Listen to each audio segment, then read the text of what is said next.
Well, hello everybody. It's your boy DJ Ray Ray, and we are back. Oh my gosh, it's been far too long. Far too long since we have streamed, but there's a great reason. It's Extra Life Day. Yay!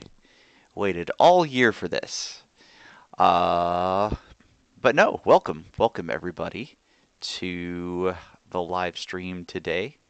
For those who don't know, we are streaming for the worldwide Extra Life event, which is supporting children's hospitals around the U.S. and around the world. But specifically for our stream here is going to be for Phoenix Children's Hospital. And so we'll probably share some more about what that is and what that means and all that great stuff later on.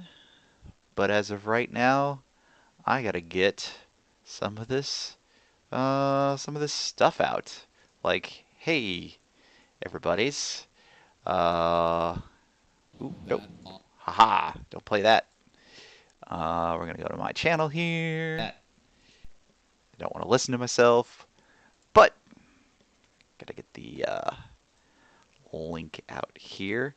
So what's great about this year is that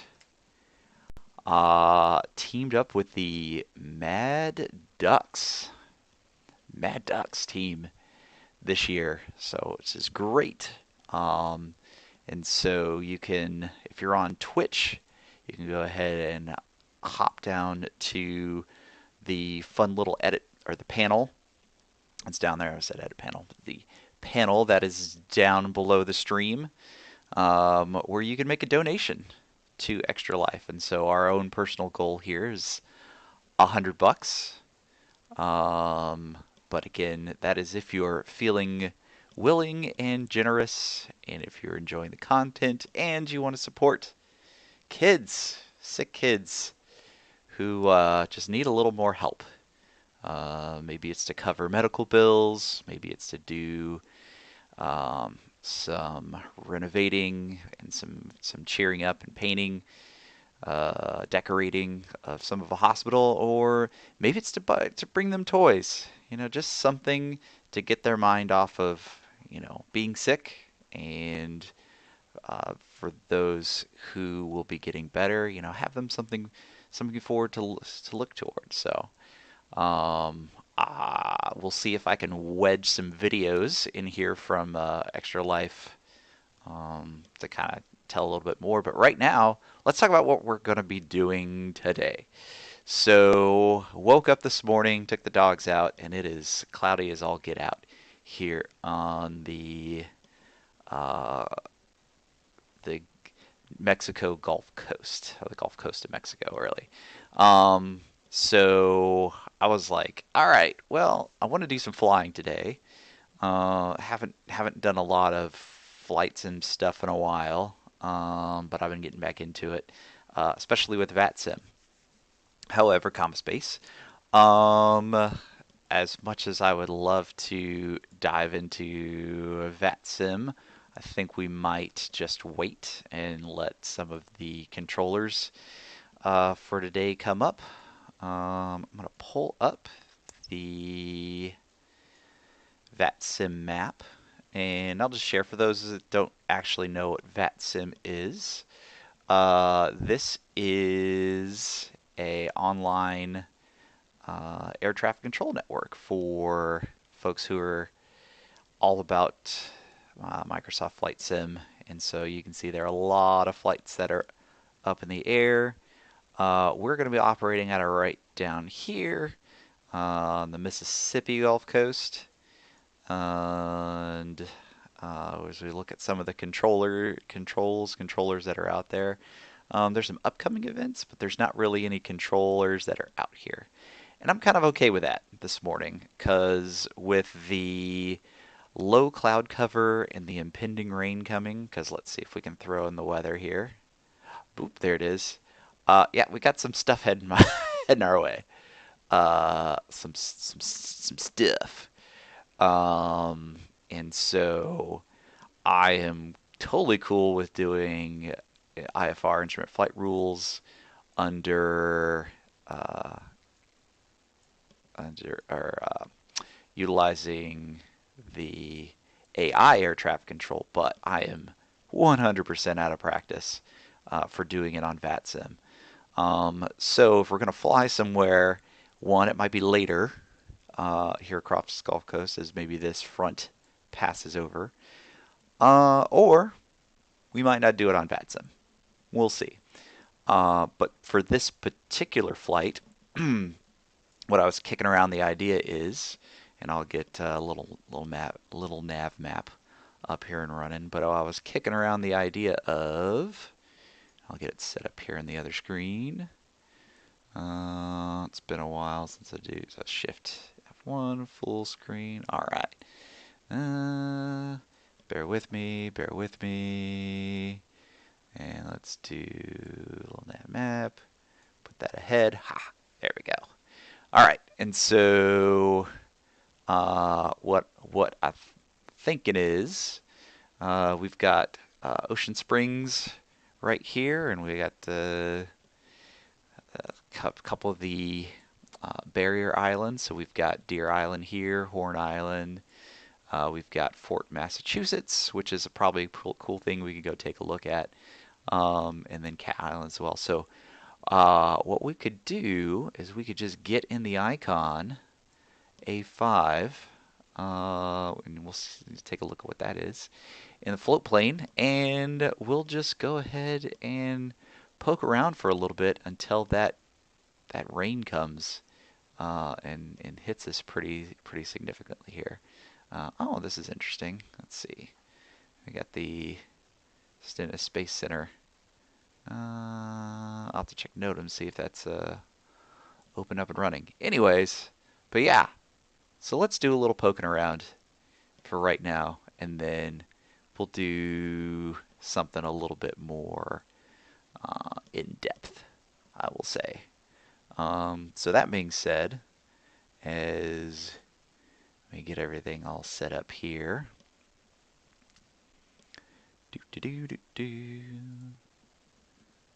Alrighty, let's get the banner set up ready.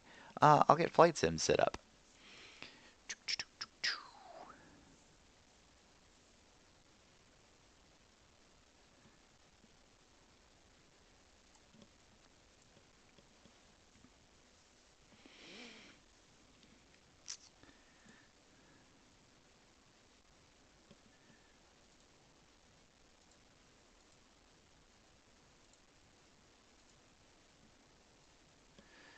Just doing a wee bit of rearranging over here, especially making sure I get the chat windows all set up. So if you're interested, drop a chat. Chatty big chats.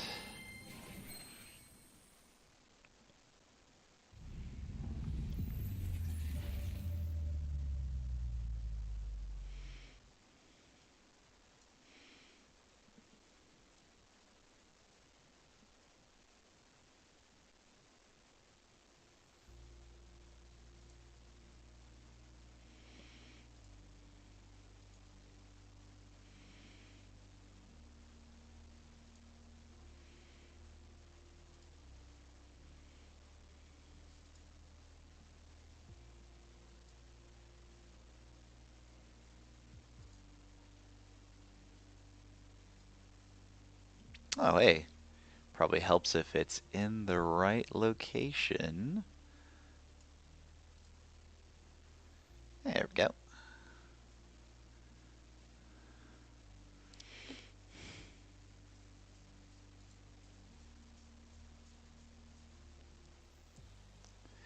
All right.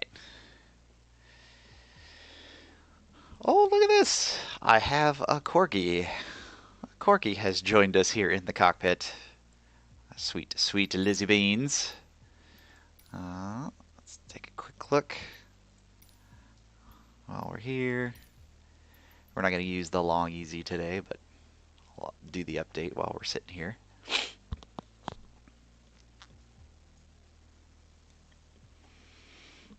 All right, so let's go back to little nav map, and I've got us here in the adjustable view.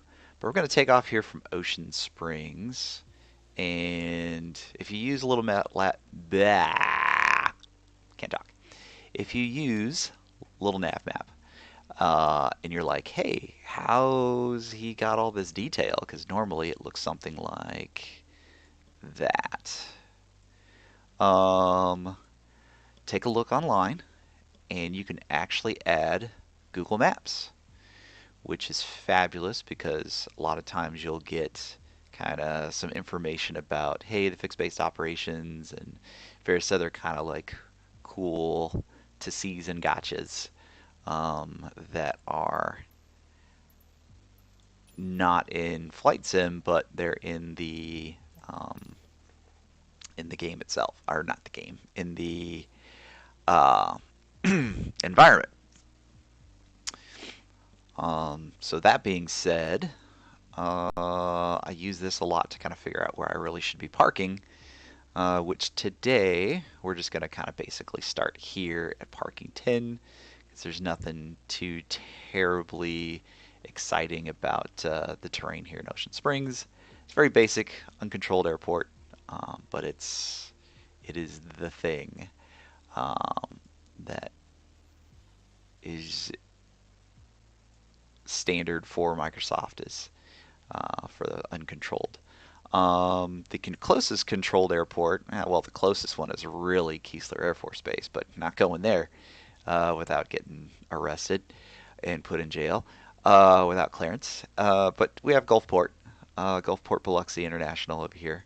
I did a little test flight this morning and flew around yonder just to check out and make sure everything in the stream was working good, and it was, so that means we can proceed. But let's get back up to full screen here.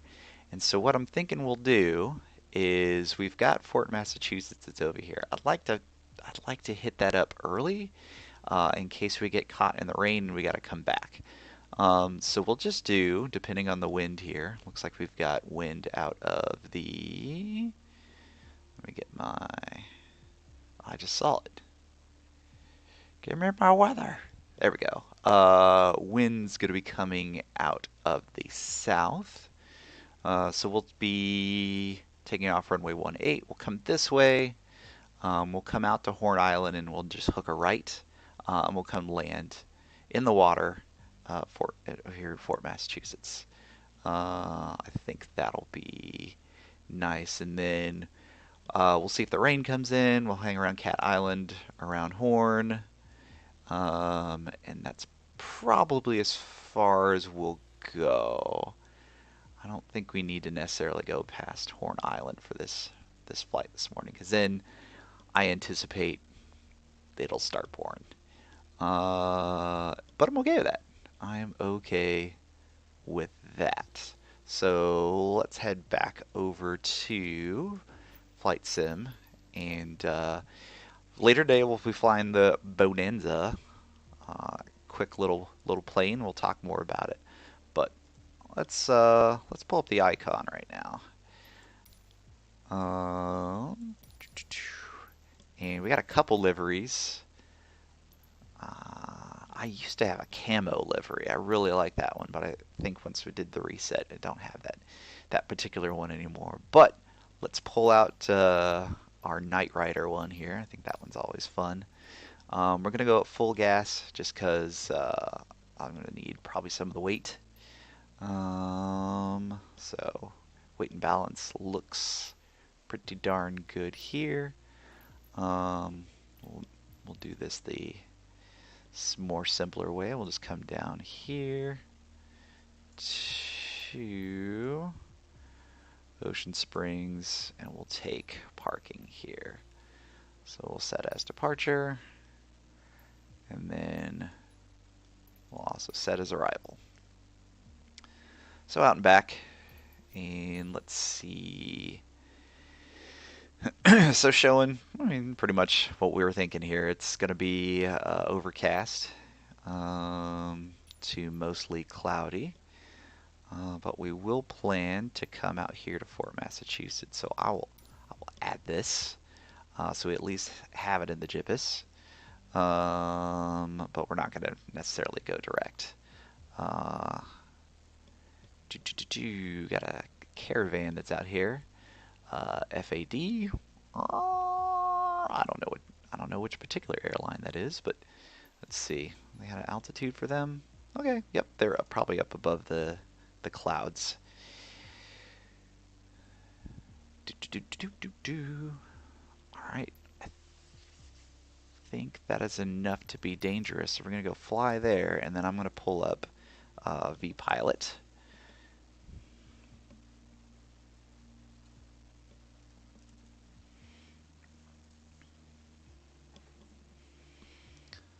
And start getting the VFR flight plan set up here.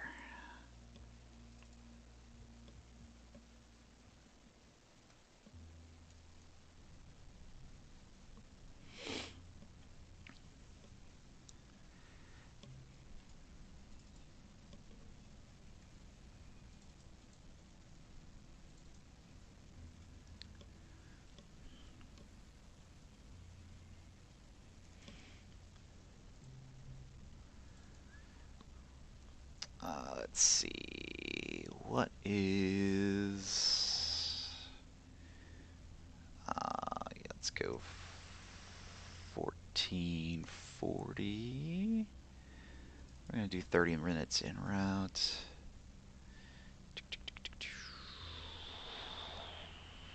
Cruise going to be a hundo. We shouldn't be above 250. Clear that out. Clear that out.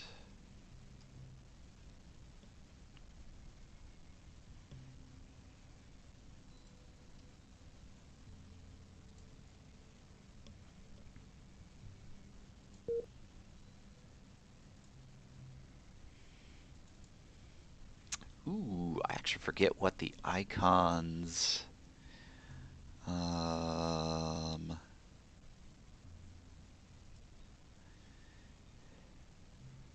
It's A-5. So the type code.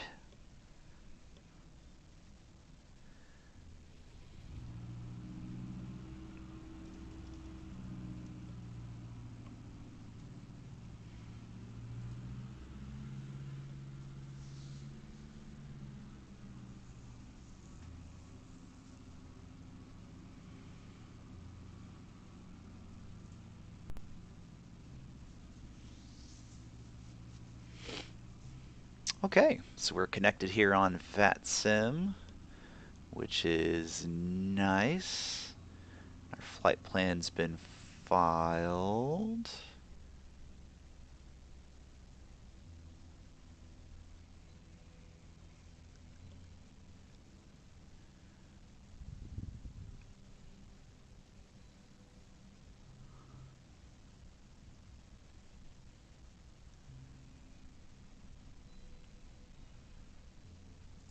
Maybe it hasn't. Let me try it again.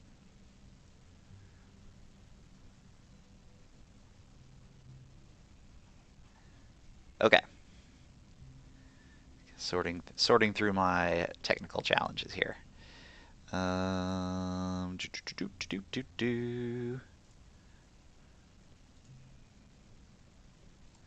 right. Well, hello there, Burvo 207. Thank you for joining our fun little hippity hoppity that we're going to do here in the icon. Appreciate you stopping by, hanging out. If you got any questions, please feel free to drop them in the chat, as I've now been smart enough to put that on the other screen rather than the other pokey pokey. But yeah, let's hop on in.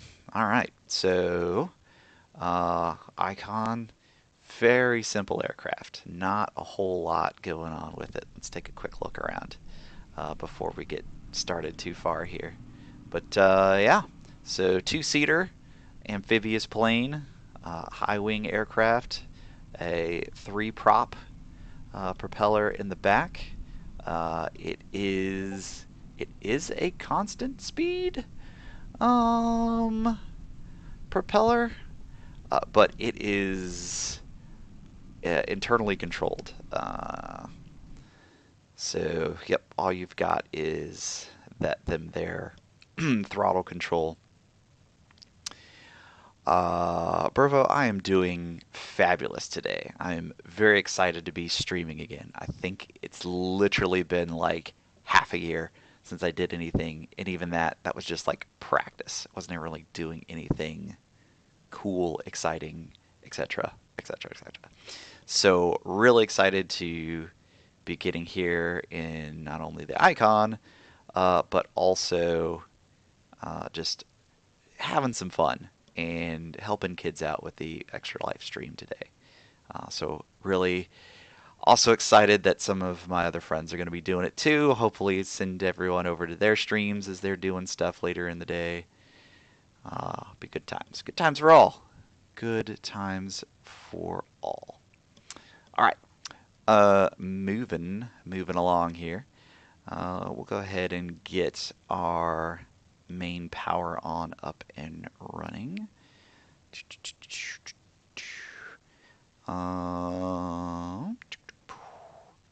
Okay, we're all good there. All good there. Just doing some quick checks real quick to make sure we're good. All right, master's on. And we'll go ahead and both doing a lights check. Lights check looks good. And GPS looks good as well. We're going to go ahead and go with a map for our overhead view. And that looks good to go as well. Checking the parking brake. Parking brake is on.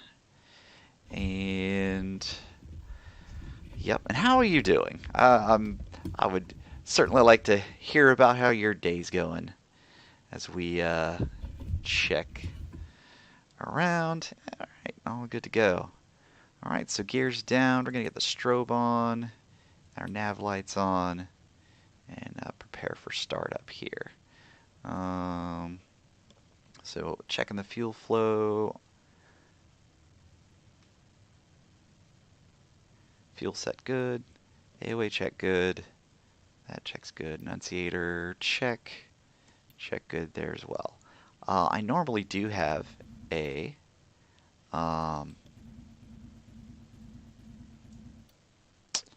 checklist, but at this particular time, I do not. Let's see. It feels like I am missing. There it is. I knew there's a fuel selector up here somewhere. There it is. All the way up there. All right. Yeah. Normally I would use a checklist, but we're just kind of poking around today. So yeah, nothing too terribly crazy, too terribly fancy. Let's go ahead and do a couple things. First thing is we will get our comms set up here. So 122.8 is our standard Unicom here. So 122.8. So there's our 0.8.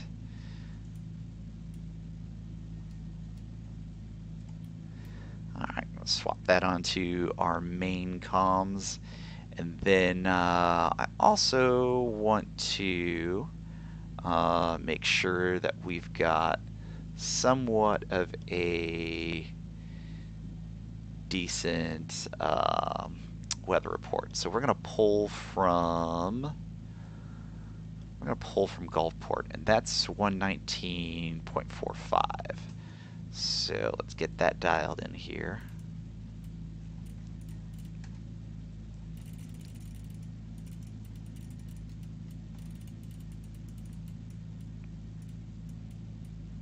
Slowly.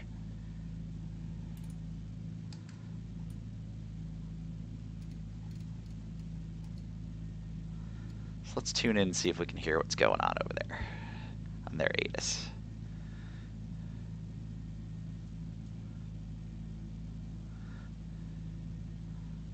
Ooh, might not be close enough to pick that one up.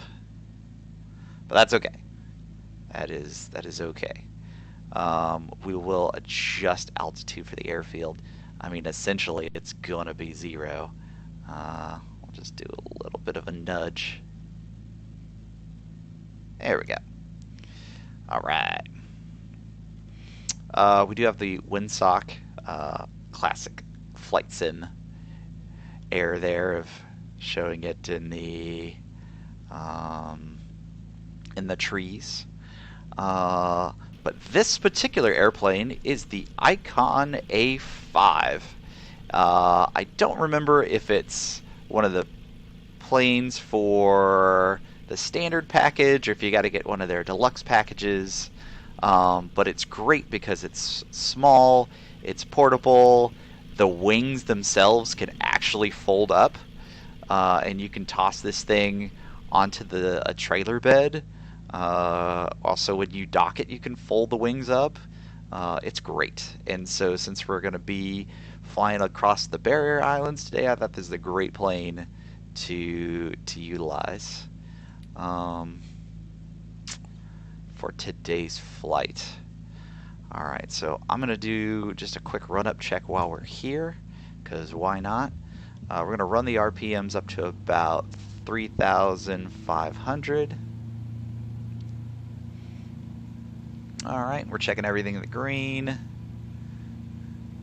And then we'll go ahead and do a magneto check. I went the wrong way. So a little bit of a drop there for B. Let's go to A. A little bit of drop there in the RPMs. And we're back up. All right, all good.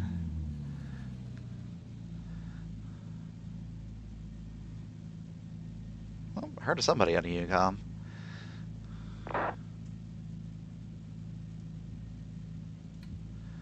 Oh, that's my VATSIM messaging. Let's see what we got here.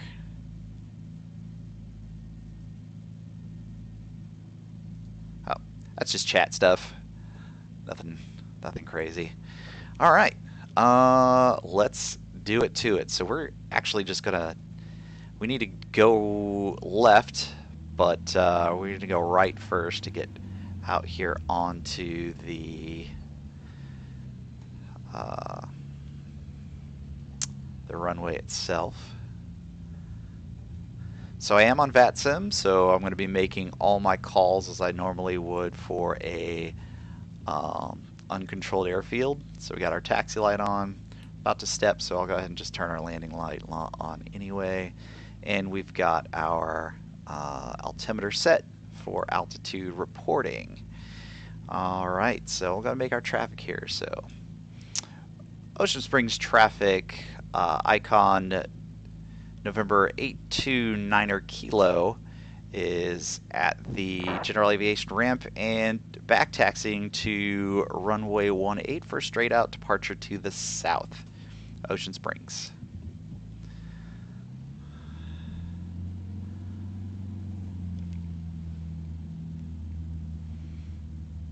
All right.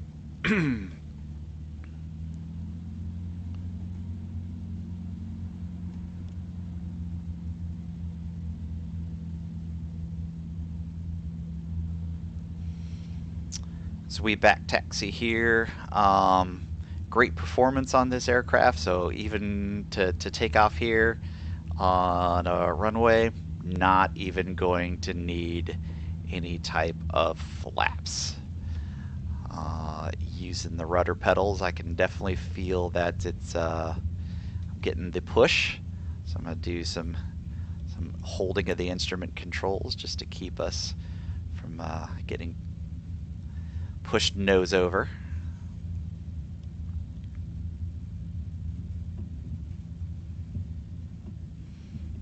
Okay, and we're right here at the end of 18. Great turning radius on this plane, so you almost have to be careful not to tilt yourself over. All right, there we go.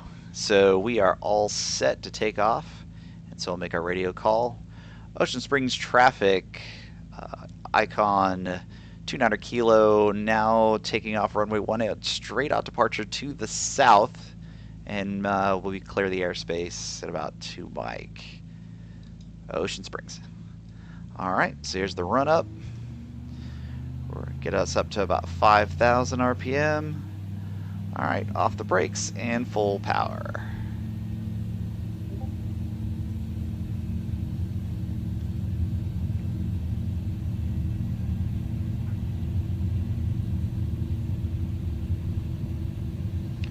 All right, and that's it. 70 miles an hour. Rotate.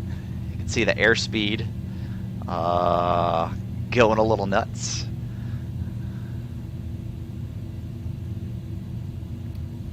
Okay, just going to trim it out a bit to maintain about 90 miles an hour.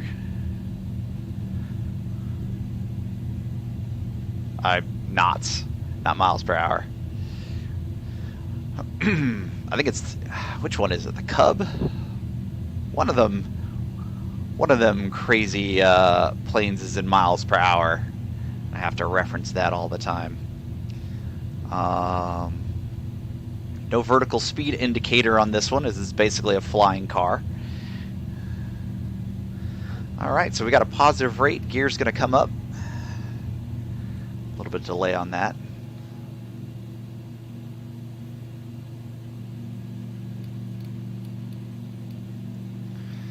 Alright, and I'm going to go ahead and back off the throttle here to cruise. We're going to keep it about 5,000 RPMs in the cruise.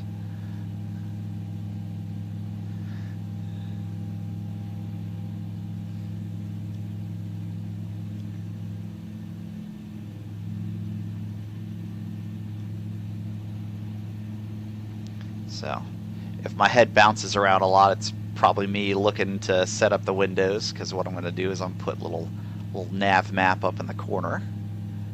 Give me just a moment to sort myself. There we go.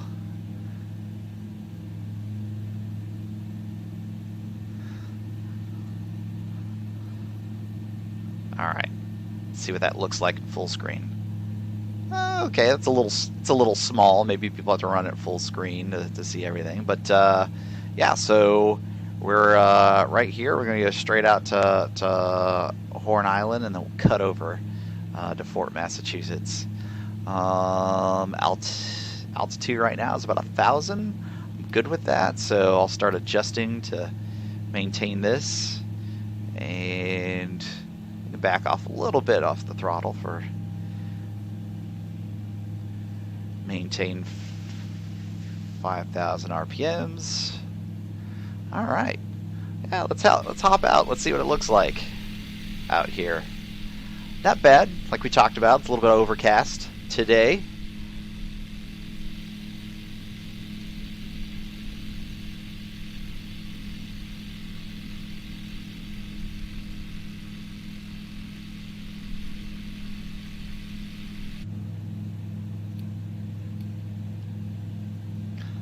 We'll nose down a little bit. On my test stream, I did see that there was some ship action going on in the Gulfport area.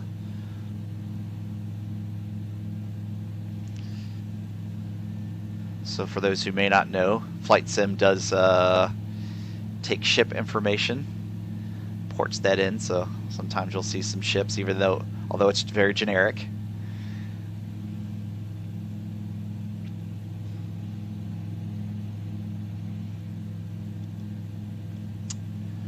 Yeah, I feel like we're doing well weather-wise. It's holding out for us.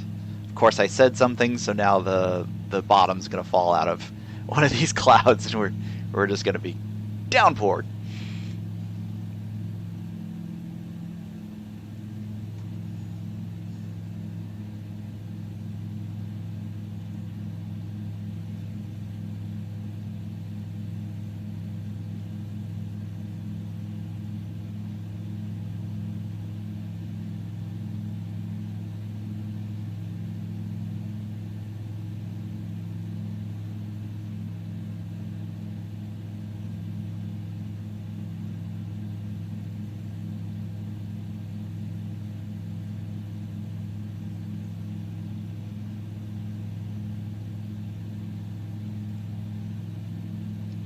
I'm just looking around here to see if there's any traffic to listen to on the radio. Doesn't look like it though. Not anywhere local. Alright, so we're coming up here to Horn Island. I can zoom in a little bit for your viewing pleasure. It will recenter to the aircraft. Yep, so here's Horn and Walter Trailhead in the center there. We've got a nice outside view.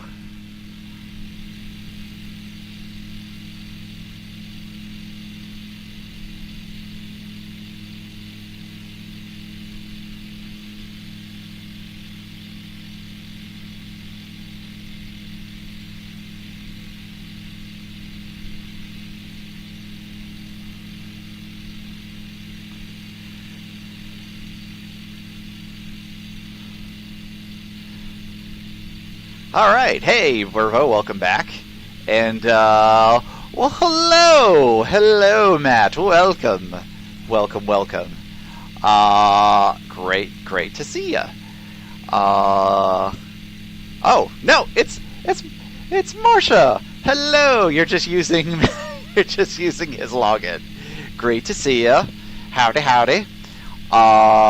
Where is the link to donate? I think that is a fabulous question, and I will send that in the chat. I'll just make it easy to do it that way.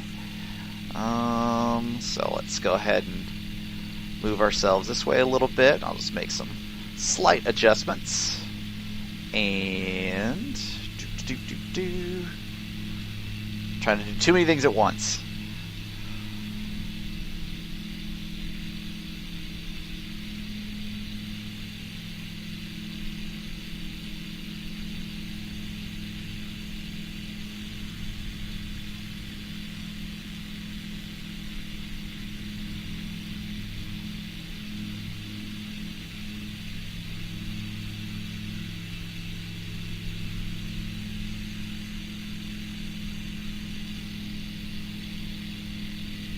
Haha! The link! There in chat. If you don't happen to see it, let me know. And I can go probably like right to the page. That has the big giant like, hey, this came from Twitch.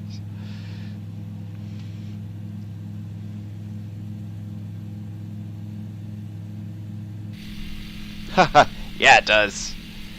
Yeah, it does. Especially that tail section there. I mean, it's basically a jet ski with a motor on top instead of a jet on the bottom. And, oh, some wings. I decided to put some wings on there. So looking off our left side here, is the western end of Horn Island.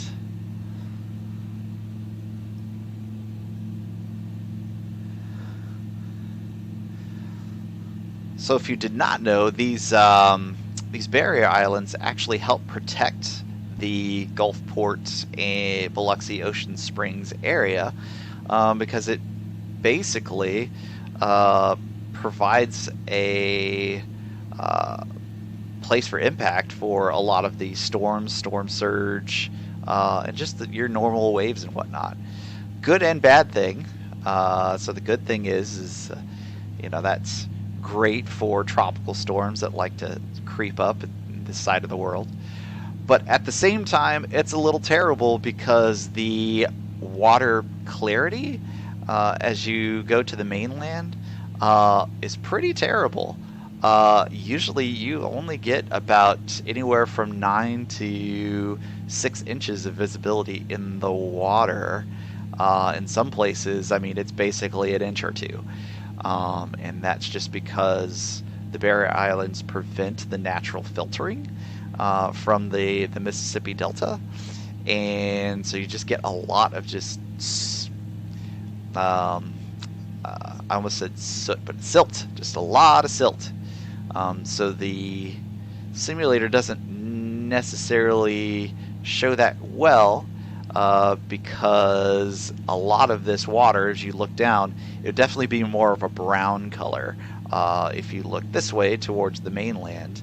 And then if you look over to out into the Gulf itself, and you can kind of see it a little bit, it's a much lighter, much clearer water, something you'd expect in, you know, in the Florida Panhandle portion.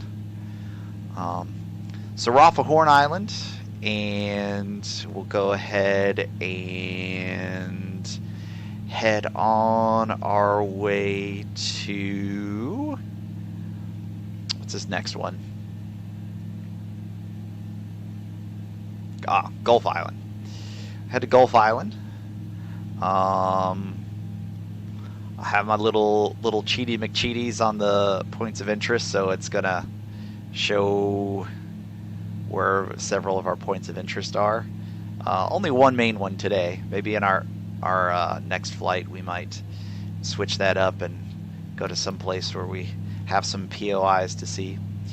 But yeah, on our way to go look at Fort Massachusetts.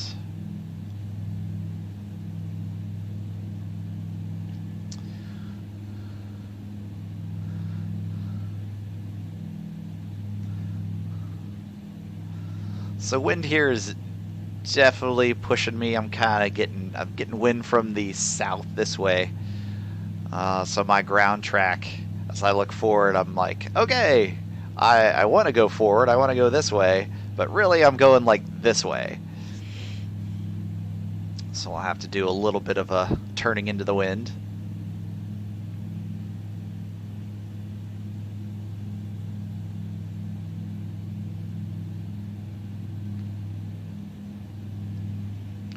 So I'm going to drop our RPMs here just a little bit. One, because I think we got a good speed. 90 knots would probably be a good speed to kind of check everything out. But at the same time, we will descend by just dropping our RPMs there.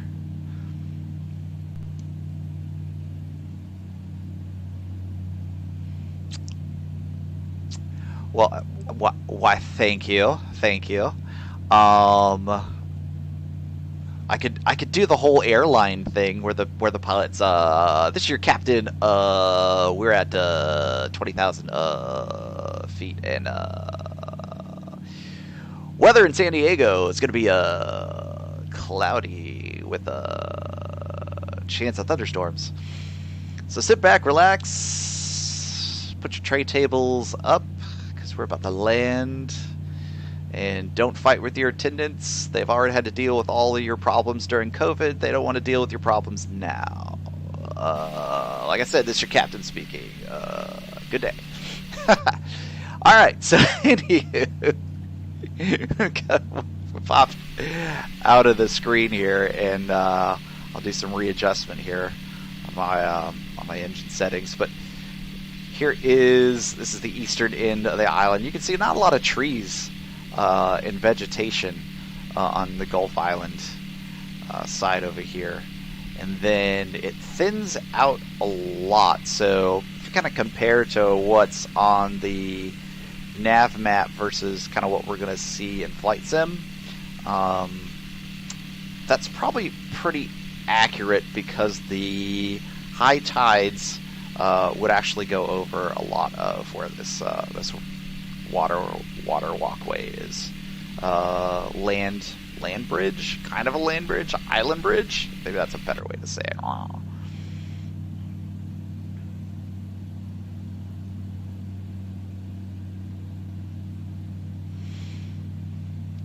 Okay, get us back up to 5,000 RPMs here.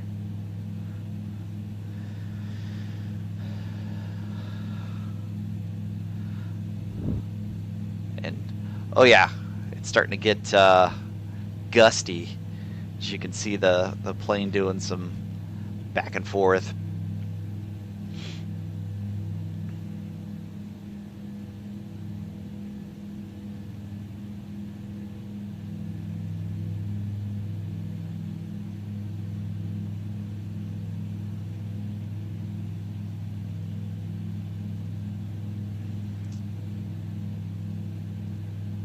Alright, so we'll go back to game only here. That way we can kind of get a full view of what Fort Massachusetts is going to look like. And I've got us descended down here to about 500. I'm kind of, yep, just around 500. And this is probably about as safe as I want to be, especially with the wind gusts that we're getting right now. Navmap said it was saying the gusts were somewhere between probably 17, 15 knots. And because it's a direct crosswind, is why the gusts are kind of bumping me around as much as they are.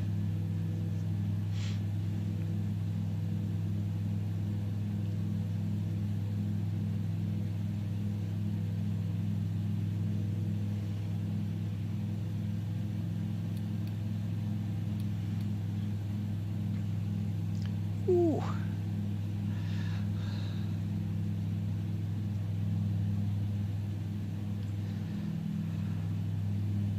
Having to crab quite a bit in this wind.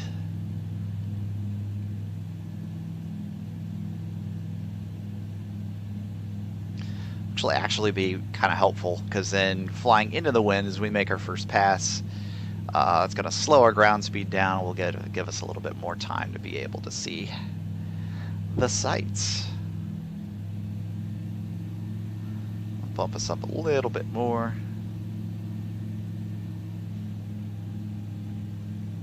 All right. So there it is, Fort Massachusetts, an old kind of Civil War time fort.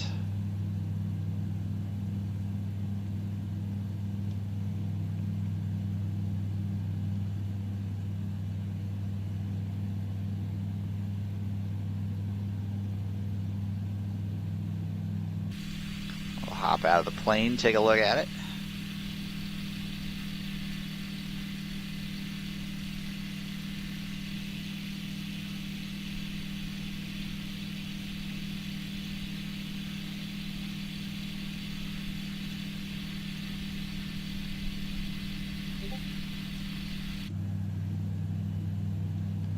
Sweet.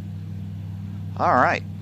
Let's go ahead and make that amphibious landing here. So the great thing about using an amphibious plane is you got the whole water to be your runway. So I'll go ahead and get us set up here to approach into the wind. Obviously the wind's been letting us know which way it's coming from out of the south, so we'll just extend out here a little bit, give ourselves enough room. And then we'll get ourselves set up. So if we look here at our speedometer, white arc is going to start about 75 knots. So I'm just going to start trimming us back to bleed off some speed. And you can start dropping in our flaps. So honestly, we're probably only going to use about 15 or 15 degrees of flaps on this, because we don't necessarily need a whole lot of flappage with the headwind.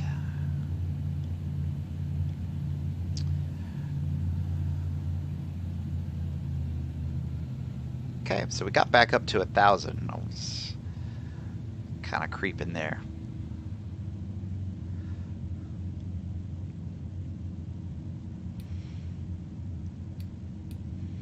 We're going to start trimming here so that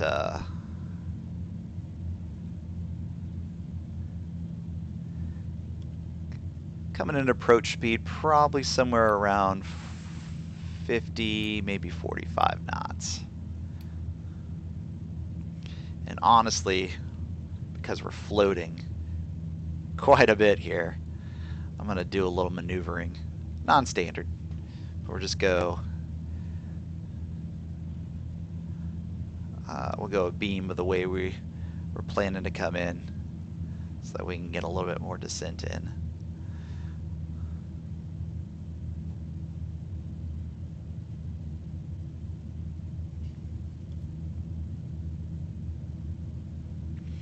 One thing this particular GPS doesn't do well for us is it doesn't give us a good display of what our ground speed is, like the Garmin does. Um, the view of the Garmin would be fabulous. Ooh.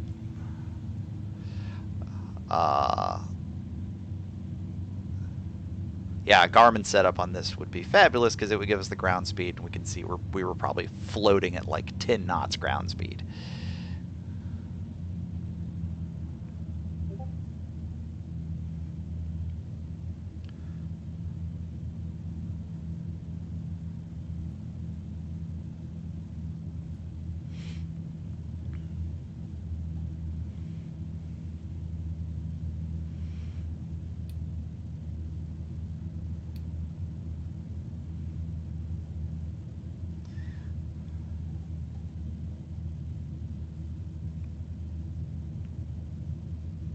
I'm not gonna lie, this is kind of ridiculous. We've got, we are at idle, and we are essentially maintaining altitude at idle. That's how strong the winds are, and how light this aircraft is. It's a kite. It's a kite slash jet ski slash, all the things. What I do like, what's unique, is the angle of attack indicator that's here. And really what we're trying to do is we're trying to get that above the dashed white line.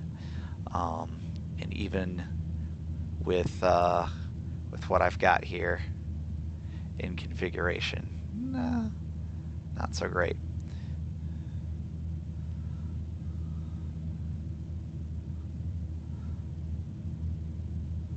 So what we're going to do is we're actually going to come at this one at a crosswind, which is, we'll do it slight because I'm not a fan of having a direct crosswind on a water landing.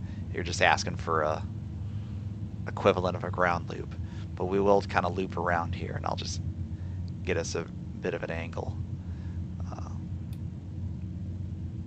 But again, just trying to get to that.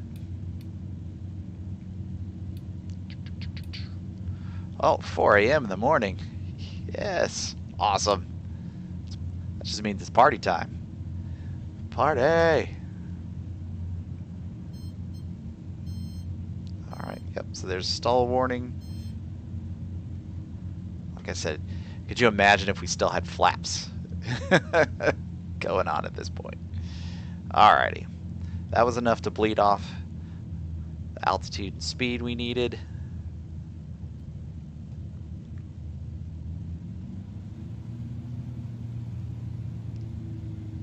Okay, and now really it's just a matter of throttle control to get us down to the surface.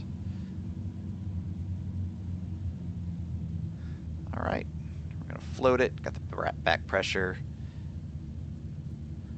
Keep the AOA around the yellow. All right, and that's it.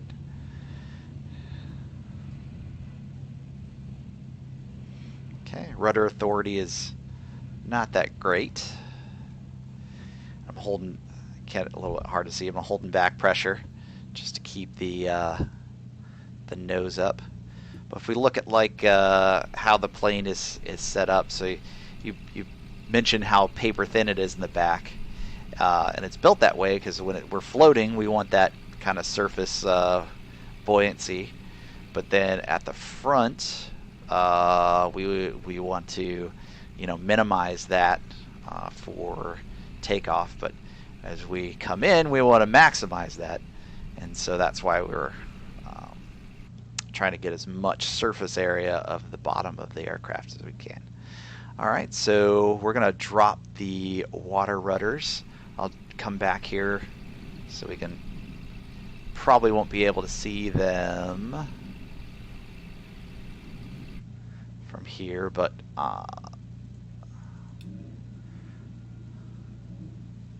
so we'll extend those. That gives us a lot more rudder authority, which is great. Yeah, we're just going to come up here to the dock. Because why not? Flight sim, right?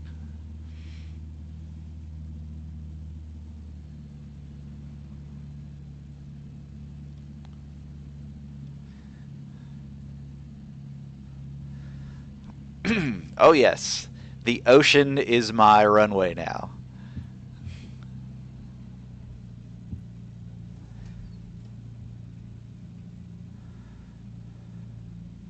So one of the other challenges about the wind here is you actually have to give it a pretty significant amount of power to get the thing spun around.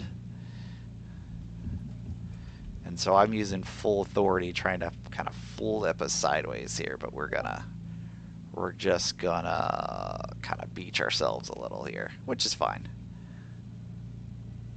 Boop, there we go.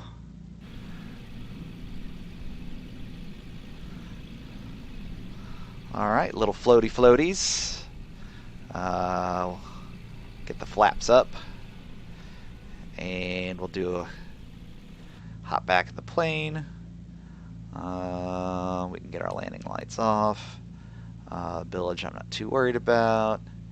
All those guys are good. Yep. So we'll do fuel cutoff. So we'll cut that off from up. Hard to see. Yeah. That is one interesting thing about track IR. It's difficult to see all the places in the plane if you're not trying to look directly forward. Shut off the master. Thank you. Alright, so yeah. Here we are.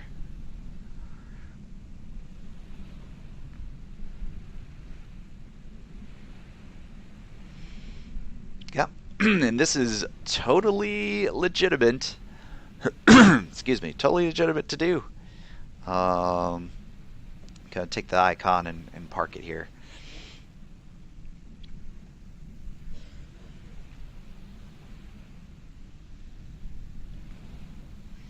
Sweet. Let's hop over to nav map real quick. Let's kind of look at what we did.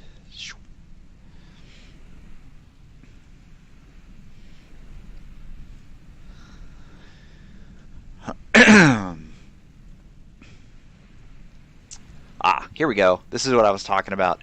The neck. It's probably not a very official name. But yeah, these flats that are here, based off of the ocean tides, they may not even exist. So that's why in Flight Sim, we kind of saw two different islands. We have Ship Island and then Gulf Island here.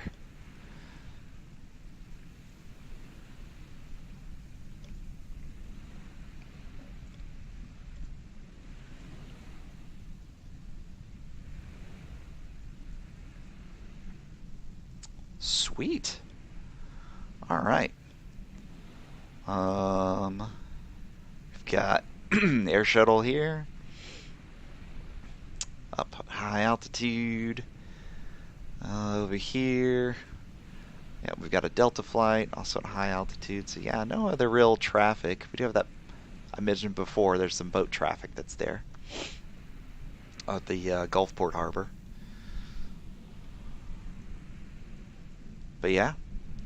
All right. Well, we've probably pressed our luck with the weather, and I'm okay with that. So we'll do a little cheaty McCheats-a-lot to get our plane pushed off from the shore here. Go back in. I'll go ahead and master on everything. And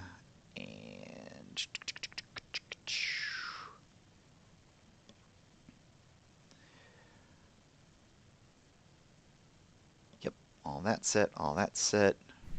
So we're going to use the slew commands just to kind of back ourselves away and spin around.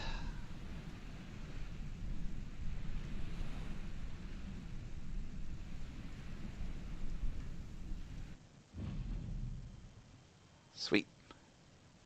Oh, we're already rotating. Goodness. Yeah, that's what wind will do. Weather veining. Weather veining. All right. If that's the case, I'll just kind of, because it's gonna be difficult. Back us up a little bit more. All right. Sweet. Let's get fired back up.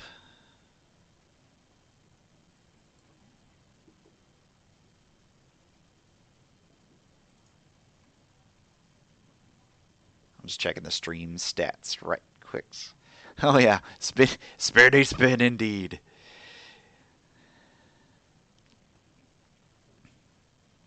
All right, let's get fuel going again. Fuel set, and we'll do props clear. At idle. We will go flaps at 15. All right, good start.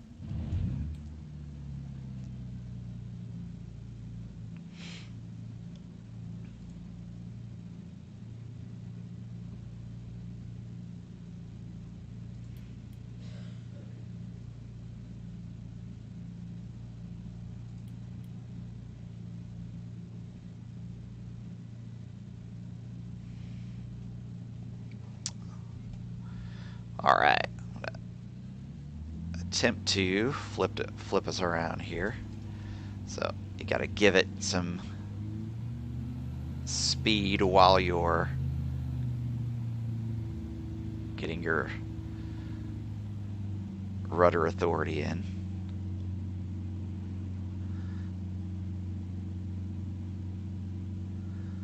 So we're going to back taxi this way a bit, and then we're going to do a fast spin the other direction. So throttle down, spin, throttle up. Nope, didn't work. Spin back around.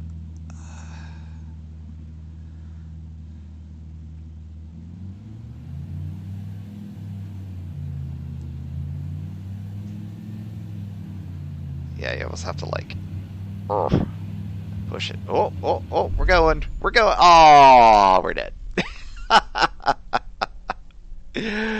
Oh, goodness. All right. Well, that's why it's a simulator. And we can simulate dying. Anywho, so great thing about that is it's a sim, so we can just hop back to where we were.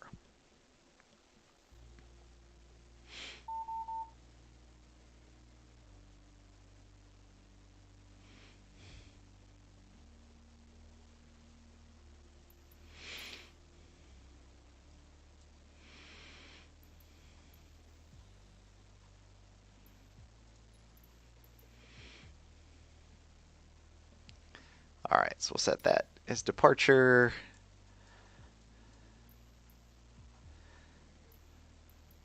Go back here as our arrival. This is actually going to start us in the air, so we'll have to be ready for that. Good fly there. Let me just check and make sure it didn't kick me off of VATSIM. It did.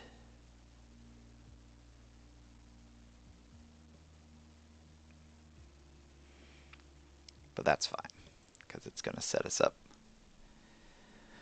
Paused in the air. Yay, thank goodness. All right, connect up.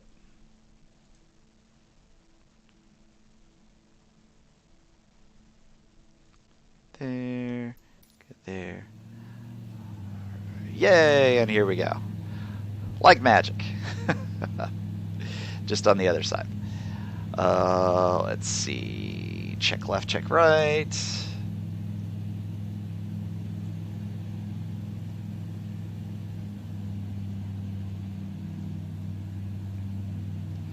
It's probably right below us. Yep, there we are. No harm, no foul.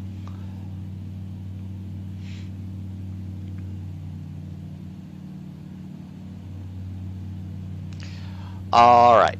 So that being said, we're going to get up to back up to 5,000 here on the RPMs. I'll get us trimmed out again to go ahead and be at about 1,000 feet. So we're going to go west here to Cat Island. I'll put the map back up for us of where we're headed. And then we'll go ahead and land back at Ocean Springs.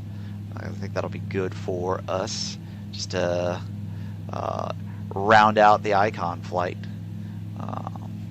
We can also do the synthetic vision display over here, which is always kind of nice, especially if you're flying in maybe not so flat terrain.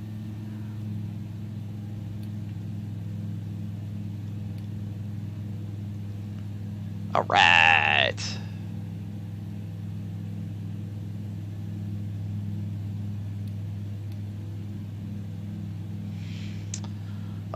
Radios all got reset, so let me go fix those. 122.8 for our Unicom.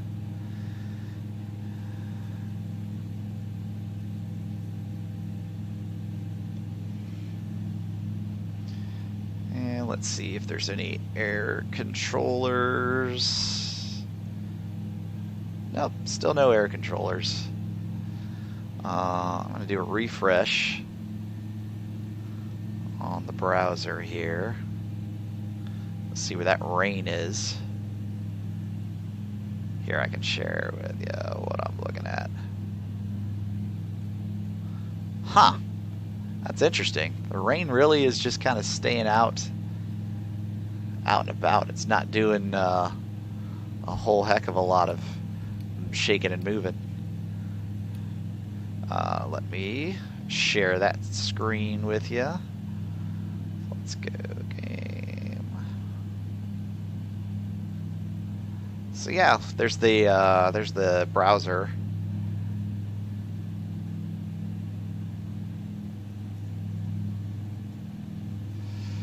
And you can see, so we're right. Wow. Nah. Wrong screen. So yeah, we're right down here. But most of the rain's going to be right there. Keep flying the plane. That's important. So honestly, we should be okay for the rest of the flight. Weather-wise. And then looking back at our nav map, just flying over Cat Island.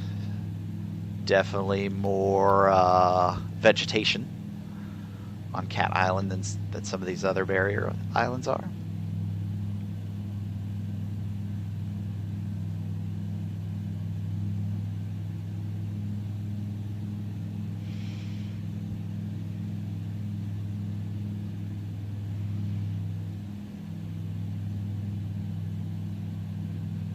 Whew.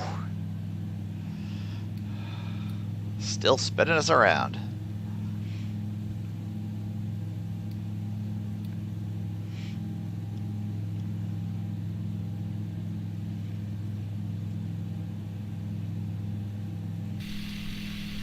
Hop out of the plane here.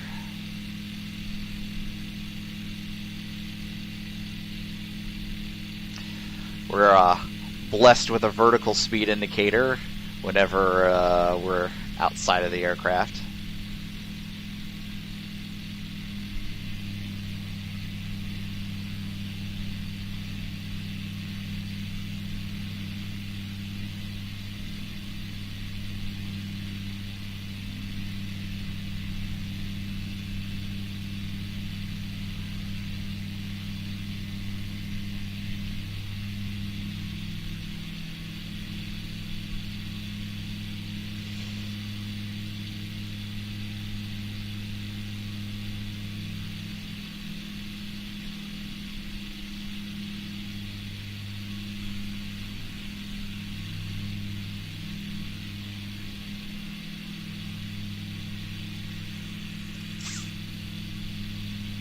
All right. Yep. And here's their kind of canal system they got going over here. And yes, this plane it's so light. It's so light. So every small gust of wind, yeah, a little nav map says 16 knots right now. It's kind of gusting between 16 and 14 knots. So yeah, we get all sorts of wobbly.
All right, so we're cruising here at just a little above 85 knots. Does this view give us ground speed?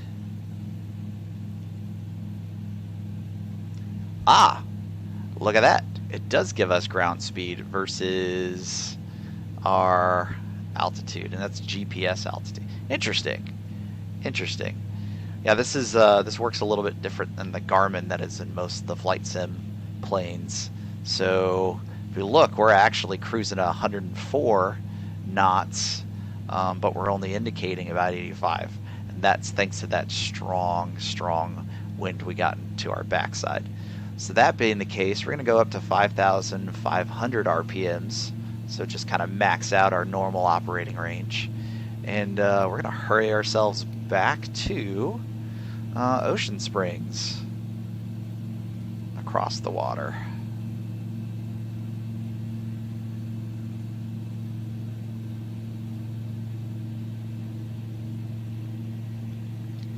Those are some ominous clouds, though.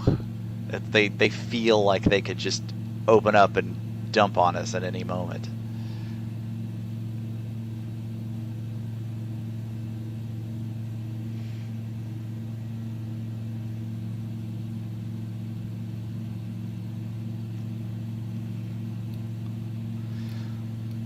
Yep.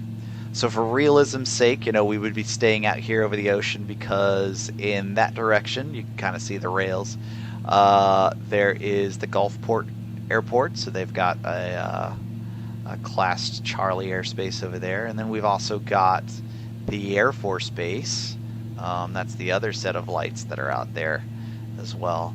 Of course, Air Force Base, military being restricted, would need prior permission to enter their airspace and or even land on their runways, which I happen to be blessed to be able to do that at least once in my lifetime.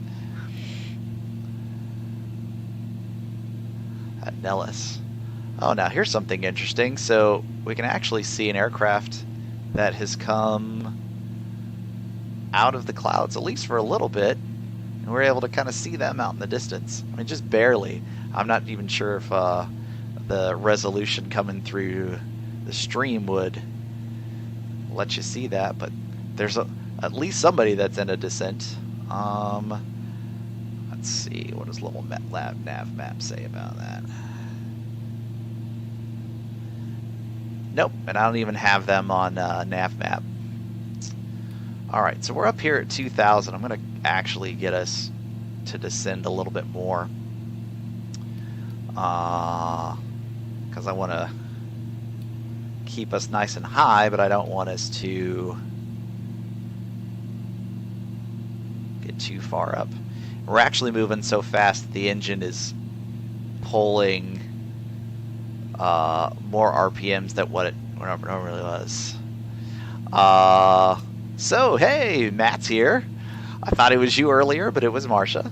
And the answer to that is yes. Here's the icon. And we're doing the thing that we talked about when you guys came to visit. I'm flying around here in the Gulf Coast area.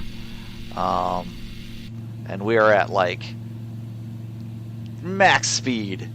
We're operating in the yellow band of indicated airspeed as we fly back to Ocean Springs to get ourselves in the pattern for landing. Water rudders. Oh, that's... Nope. I was going to say, we had to do that restart after the incident, air quotes, incident. So our water rudders were reset to up, so that's good.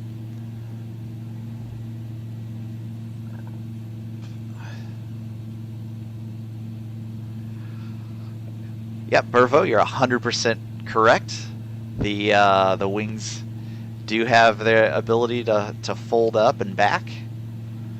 So if you're like, I don't want to fly across the country to go to this, unique destination, I'll just throw it in the back of my trailer and drive it there, and then when I get there, I can drop it off in the fun location. So we're actually going to fly over Deer Island. This is the closest barrier island to the Biloxi metropolitan area, I guess, for lack of a better term. So as we look off to our left here, we'll see the majority of Biloxi there, and then it kind of skirts off into the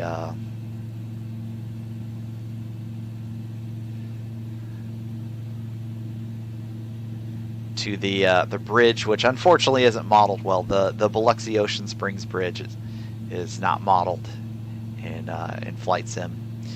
Yeah, it is a very bad thing if the wings fold in midair, because you're not like a hawk, and you can like fold those things back out for landing.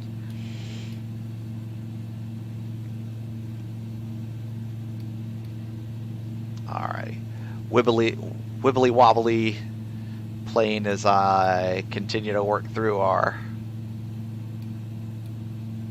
setting our trim up here. If you hear that little clicking, that's because the icon's trim control is on the center here, and that's just as I use my controls, it clicks in each one of those positions. Oh, the gusts. This is going to make for a fun landing. So obviously we had our problems when we were trying to land on the water. We're going to have to give ourselves a really long approach into Ocean Springs if we're going to do the same thing. Because guess what? We're going to fly right into the headwind. So a lot of pre-planning is going to go into that. Oh my gosh, look at us. Look at us in the gusts here. This is probably 5 knot differential gust, maybe coming up to 10. So here's Deer Island, and you can see that it is really close enough that you could literally swim from the coast to the island.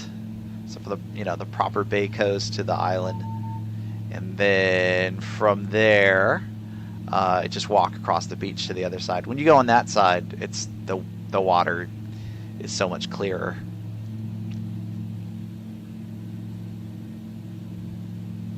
Okay, so quick look at little nav map for you folks, so you can kind of see where we're at. But we are going to be making our way over here. But what I'm going to do is I'm going to have us follow. I say this as we're getting below safe altitudes.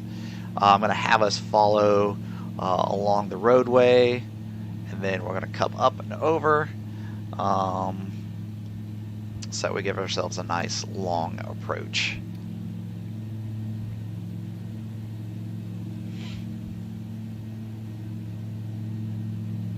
Yeah, there should be a bridge there. You can kind of maybe possibly make out some ants, which are cars that are driving over the imaginary roadway, but yeah, it's not present.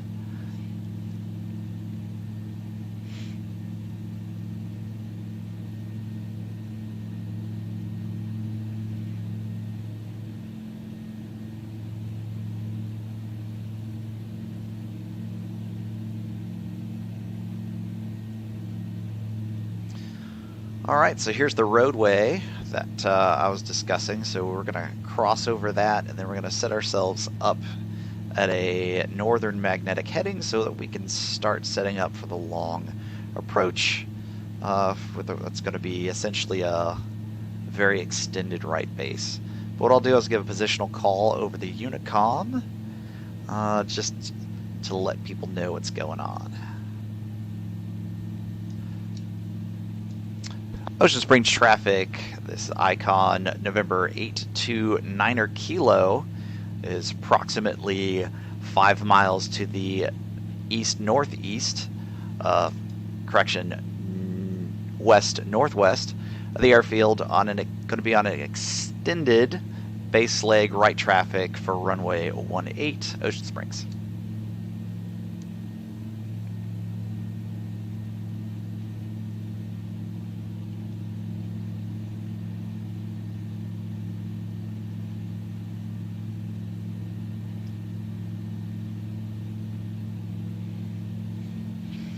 Okay. Next, we're going to be looking for the Interstate 10. That's going to be kind of right out here in this tree line. We can kind of sort of see an interchange right there. Then we're going to fly over that, and that's what's going to start our turning in on our base leg.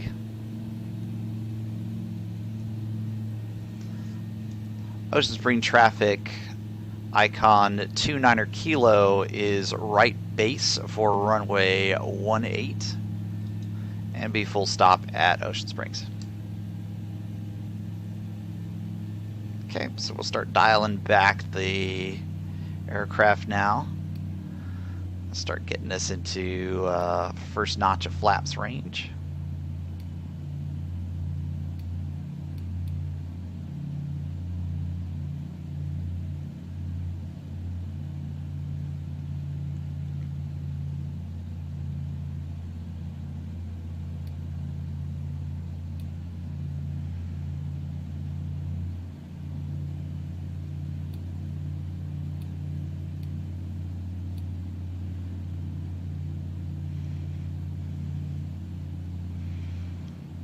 All right, so we're going to go ahead and go gear down, flaps to 15.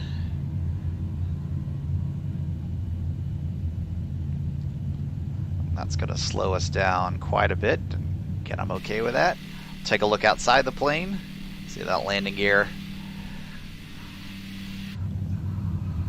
Drop out of amphibious mode.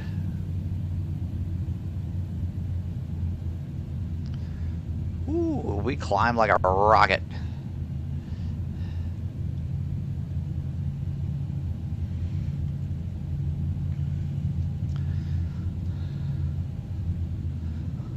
Probably one of our biggest challenges as we continue to climb, as unexpectedly as it is that we're gonna have to see the airport. So we're gonna start our turn to final here, even though we've been pushed off course quite a bit. So let me make that call, and then we'll start doing the Mark 1 eyeball scanning so we can see where our final approach is going to be. Ocean Spring traffic icon 29er Kilo is now final for runway 18. I'll be full stop. Oh my gosh. Beef, what is up, my guy? Hello, hello. Getting ready to land this amphibious float plane back to Ocean Springs.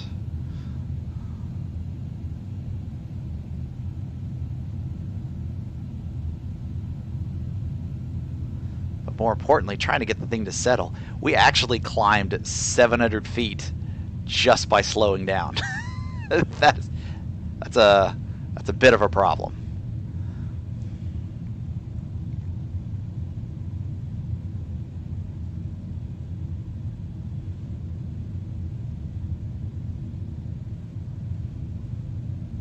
All right, so the good thing is you can see the flashing into runway lights.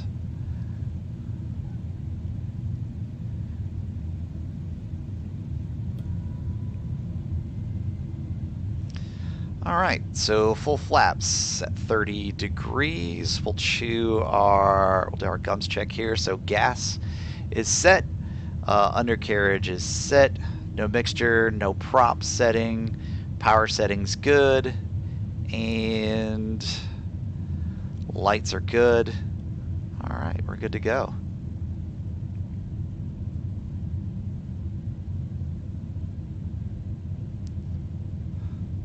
Still very high, very floaty.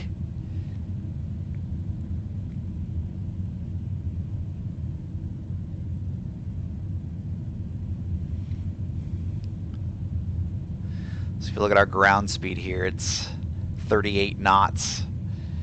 If we didn't have that wind, we'd actually just be falling out of the sky right now.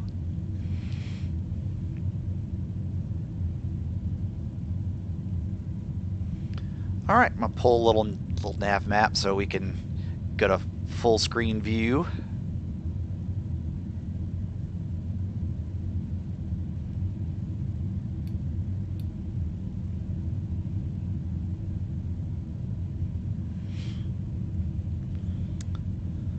At this point, I'm transitioning from using my speedometer over here to using my angle of attack. So I'm okay that we're kind of in the in that range.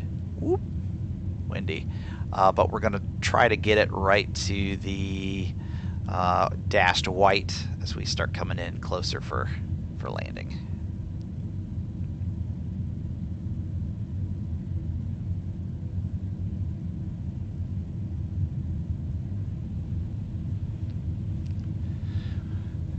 Actually got to a point now where we're so low we can't see the end of runway lights because they're covered by the trees. So let's go ahead and step on it a little bit here.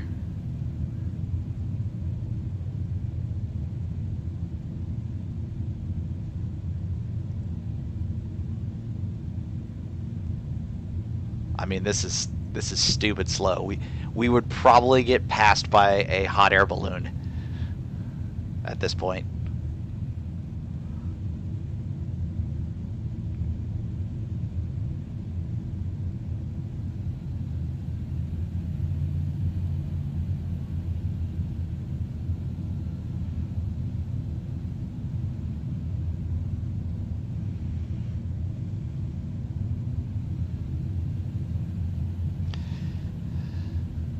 Might hear me going up and down the throttles, just trying to find where that sweet spot is to keep us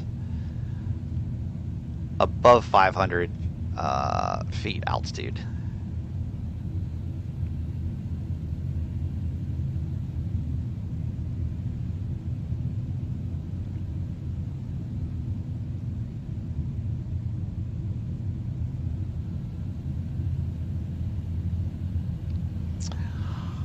So, great question there, Burvo. I do. So, my joystick setup is a Thrustmaster Warthog.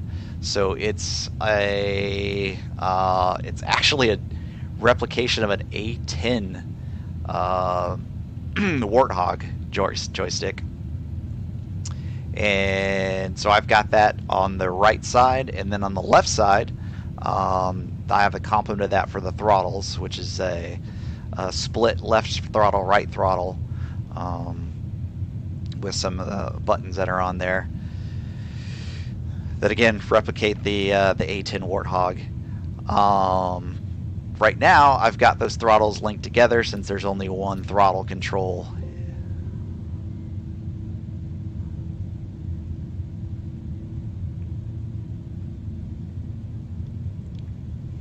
Okay, so we're seeing the end of the runway. I see our threshold markers. I'm going to try to get us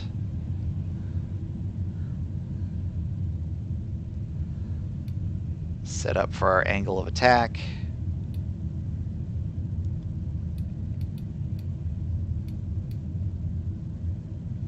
And now we're doing the floaty thing. The thing I was trying to get us not to do earlier. So we're at idle.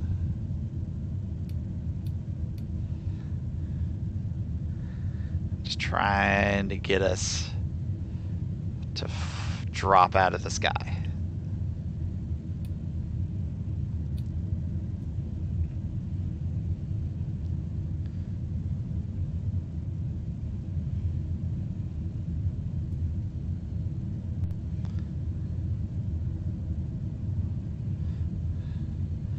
It's a little bit of ground effect from the wind, Coriolis effect. All right, feet on the rudders. Last check, gears down, flaps down.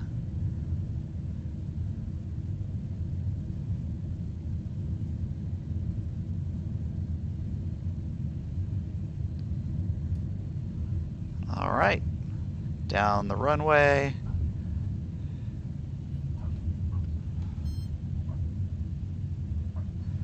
Not one of my best landings. But all things considered, I mean, we basically stopped the plane in like 20 yards. All right, flaps coming up, and lights coming off. We'll put the transponder to ground, and we'll pop it into parking.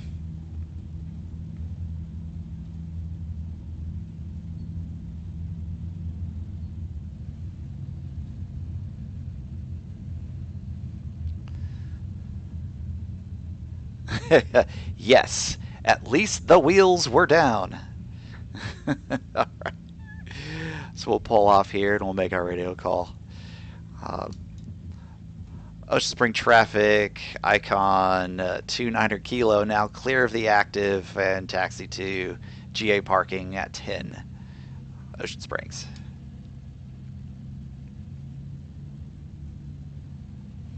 Glad the fire truck moved for us. Was slightly concerned.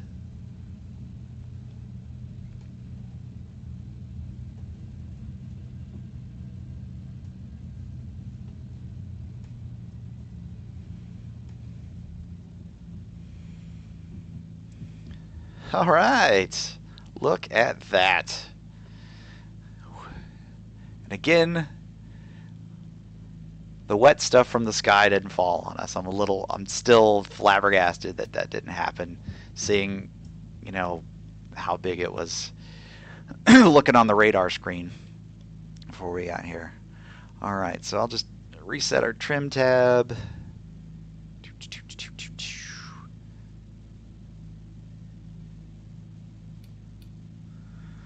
All right, so we'll check lights. Taxi lights is off. Altitude set. Engine's all set good. Engine's idle. Set there. We'll do fuel cutoff. Fuel cutoff's good. Mags are off. Cut lights. And master coming off. All right, Burvo. Well, thank you so much for joining. Really appreciate you hanging out. And you're more than welcome to come hang out again. Subscribe, notification bell, all that YouTube stuff that all the big streamers talk about, which is not me. But yeah, enjoy the rest of your morning, and yeah, if you get a chance, come on back, and we'd love to have you. All right. I'm going to hop back in the main menu here, and just out of curiosity, let's look at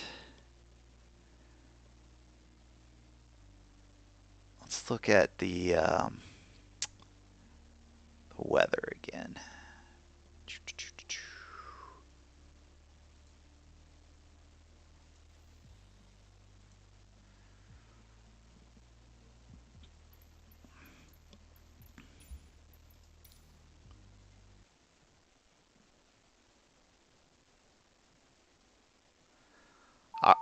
All right, and cheers to you, Matt.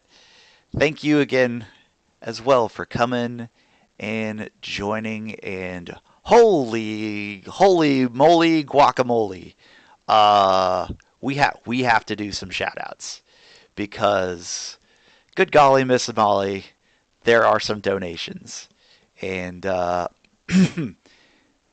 so let's look at those. Those are important. That's what today's all about. It's all about the kids. Yeah, we're seeing cool stuff with airplanes and all that jazz, but it's all about the kids.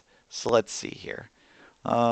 Maybe I should do this so we don't show any personal information. Let's go to Extra Live. Let's look at our page here, because we need to do shout outs.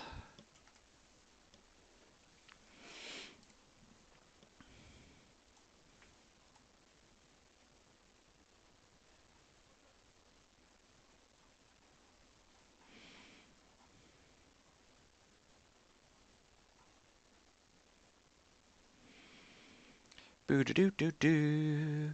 Do do do do do do do do. Do do do do do do do. Oh, look at that. Got my own thing. Oh, sweet. Didn't realize all of the chat would just happen right there. And this, I could keep this up the whole time. Yes. Fabulous. Okay. Let's go here. Let's do this.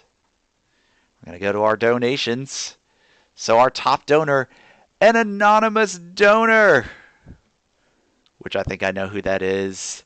Thank you, Matt and Marcia, so much for your donation to kids charity Phoenix Children's Hospital. Thank you so much. That is very generous, very fabulous. You all are awesome.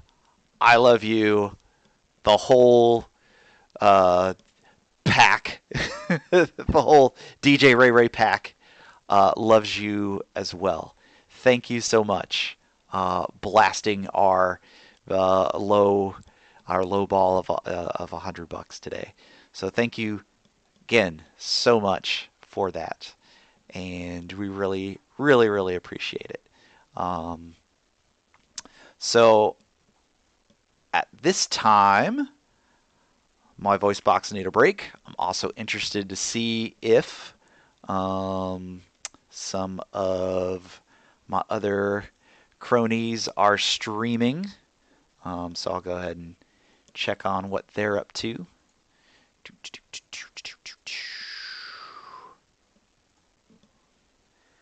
And we're disconnected there. But in the meantime, I think what I'm going to do is I'm going to cut my microphone, but I will at least give y'all some music to listen to, right? That'd be something nice as we wait for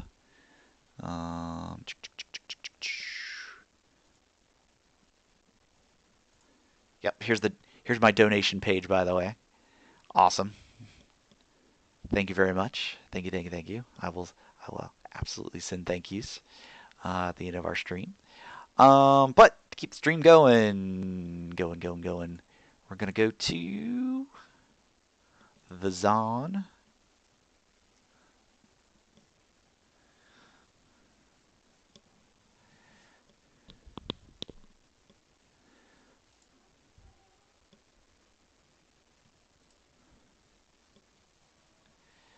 And my good friend Woody got me into listening to chill hop. I think that's a great thing for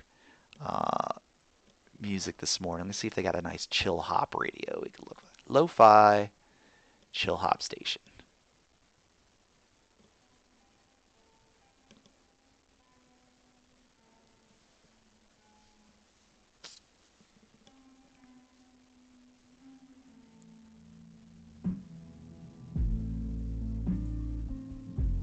All right, I like it. I like it.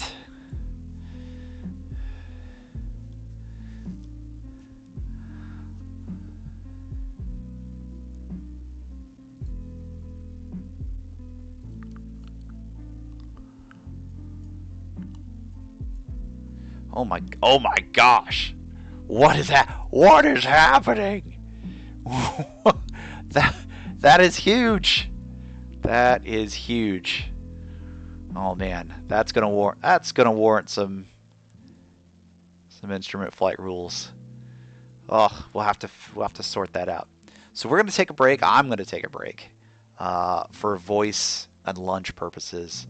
Like I said, I'm gonna check and see if some of the other teammates are streaming. If so, I'll kind of pop them up on the stream. But in the meantime, I appreciate all y'all.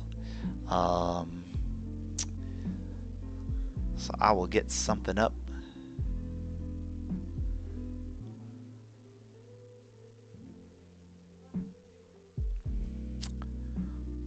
Visually to look at until we're back.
Kitty Azul!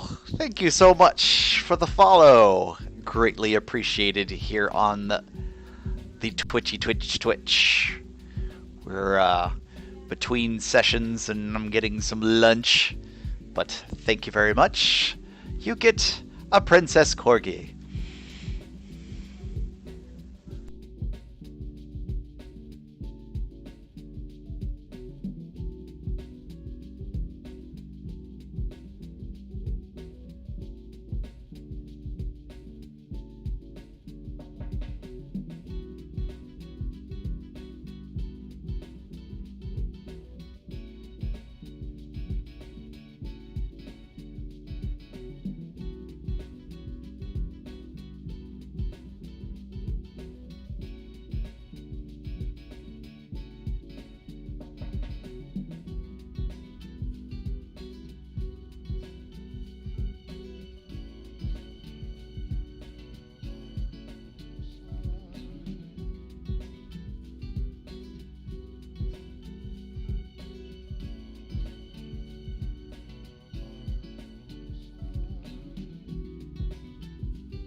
I don't know why I pulled into the shack there. Ah, the windowsill.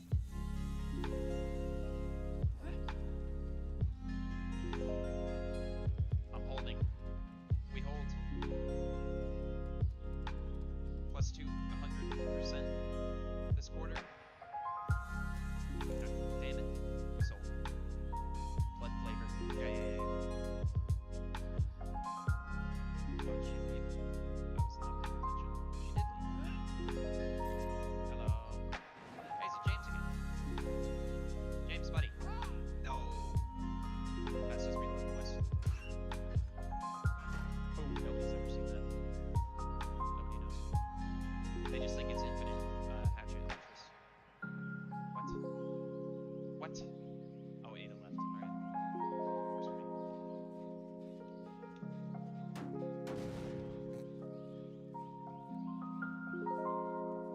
Yeah, it wasn't even a super good bird, like,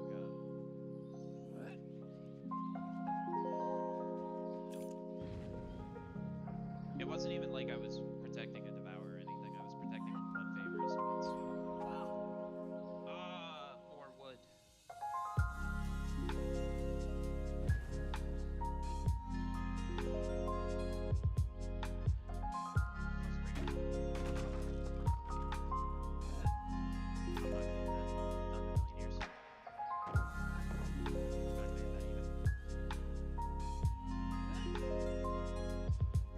Play with your food, M2 only hunters. Never putting my hatchet down. True M2 only huntress gameplay.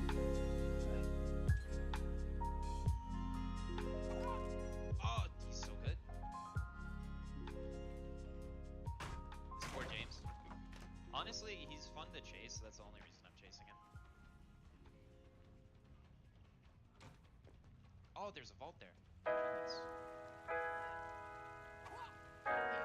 He didn't dodge the way I thought he would. This man.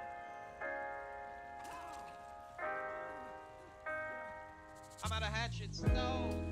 James, wait. I gotta reload button. Thank you. This James is in chat. Oh, that would have been sick.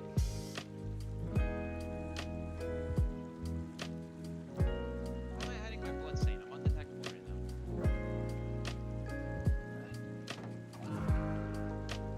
For worthy foe, James. Now I shall carry you, but not hook you.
boards. Oh, whatever. Alright. Next Huntress game, we will win. Trust. This build is hilarious, though. Big fan. Swoosh, swoosh, swoosh, swoosh, swoosh. I'm sorry. I'm just joking around. I don't really care what you say as long as it's not, like, offensive.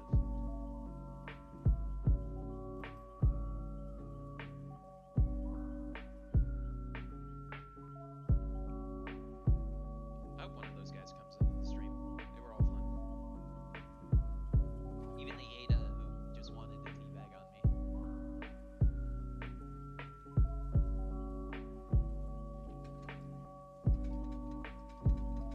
Man, I have no Huntress cosmetics.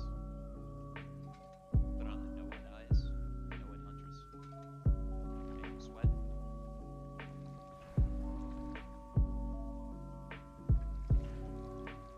I think Ada just wanted to chase. Yeah, I'm pretty sure that's what happened.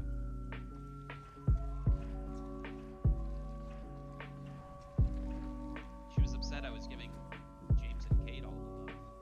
She wanted some love too.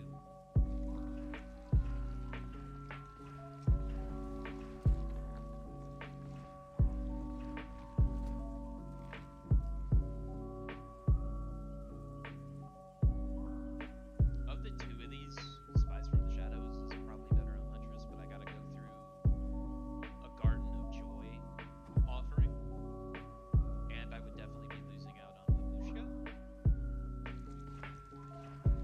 which is like one of Huntress's best add-ons. So let's not do that. Do Aura Huntress with Glowing Concoction? I don't have Glowing Concoction. I'm all out. I've only gotten like one or two ever, and I've used both. If I get a Glowing Concoction, I will put it on.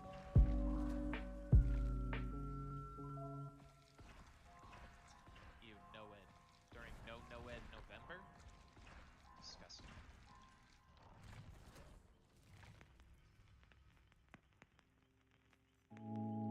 That's venomous concoction.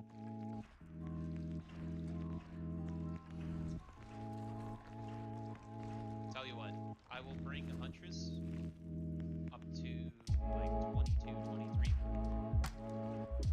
If I get a glowing concoction, I'll put it on. Oh, I don't have a chance. I wasn't expecting to find a game that fast. Come on.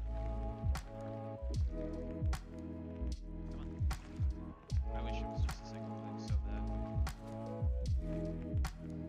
I wish I could just single click and be done with it. Let's do that. This. That. Boom. Soldier's boutique.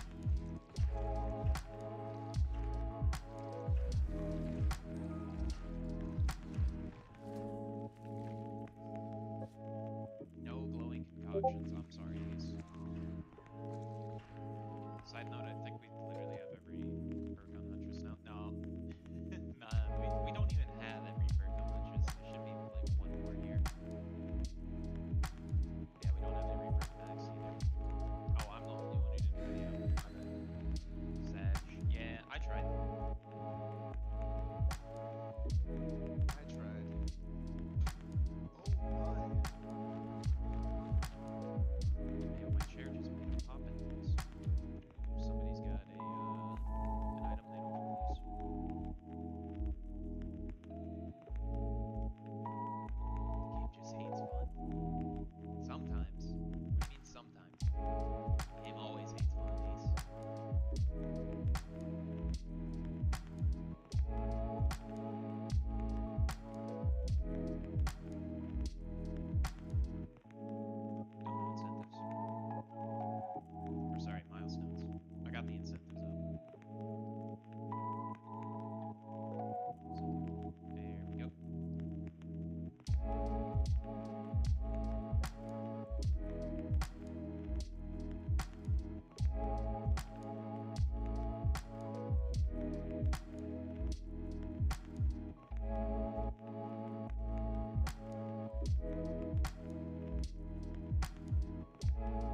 camp the boon and get the high ground.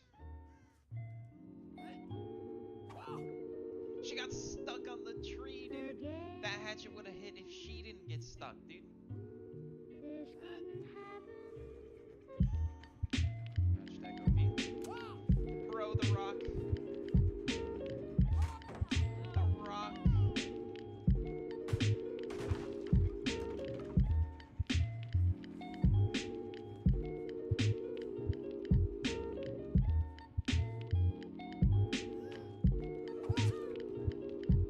Hit her with the truck.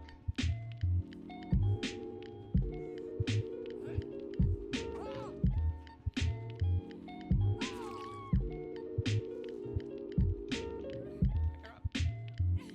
Pick her up.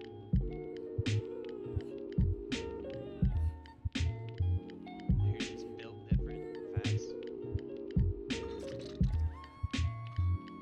These hatchets are hitting different.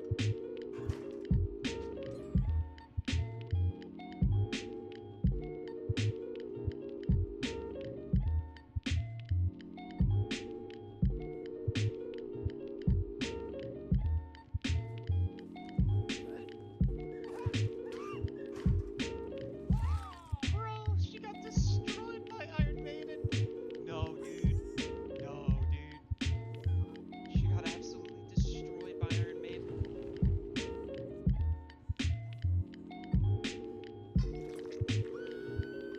Life's not fair, bro.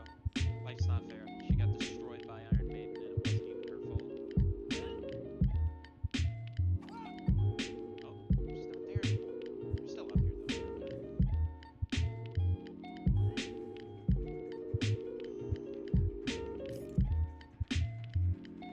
Double iridescent huntress, maybe. A little slow on that one. There's a ball right there. Is she even bolt, actually, is the question? What? Oh, she went this way. Dude, why did the scratch marks say she went the other way? That's so lame. The scratch marks showed that she went into the other room.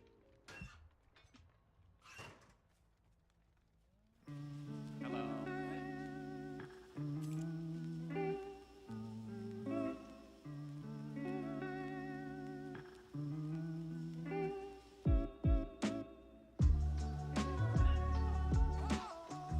Bro, why is it always you two?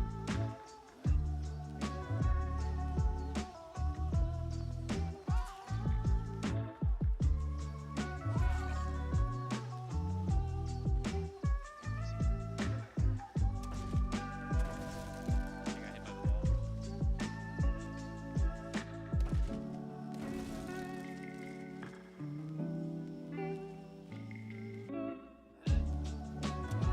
Bro!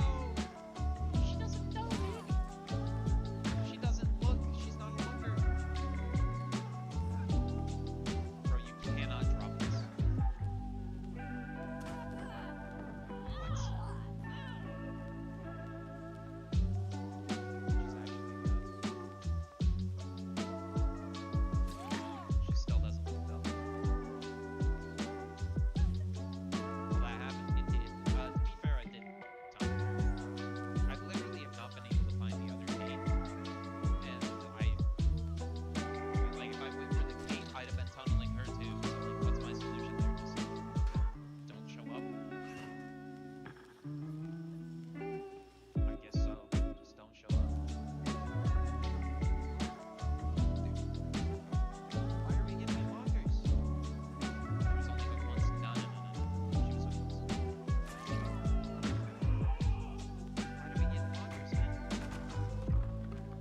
Kate was hooked twice? No, the Meg was hooked twice as well.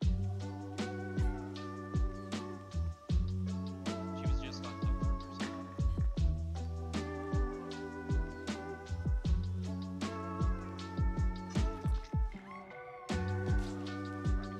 Where they are. I cannot believe I'm finally seeing run two Iron Maiden downs. Wow, yeah. Iron Maiden is the best perk in the game. So therefore the best build is gonna be Blood Flavor, Iron Maiden, Undying to protect your Blood Flavor. Where we at? Where we at, gamers? Nobody's here.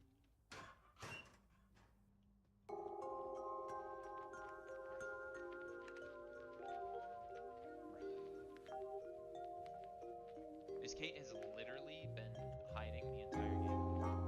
I have not seen this other Kate once. Not a single time. She's been doing gens and hiding. Oh my god, I see her. She's doing the same thing the other Kate was. No, wait. What? This is the Kate that unhooked the, This is the Kate that actually unhooked the Meg. I thought it was the same Kate that I already, already got hit twice.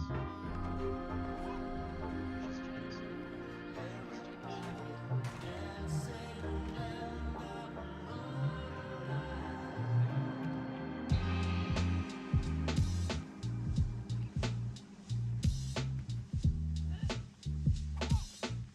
Is he done?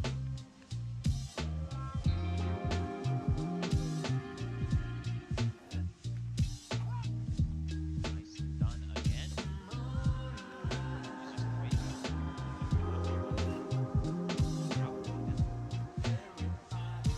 Why are we in basement?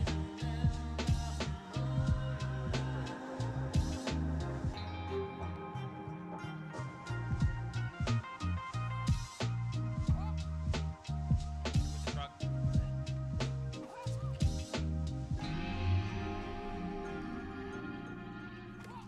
No! I don't even think you can actually sink a hatchet through these rails. I think they might be too close together. She vaulted? This Kate's actually pretty good at like stealthing throughout chase. If it weren't for order reading, I would have lost her like 100%. That's not where the gun is. Bro, please tell me you're not in the basement.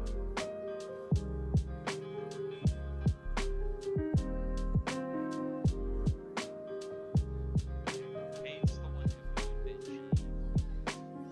Oh, she's...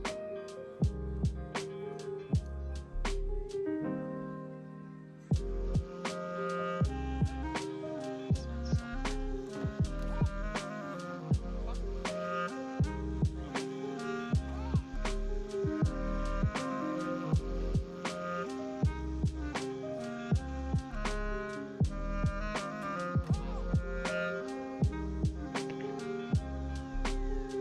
Bro, I'm so atrocious at this video game.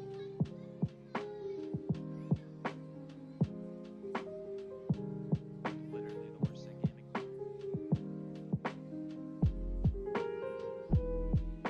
What? There's no way! Bro, she has plot armor. This Kate has plot armor, dude. Stop.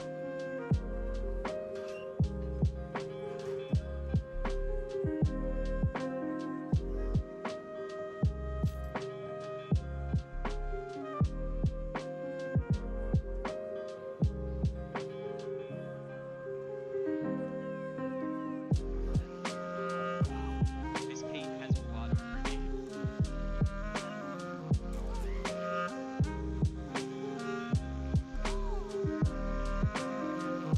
Or the problem. Yeah.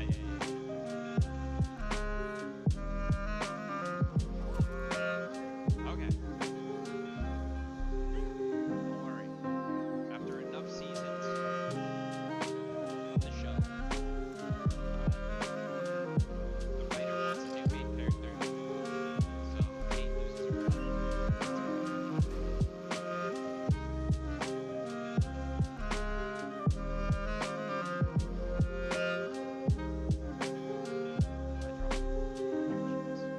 They're actually genius. I'm so terrible.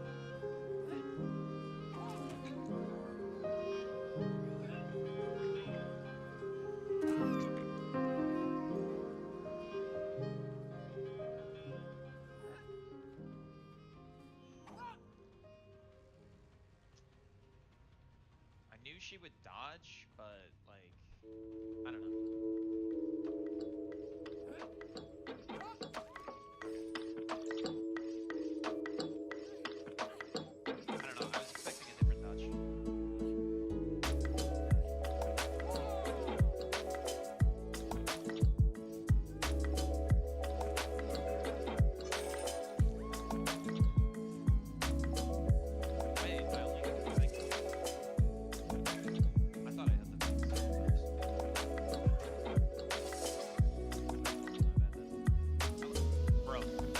power struggle, this is deserved.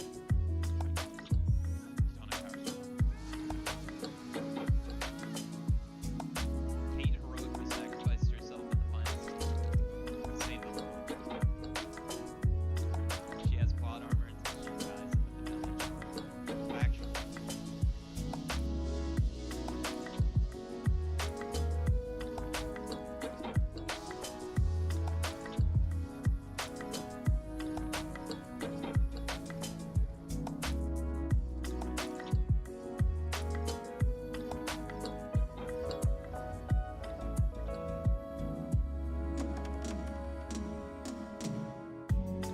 Kate sacrificed herself in the final season. So one of those animes where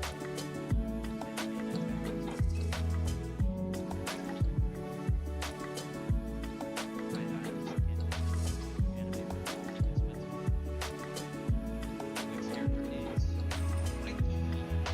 Hey, we're gonna do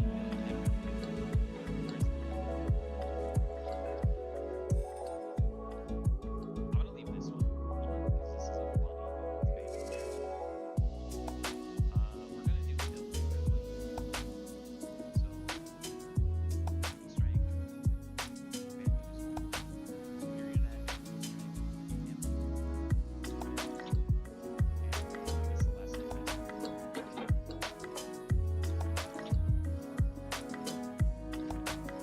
and then we gotta go infinite tier 3. We're doing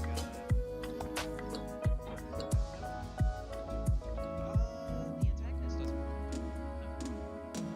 I mean they kind of would if we didn't. I get what you're saying. Kind of is.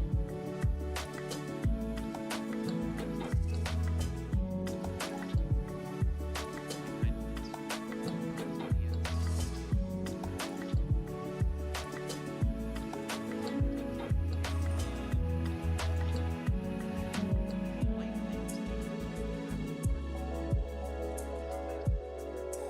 I would say, like Death Note, if it had 2 seasons, the first season would have ended like halfway through the series, and then everyone would have been like, the second season sucks. I should watch the first season.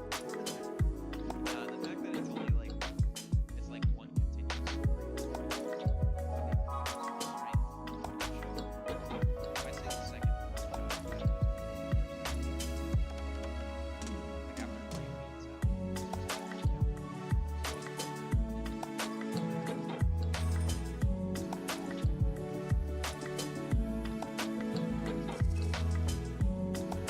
but yeah, in the end,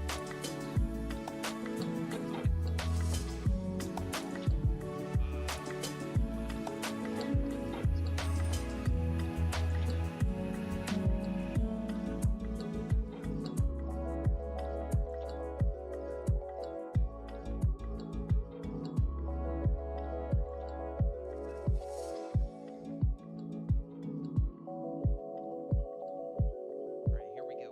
10 anime where the villain actually won. Berserk. Berserk's not over with, so no. And also the mangaka died, so we'll never know if his goal was to have the final person win or not. Neon Genesis Evangelion? Or Evangelion, however you're supposed to pronounce it. Potato chip scene is the best thing in cinema ever. Nice.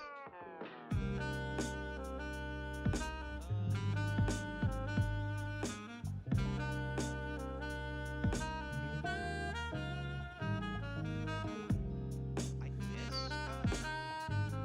that guy from Neon Genesis. Devilman Crybaby. Yeah, of course. Yeah. That's one example like that.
doesn't ever use bloodbending again, to my knowledge.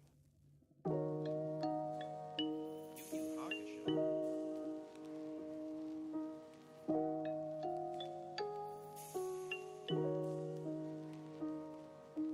I guess the villain wins in Yu Yu Hakusho because his goal is to literally be killed by someone stronger than him, and that's what happened in the end.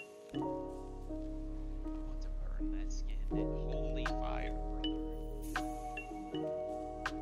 Hellsing Ultimate.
can't be the worst killer in the game. Base kills. Worst, do whatever. Hey, Kate.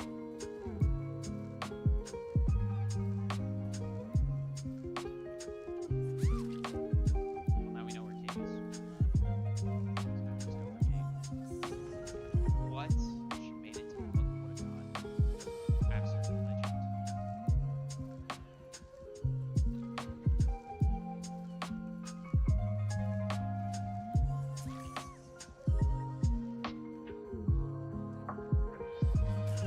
Yeah, it's off the record. We want to stab him anyway. They haven't shown that we're tier 4 Michael yet. The only thing that they've seen is my faster killing speed.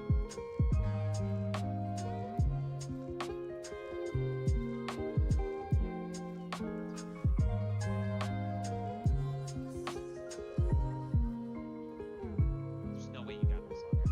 Did you get this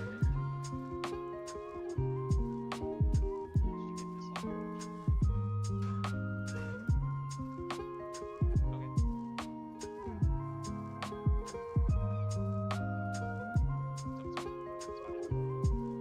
It's the healthy one too. Let's go. You have to drop this like this. The fact that you didn't want to drop that is actually so bad. I don't know if it's worth saving Shack palette, but like dying for it. Why does it? Hello. Yeah, trust me, I'm a moth. I look at flashlights, keep trying. I literally took the longest possible way to do this. Hello? Still playing Shack? Is that what's happening? If you could have any license other than Jason and D&D, what would it be? Probably Alien, Predator would be. Yeah. I think Alien would be the coolest. And I want like the Thing, for example. There's no shot that the one time you don't drop the pallet instantly you get hit. You've learned your lesson. Can you post milestones every break and not during game? I'm so sorry, I just realized that milestones were still up. That's entirely my bad. I was originally putting them away during game because I didn't have anywhere else to put them. But yeah, thank you so much for pointing that out. Or if you think I'm just gonna let you finish the gen, you're wrong.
taking.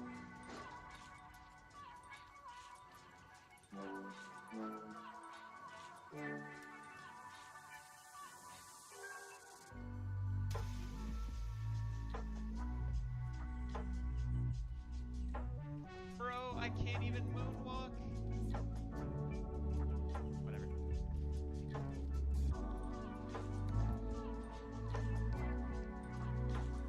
Whatever happened to that slugging change they were gonna make? It's still gonna happen at some point.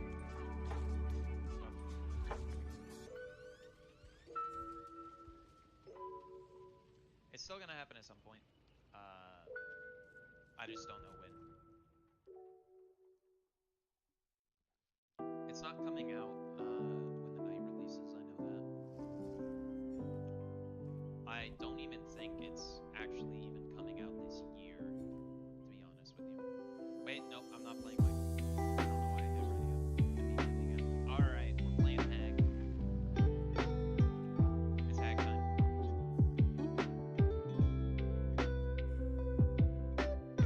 Alright, Ace, you were excited to see Hag. Let me hear it. Oh, wait.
a shrine, obviously, so that the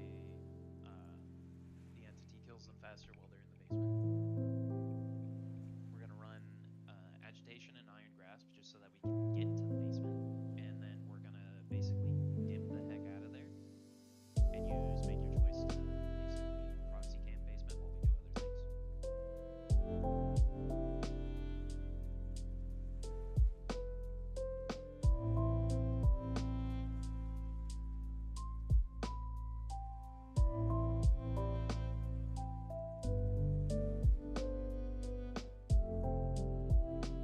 We should have run that. You know what we should have done actually? We should have run the add-on that lets us teleport to traps that haven't been triggered.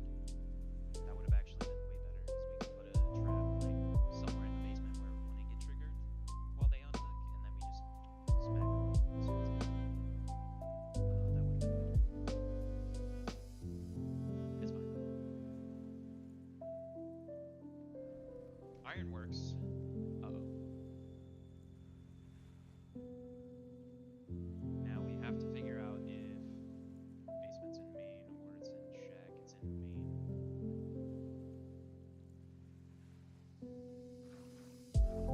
Let's put one there for right now. Here already. Hello? Koichi like ran straight for me. He dropped against hack. That's like. I would be mad, but like that's what you're supposed to do. I didn't complete that. I should complete that. Drop pallets are literally eye level. Yeah. I'm shorter than the generator.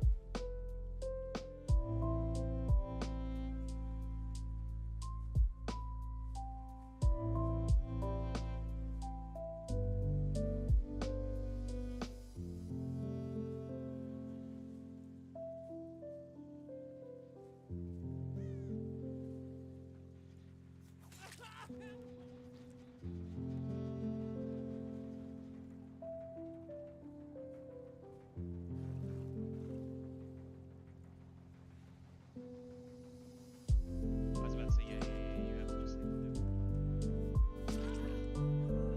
Yeah, go towards main building, Jane. And then I'll take you all the way to basement, trust.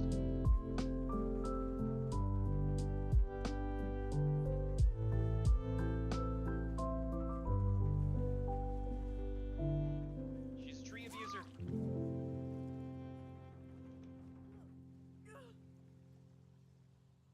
Ew, the hack's new chase music was bad too. That was atrocious. To the basement with you, Jane. Cooking soul.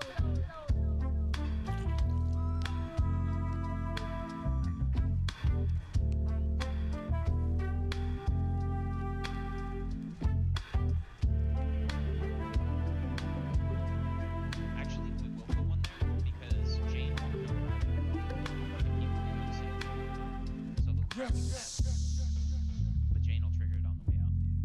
Genius. Okay, yeah. Fire always sounds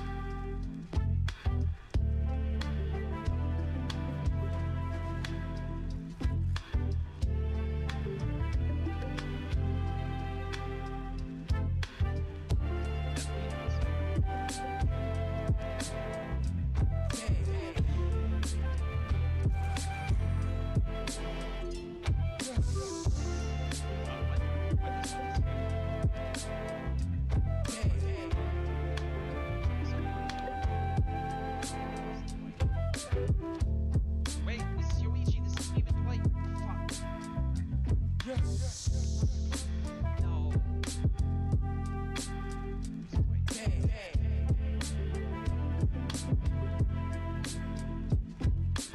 Bro, he's so much taller than me.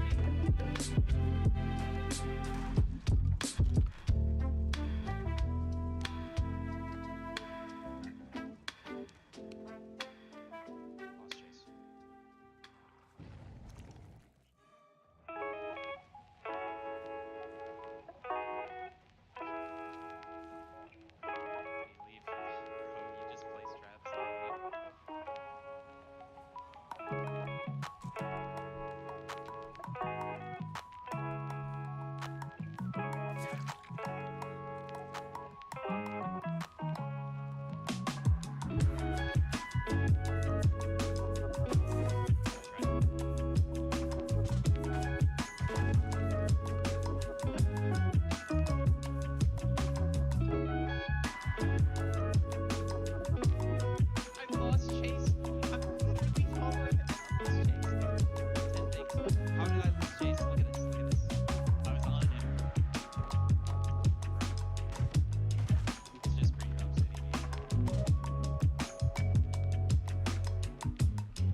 get him. Why did he wiggle off so fast?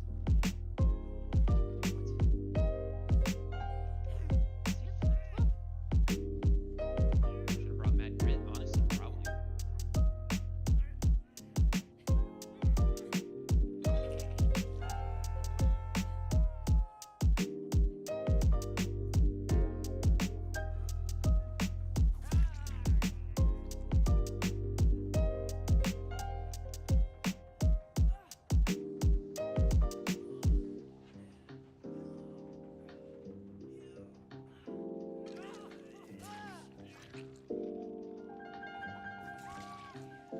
You lose your BT the moment you start unhooking.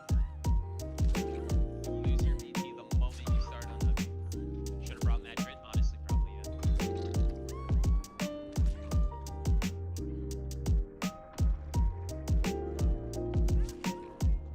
Wait, where did Yuichi go?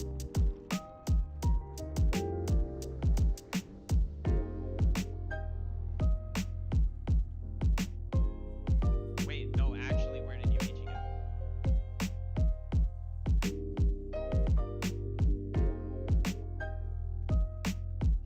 He was downed.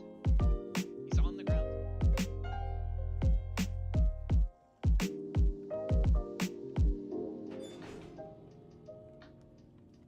I better see like tenacity and flip flop unbreakable from this guy. On top of having dead hard.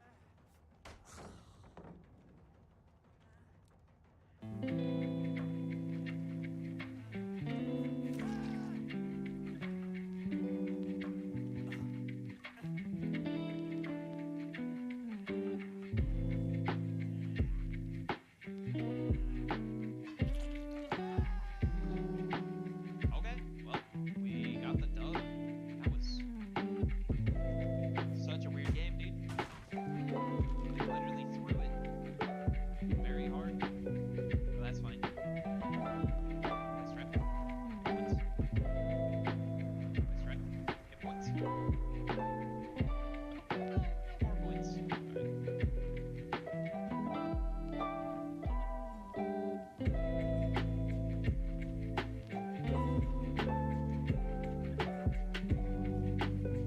Did it again. Yeah, he had flip flop on it. Nice. That makes sense. I don't know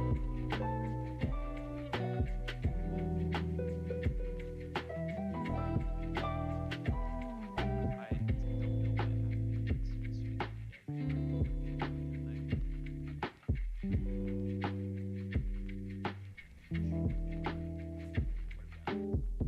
No more than one living survivor logs.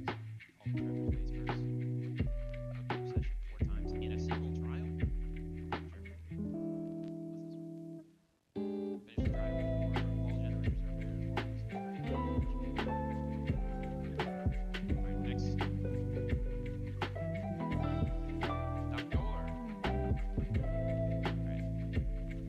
No slowdown on Doctor. It's honestly gonna be rough.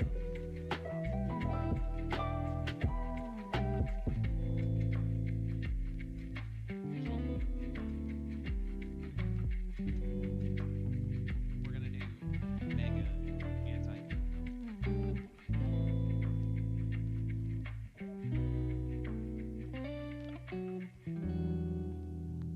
Bro, there's no way I only have tier 1 sloppy. Whatever. You only really need let's go, you did your basement task. True. I thought hooking 12 survivors in basement was gonna take way longer than that.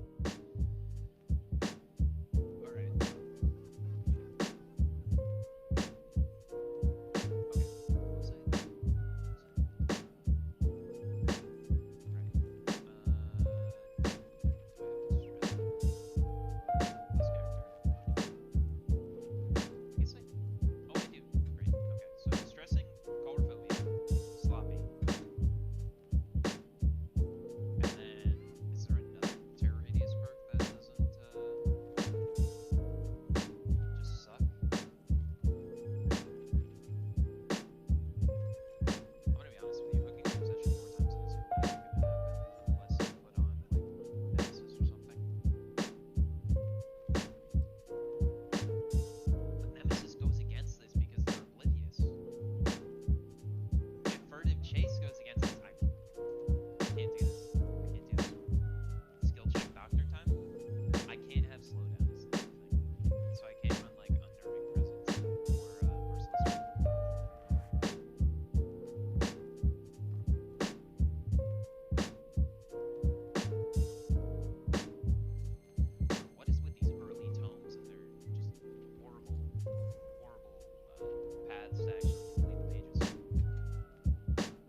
my terror radius is 40 meters because of distressing, plus 14. So I'm looking at 64 meters.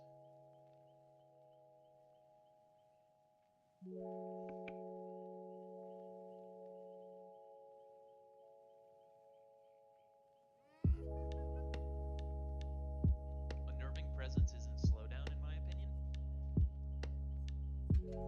Let me read it again.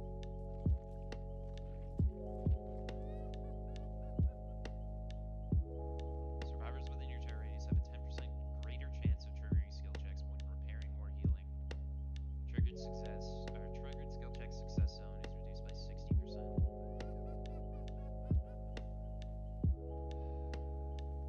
Is unnerving presence slowdown?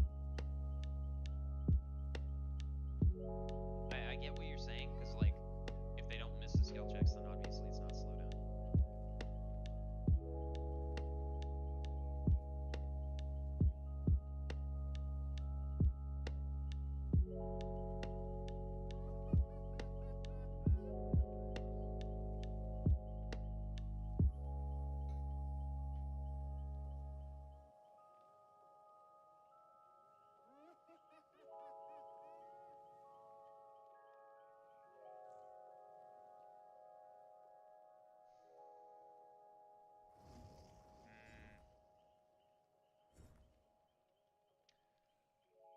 You should do Starstruck, Agitation, Heightened Awareness, and the add-ons that increase your terror radius, then Infectious next. It would be funny.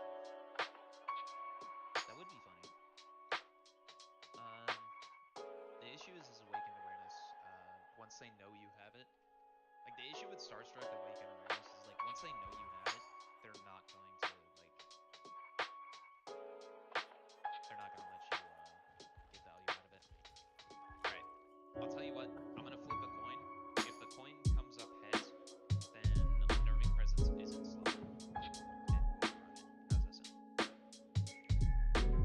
It came up heads, so we're running Unnerving Presence. Assuming you don't win this game, that is. I mean, ultimately the goal is to win this game, right?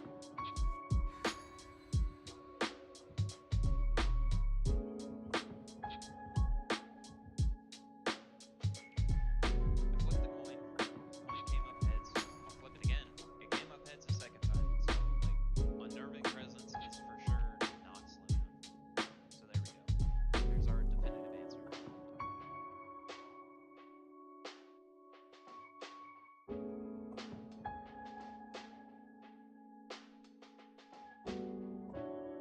So we've got Coulrophobia, Unnerving Presence, Distressing, which on its own is like really annoying for anybody trying to do any skill checks for like healing. And then we're also running Sloppy to make just take the in general. So like Coulrophobia plus Sloppy is going to make healing nearly impossible. And I think our goal here is to literally just never use our Static Shock or our Static Blast, so that our terror radius is as big as possible. Oh, the game. Yo, it's a good map for this build too. Alright. I wouldn't be surprised if they don't hear my terror radius already.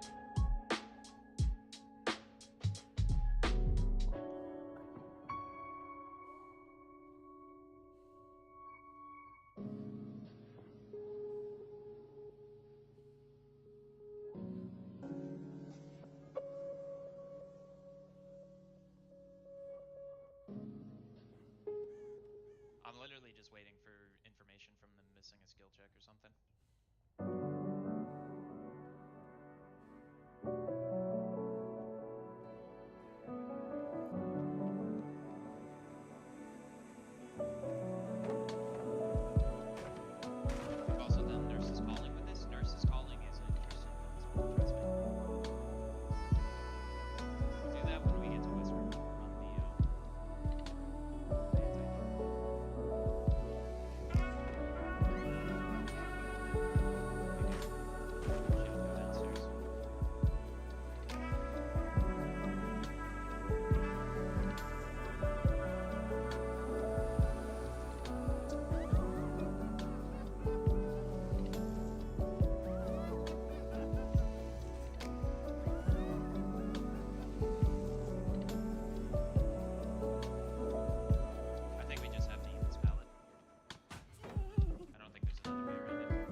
$50. Sweet. So you get to choose the next killer, and I'll go ahead and let you choose the gun too. Sounds good to me. Bro, fuck that. These guys are gamers.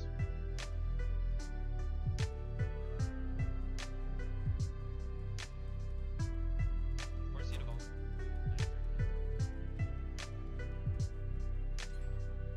Unreal. Actually unreal right now. Not a single missed skill check on gens. Insane.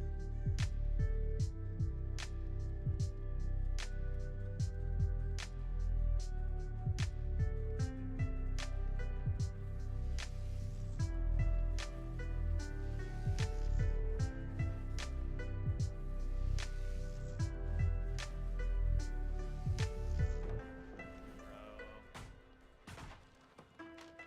I've eaten so many pallets.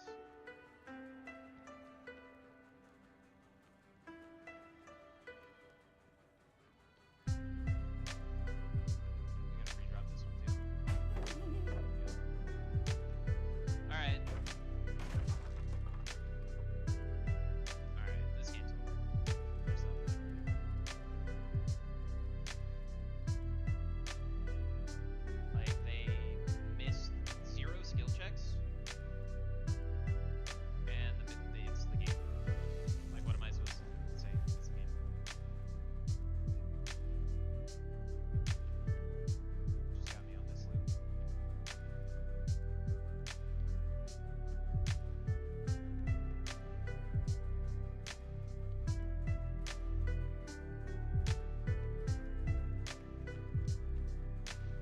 What?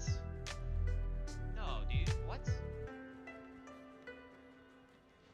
Okay. I'm tilting and getting spun and tilting even more. Okay.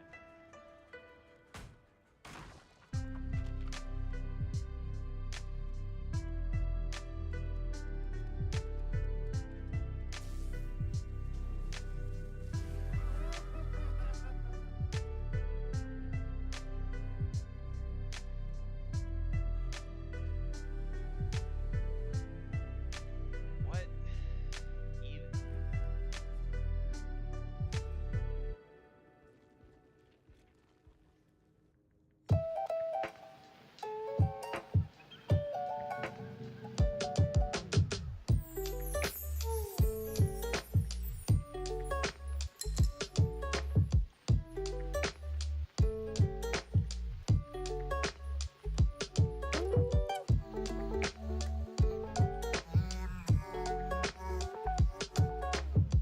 Like, I don't know.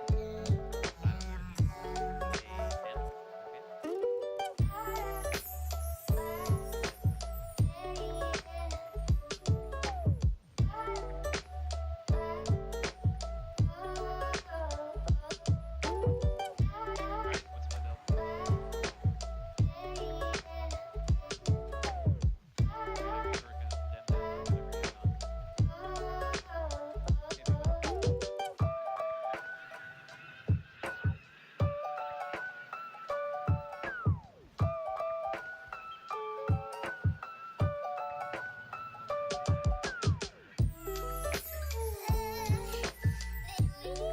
Okay, hear you out. Alright, I'm listening.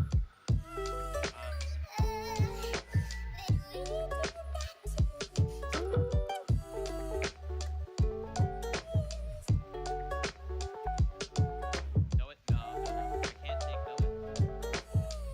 I can't take no it. It's no it, no it. I'm sorry. I can't take no it. I refuse.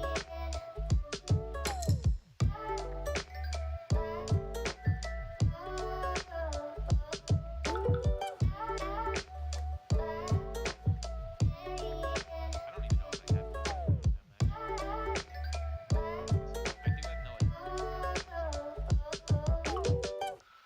Also, what the heck? Territorial Imperative, Noed, Insidious? I don't even want to know what the last perk was, because it's disgusting, whatever you're proposing.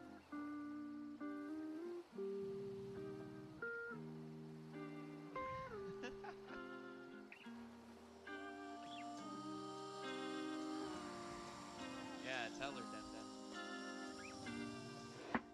Screech.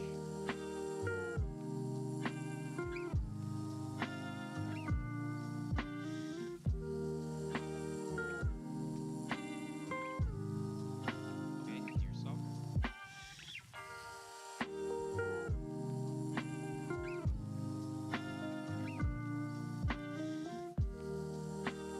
Nice and give me devour. Oh, thanks.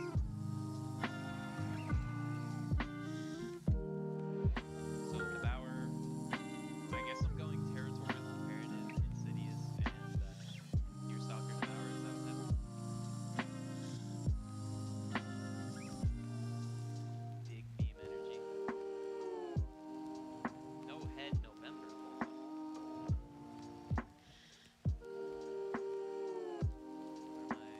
I don't know my alphabet. There we go. Territorial imperative. Do I have insidious? I might not have insidious. I might have to sing some insidious.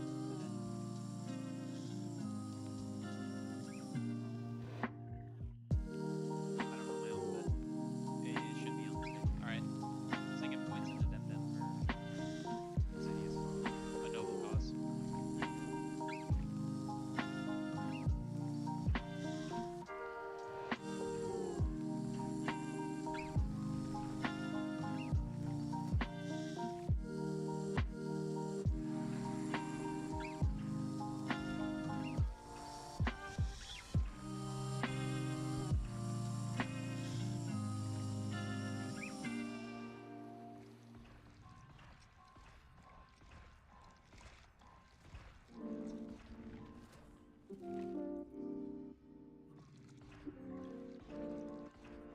Don't worry, once we do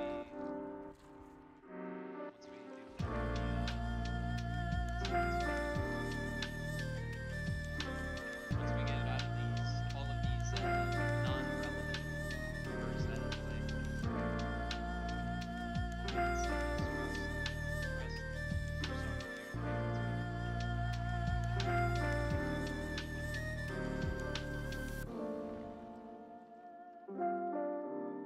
How do you not have Insidious? It's literally a default perk. It doesn't show up. Also, not exactly on my list of things that I want to get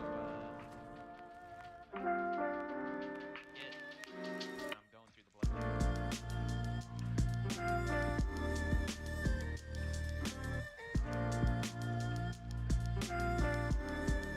Also, with the new prestige system, default perks on Windows 8 takes no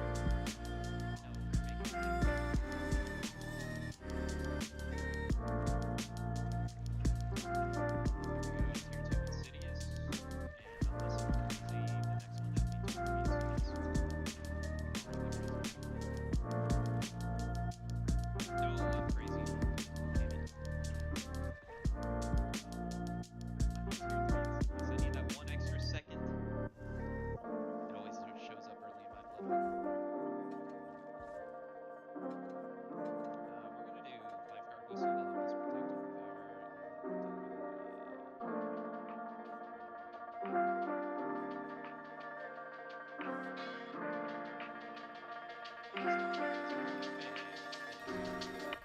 And then we'll just drop 4 power. Give me Tier 3 Insidious.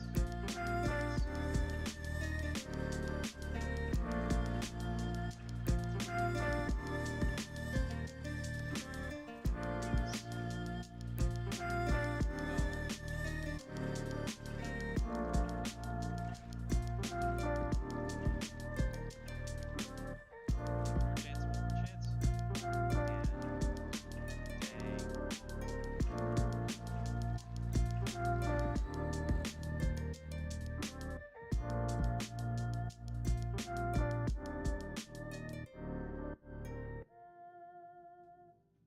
Dang. Alright. I hate Shattered Hope. It needs a secondary effect. No perk should exist. No perk should exist for the sole purpose of counting other perks. I agree. Honestly, I think what they should have done is they should have made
got lightweight.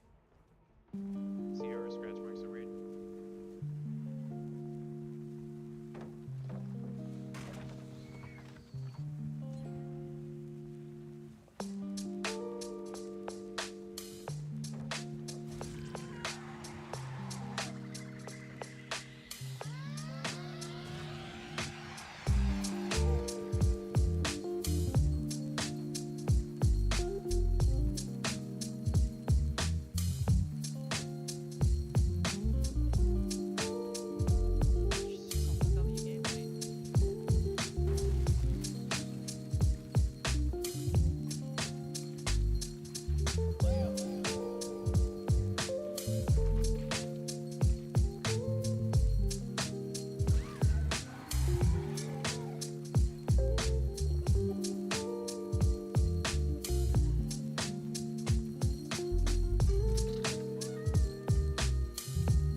sorry, Grape. I tried this match, but these guys are just all gamers. And they got a strong map.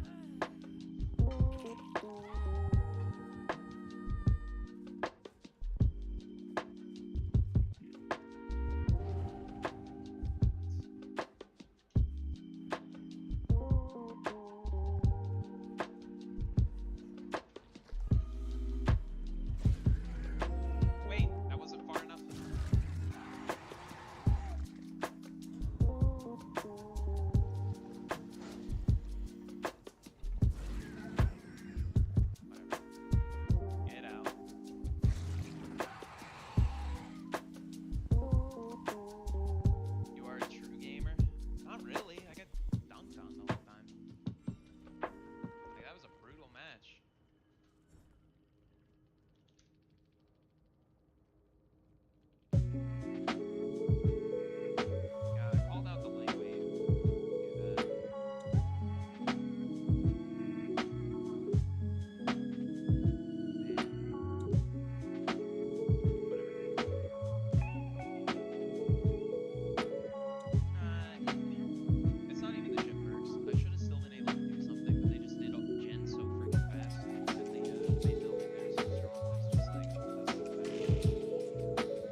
Well, hello everyone, and we're back to do some flight planning.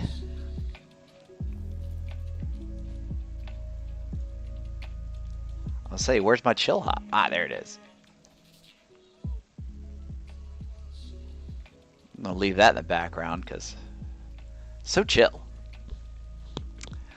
All right, so straight games. Been playing some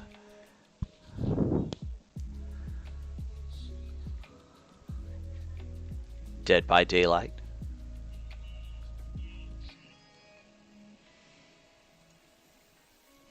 So head on over and check him out. Subscribe as well. He's also raising money today for Extra Life, helping out the kids. It's good stuff.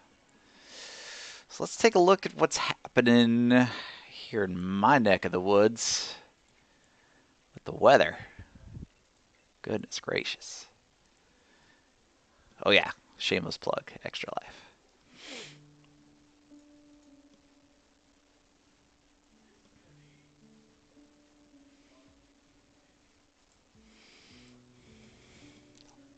So yeah, look at this.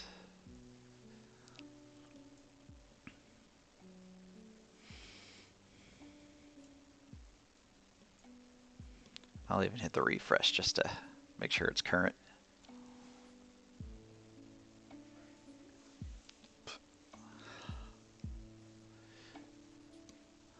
So I'm thinking a New Orleans flight. It's not that long, but at least they're able to file a IFR flight plan.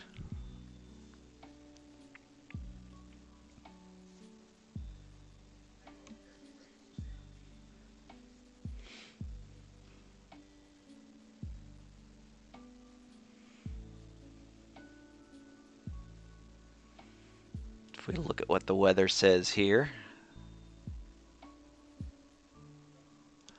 ILS on runway 11 or 2.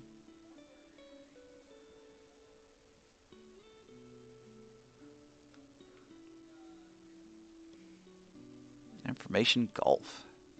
So it's rain and it's all the way down to 400 feet.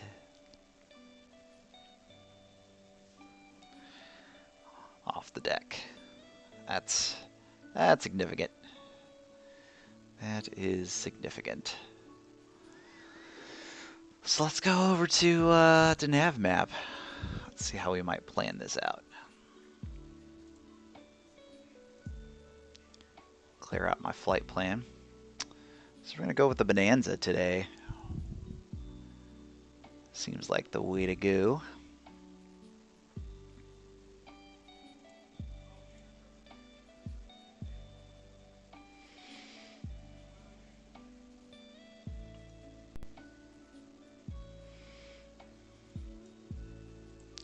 File up our flight plan here and put our departure here at spot 10.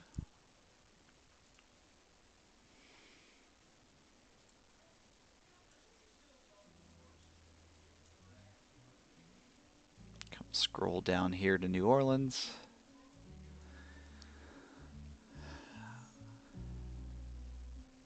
Over here to Armstrong.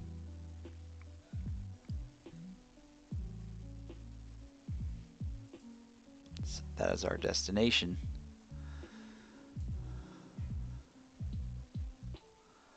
Let's see where we might want an alternate to be.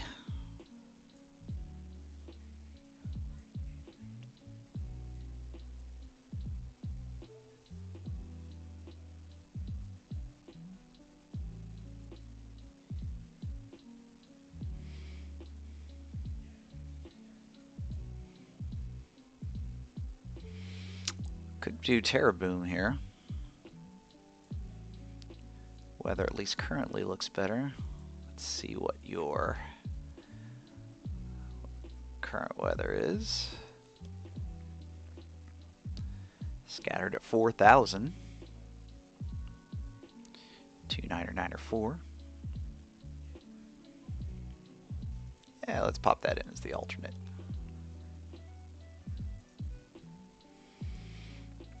All right.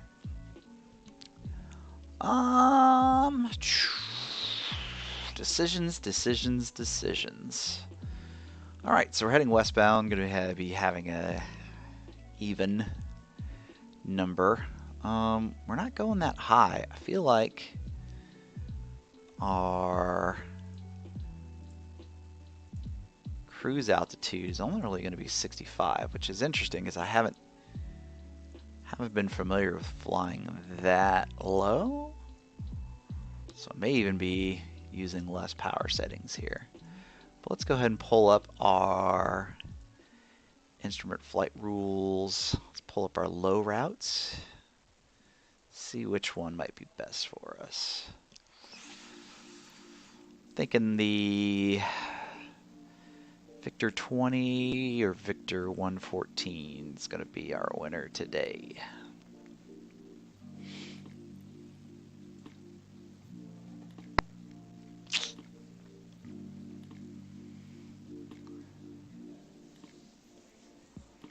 Yeah. We'll do a direct.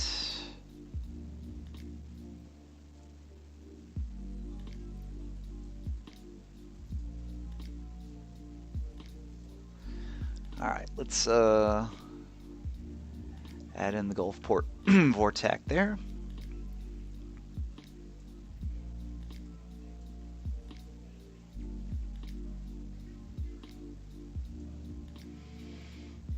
And we'll take Slidell as the waypoint across there, and our minimum of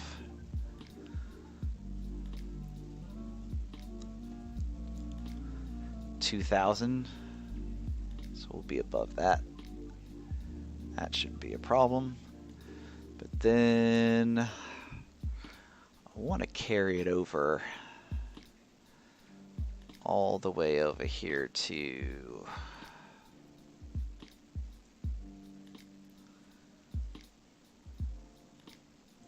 hard to see what this is. This is reserve.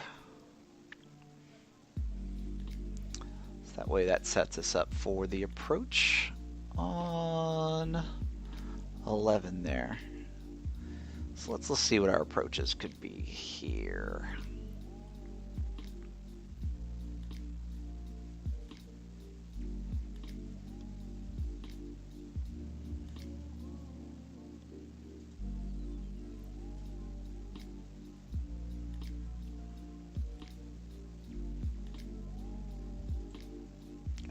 Move that one down. All right, there we go. Let's see. So looking at Armstrong, let's look at what our procedures are. We want to do an ILS on 10.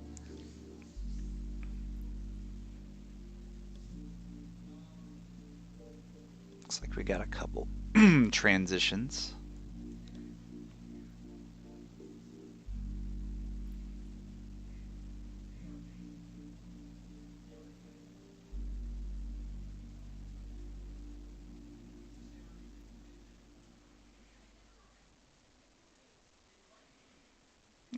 Yeah, we'll do the mud bog. I don't know.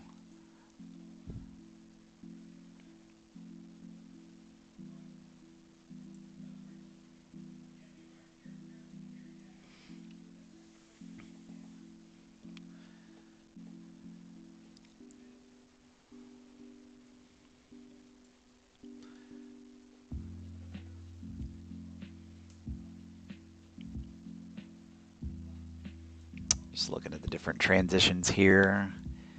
TDB or TBD.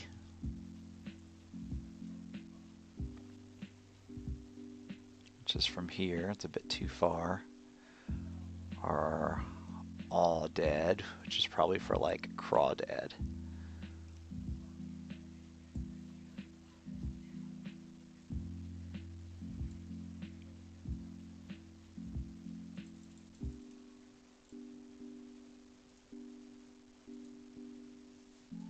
Let's see what the charts say.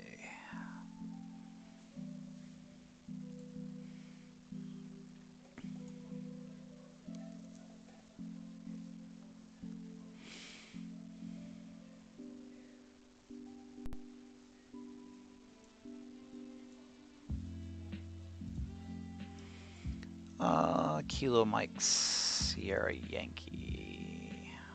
Helps if I type it right.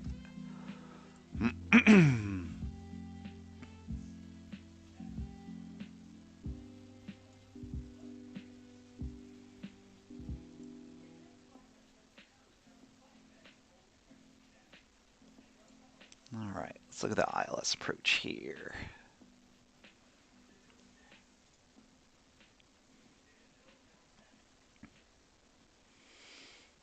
Let's see, reserve, and add voodoo.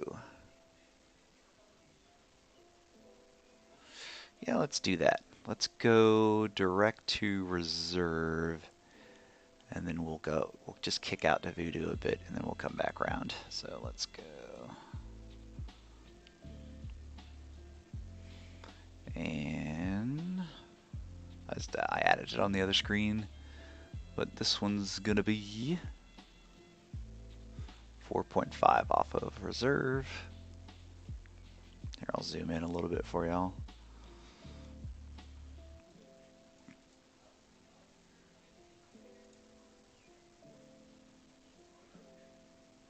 Yep, so we'll hit voodoo on the initial. We'll go ahead and hit mud bog.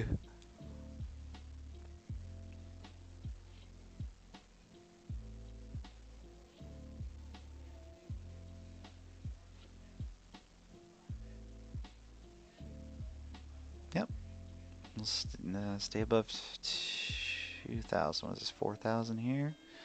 So yeah, we'll just stay up above 4,000 on the approach. And then let's look at the profile. Profile's got it at 4,000 and then down to 2,000 at mud bog. RILS minimums.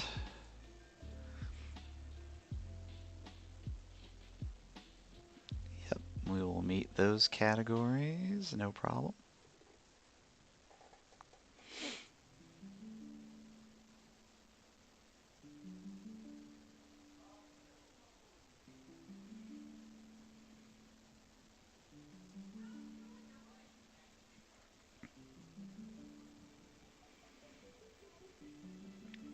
So it'll be about a 6-minute, 30-second approach. Probably interpolate somewhere in there, because I'm going to do about 70, so maybe about 6 minutes. Sweet. All right.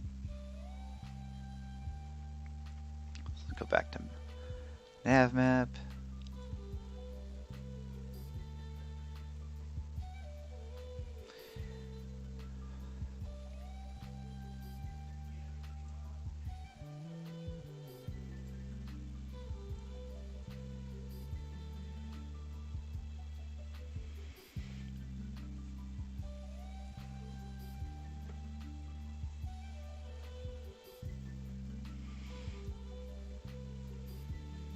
Okay, so we'll look at the whole flight plan here.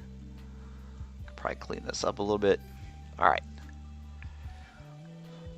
Take off from Ocean Springs. We're going to hit Gulfport to Slidell fix, and then we'll get to reserve. We'll extend out a little bit out to Voodoo. Transition into Mud Bog on the ILS approach.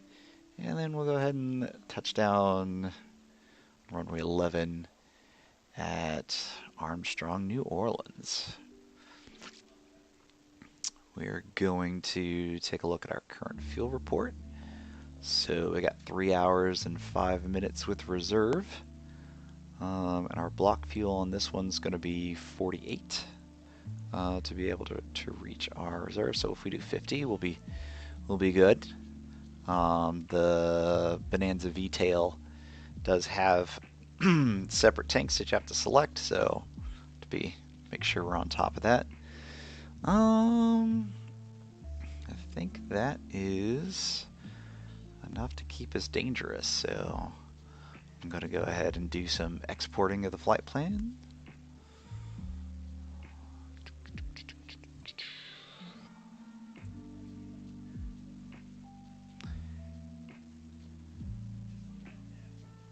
Oh, I got my numbers wrong. We're headed... No, that's right. We're headed west.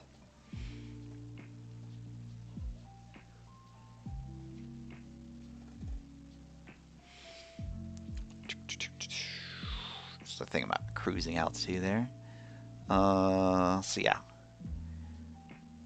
We selected 8,000. I think we're going to maintain filing that 8,000 there versus the 6,000 that I originally said. And I'm going to go ahead and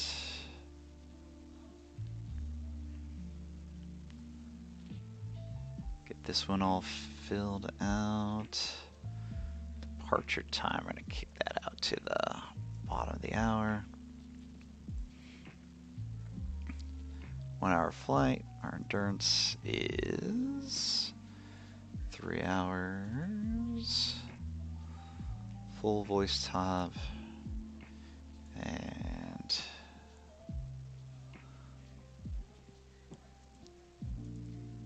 equipment for this one's going to be Sierra.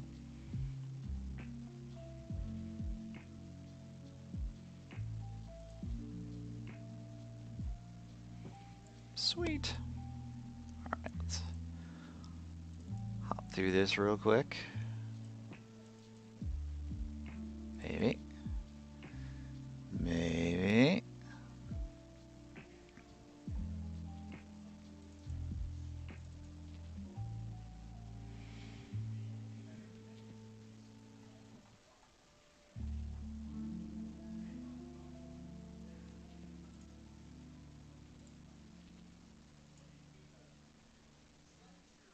Sweet. Oh man, that's a great place to stop the music too. Bam! I thought it went to the next song before I clicked it. Alright. Go ahead and roll up my dashboard stuff here. Everything over here is looking good. Looking good, looking good. Alright,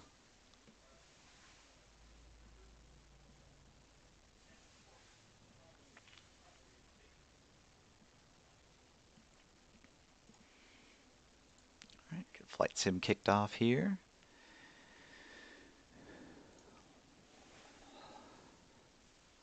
So many of the windows. What I am going to do is I'm going to pull up my checklist.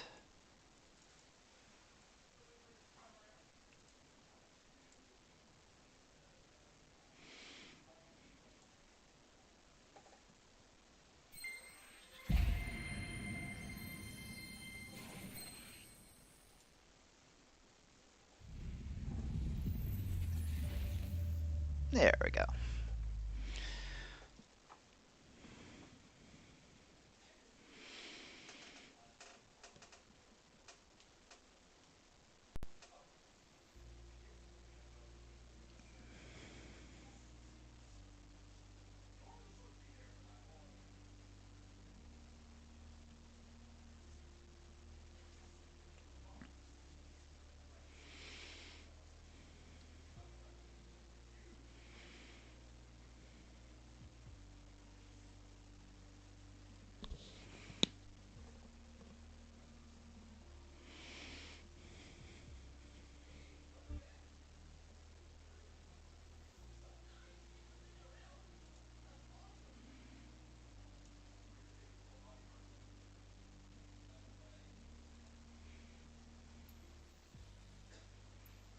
Okay, don't need that one.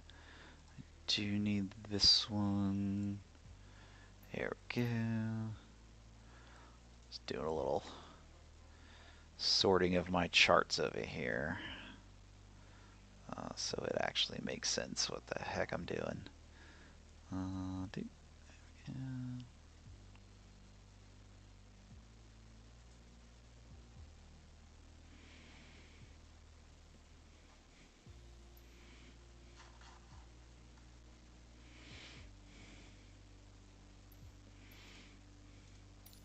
All right, so let's get our Bonanza VTail.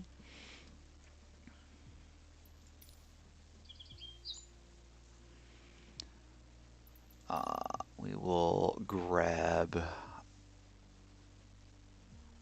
Gosh, I want to say it's this one. I sure hope it's that one. Yeah, we're gonna say it's that one. All right. Take a look at our weight and balance. With our reserve, we're good with 50. Standard loadout. Customization. We've got that there. And just for S's and G's, I'm going to go back and make sure this is the right one. Nope. On my hanger. Yep. 829 kilo.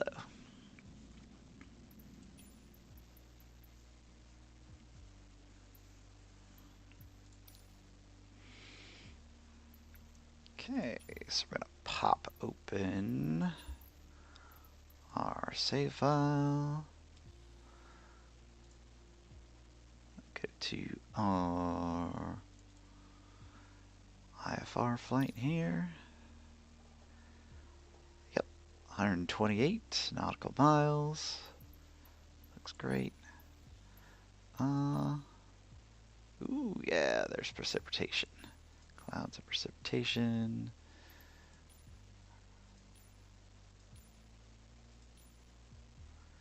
Wind effects.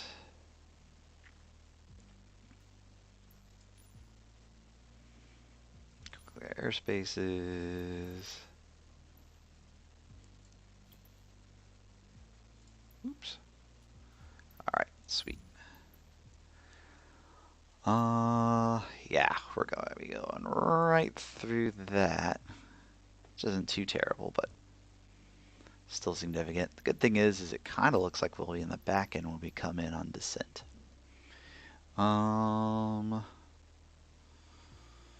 Approach. We're looking for the ILS here. I don't think that changes anything too much.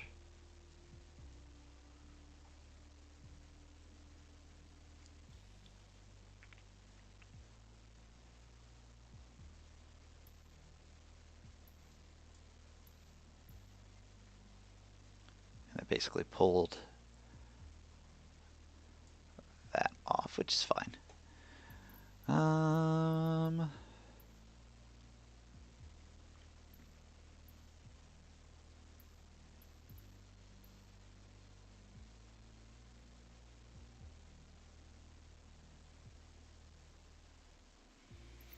Okay, do a quick navlog check. Quick drop from cruise and our descent. All right, looks good. Let's do this.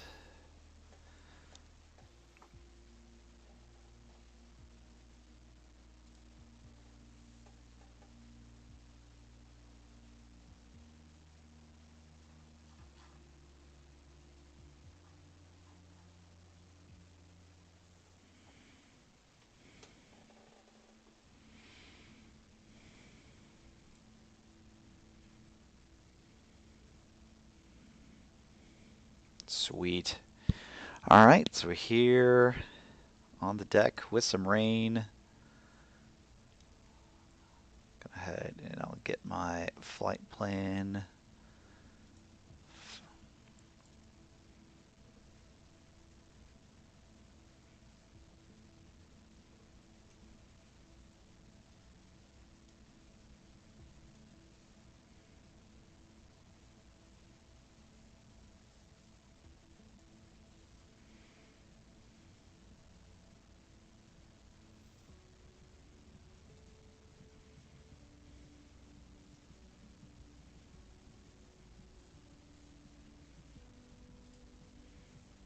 Okay, I'll load up my flight plan here.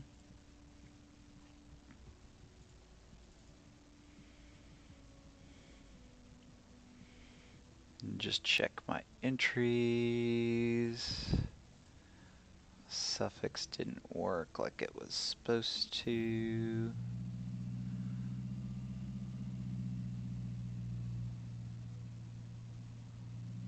All right. And we're filed.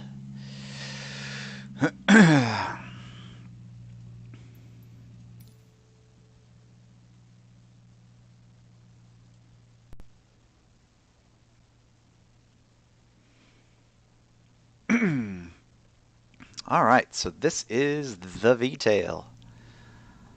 Love this thing. It's also called the Doctor Killer as well. So you know, that's a thing. Uh, thankfully, we're going to be gentle on the empennage and not do any crazy maneuvers today, if can be avoided. But we are going to be working some IFR today. I'm going to try to get my clearance up out from Houston. A little dangerous. I'm going to try not to. I'm going to try to make sure it's gets back as, or they get back with me as filed. But I'll have to make sure I get the squawk code correct. So that's one of my things I need to get better at. All right. So that being said, let's visually get that out of the way so we can get to the switches. And let's start our checklist. So seats are in their fully upright locked position. Seat backs are set. Brakes set. Avionics are off. Circuit breakers are in. Landing gear handle is down. Cowl flaps are open. Switches are off. And our electric trim switch set. And our fuel selector valve down here to the left tank to start us off. And batteries coming on. Alright, got the indicator. It's there. Let's test our brightness. Warning indicator's good. Alright. And fuel quantity check. Half tank on both as we planned, and the beacon's coming on. Alright, let's go ahead and get started. So, mixture's coming in rich. Prop full forward. Throttle's going to be fully open. Turn the pump on. Looking for fuel flow. Got fuel flow. Turn that off. Back to idle. Up forward. And magnetos to both. Let's pop out. Props clear. Clear!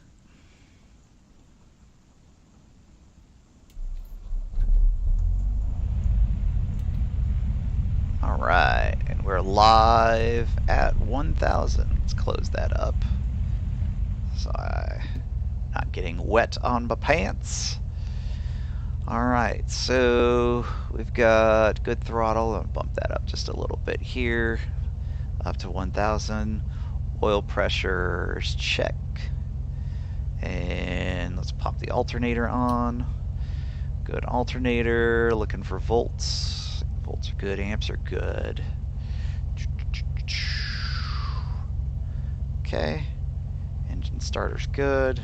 Let's go with our avionics on. We'll get them dialed in here in a sec. Avionics set, flaps up for takeoff.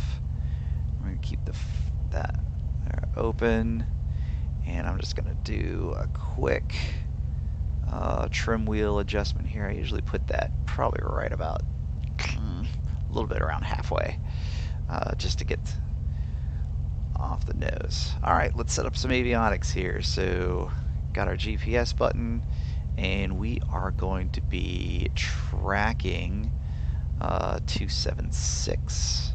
So let's spin this around as appropriate. 276-ish, and we'll get that on. Target altitude for climb is going to be 8,000, so we're good there. And we'll get autopilot set when we're there in flight. So gonna cheat a little bit here, so we don't have a nearby. Do we? I don't think we have AWOS here. No, we don't. So closest we've got is from Biloxi and Keesler. So 29906 is what we've got reported. So let's dial that in. Altimeter 29906-ish, somewhere about there. All right, let's check compass. Compass checks. That looks good. And let's start working in our radios. So we're gonna go Unicom. Com1. And we'll go ahead and set up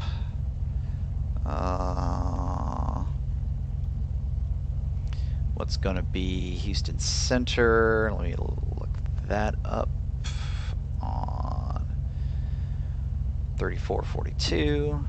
All right, 3442.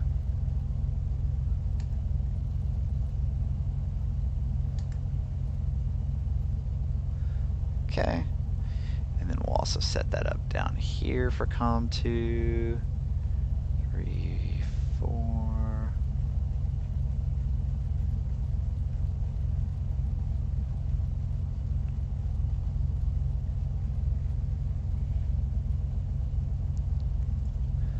Okay, pop that over. We'll listen to COM2.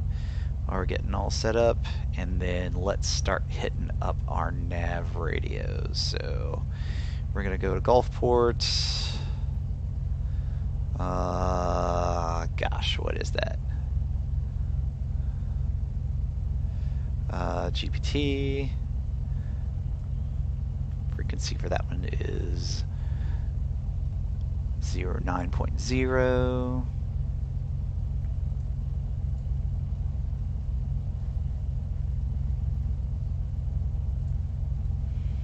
Okay, let's see for indicator, anything in our 2 indicator for that? Nope, nothing yet. We'll see if we'll have that come alive, and then we'll get the other vortex set up while we're in the air.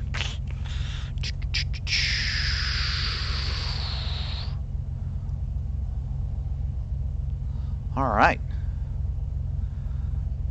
feeling pretty good.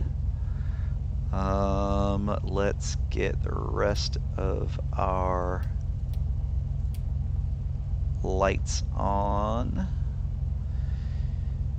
and let's go ahead and dial into approach.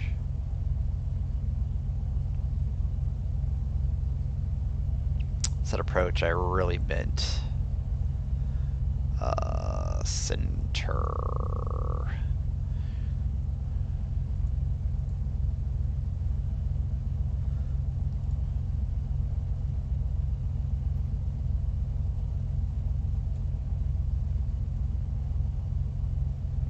Ah, I remember I was going to change a streaming setting. I wonder if I can do it now.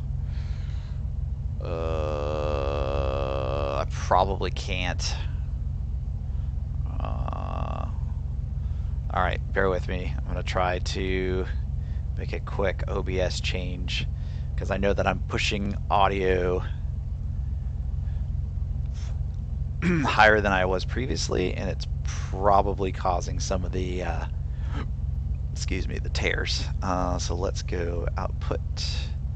Nope, I cannot change it midstream. All right, well, I'll get to it next time around. Back to our view.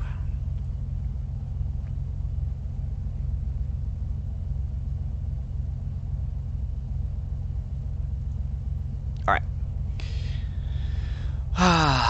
All right, here comes the scaras. See if we can get picked up by Houston Center.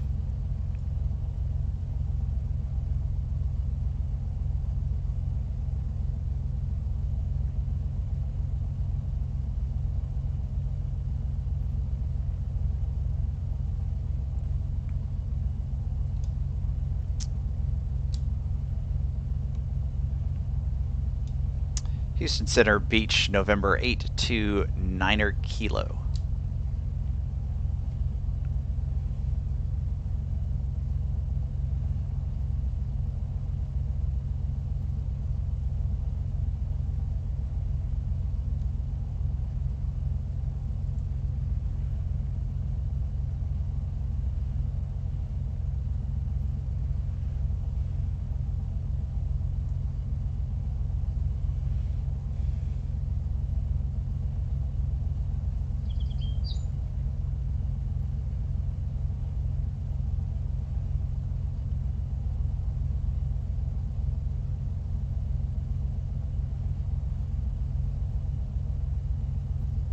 Okay.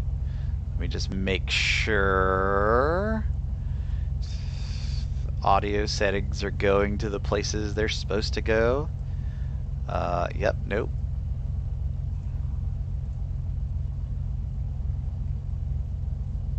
Southwest 3510, ready to go. 13 right.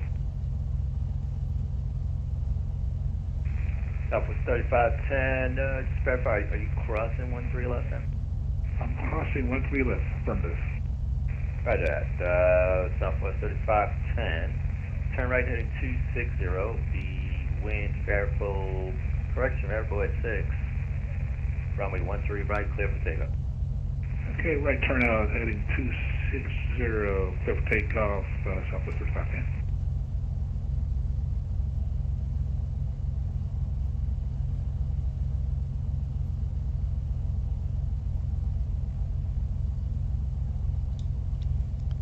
Houston Center Beach, November 8 to 9er Kilo. Beach 829 kilo, Houston Center, go ahead. Good afternoon. Looking to see if I can use Center to open up IFR flight plan. Beechcraft 829 kilo, that's affirmative. Clearance going to be with me. Stand by. 9er Kilo.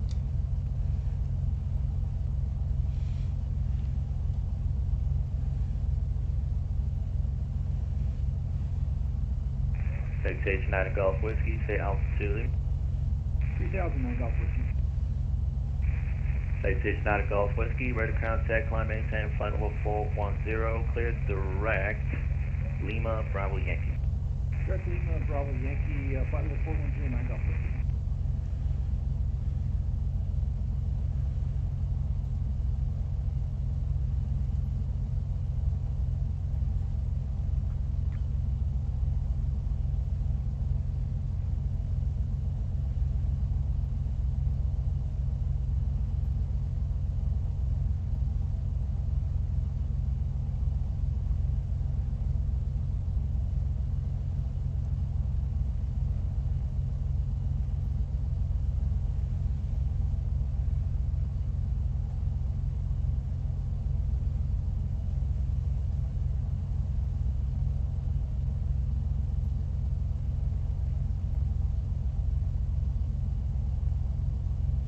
All right, so while we're waiting, we can do our run up.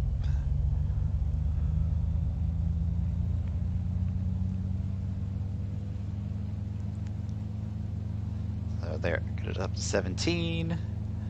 Gonna exercise the prop, make sure it drops, which it does. Go back up. We're gonna go mags. Southwest 3510, say altitude. Climbing through 2500 for 5,000. Southwest 3510, greater contact, climb, maintain, flight level 260, proceed the registry. Okay, climb 260 and direct retire Southwest 3510. United 503 at Wireless, clear for the ILS 8 right approach. Mountain clear for the ILS right approach.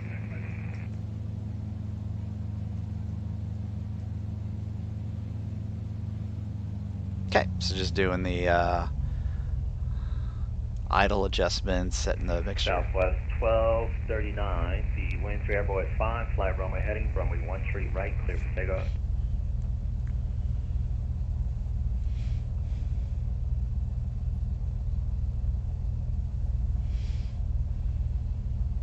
Southwest 1239, Houston Center.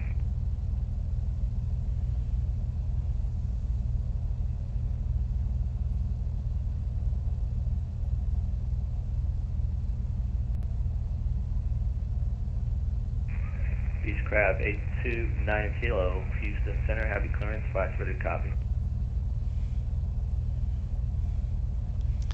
Houston Center, 29 Kilo, ready to copy.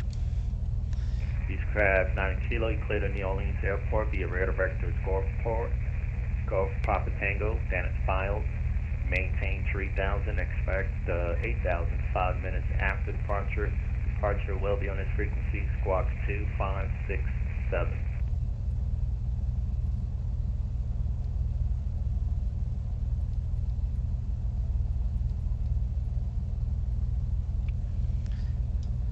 And Houston Center, Beach 2, 89 Kilo, copy. We're cleared to Gulfport, and expect radar vectors, continue on, and we'll climb to 3000, expect 8000, and squawking 2567. Beechcraft 9 Kilo, readback is correct on departure. You fly runway heading, and call me once you get airborne. The release for departure time now is 18380. It's not off by 1908 Zulu. Fire potential no later than that time on this frequency. Frequency changes approved. Contact me airborne again on runway heading.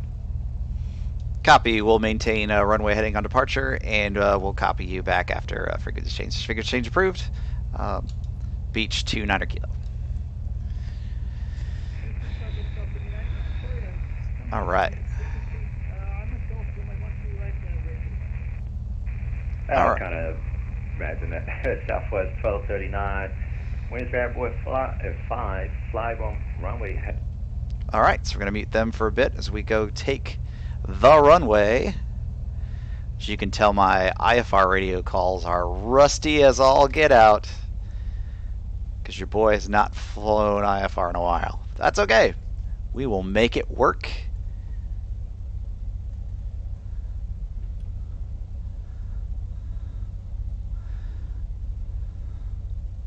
All right, so we're going to take 36 here.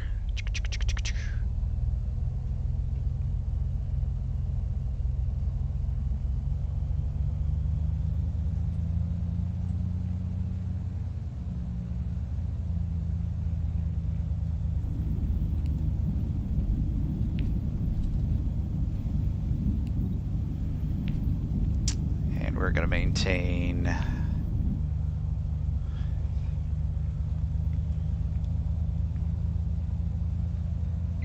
3000 here.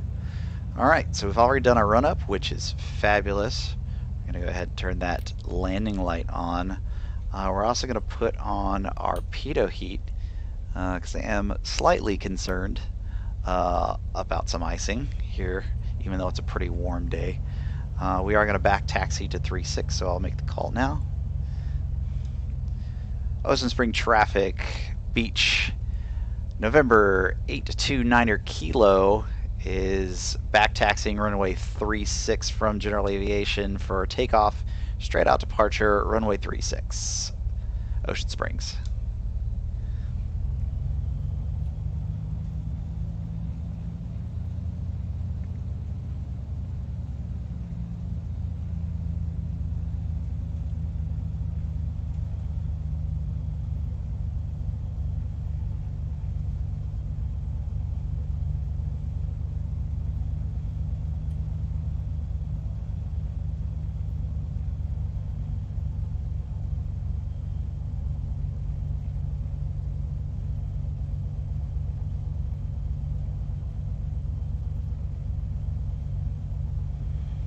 Okay, just gonna roll through the checklist real quick. Trim set,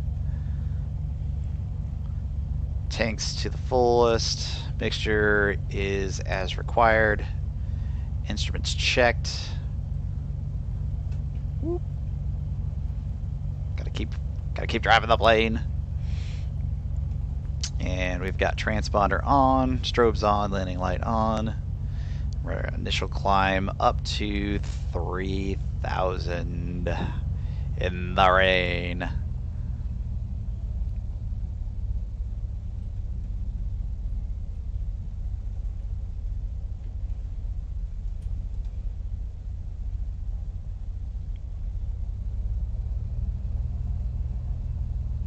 Ocean traffic, Beach 29er Kilo is now departing runway 36, straight out departure, climb to 3000 IFR at Ocean Springs.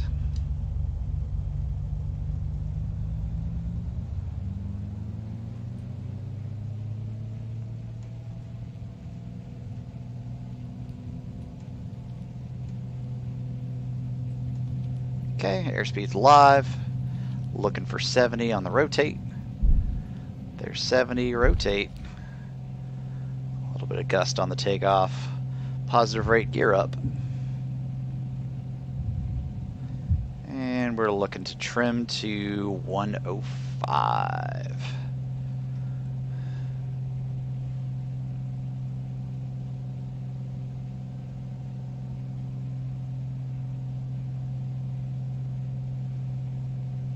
Okay, good rate of climb. We're going to drop the RPMs down to 2,500.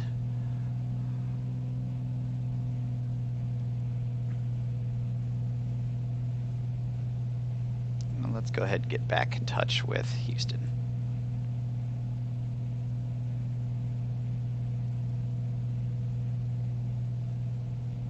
Delta 1881, radar contact, flight level 37. Check your altimeter setting. I'll show you level at flight level 375 for some reason there. You're about 5'6" north from Macomb. Resume on navigation. Alright, well, yeah, we have to reset the altimeter. We'll do that real quick. 1881.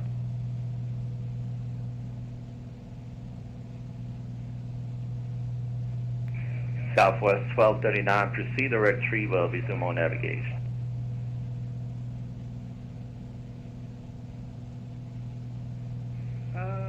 Proceed to retrieval, resuming on navigation for Southwest 1239. Number 113, descend via 8th count to arrival, runway 8 right, Houston altimeter 2996. We'll send via the station to arrival 2996 altimeter, thanks, reliable 113 heavy. Okay, we're going to arm up the autopilot now. United 503, the wind 16 at 3, runway 8 right, clear to land. 8 right, clear to land, United 503.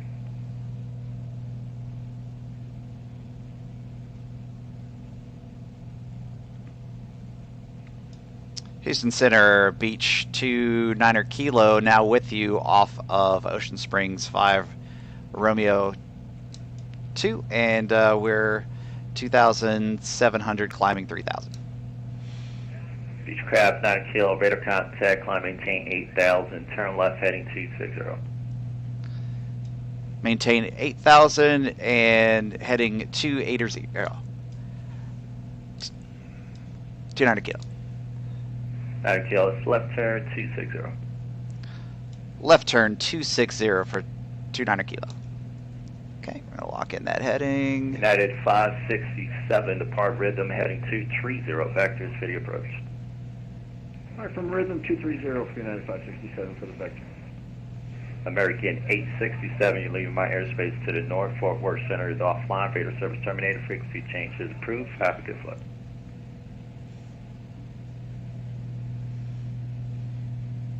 Okay, so I'm going to start our climb now. Houston Center, good afternoon. Southwest 601, checking in, flight level 370, about 40 miles northwest, Lufkin, VOR. Smooth. Ooh, through the rain. Southwest 601, Houston Center, radar contact is reported. Flight level 370, smooth through here.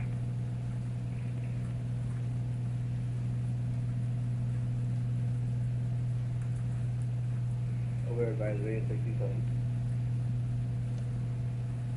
See it?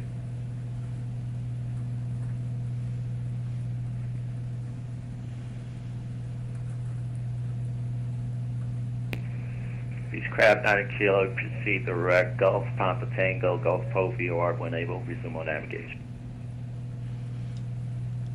Direct to Gulfport, and we'll maintain our own navigation to 9er Kilo. November 348, turn left heading 260, descend and maintain 2,500. All right. Turn left heading 260 and descend and maintain about flight level 250, or 2,500.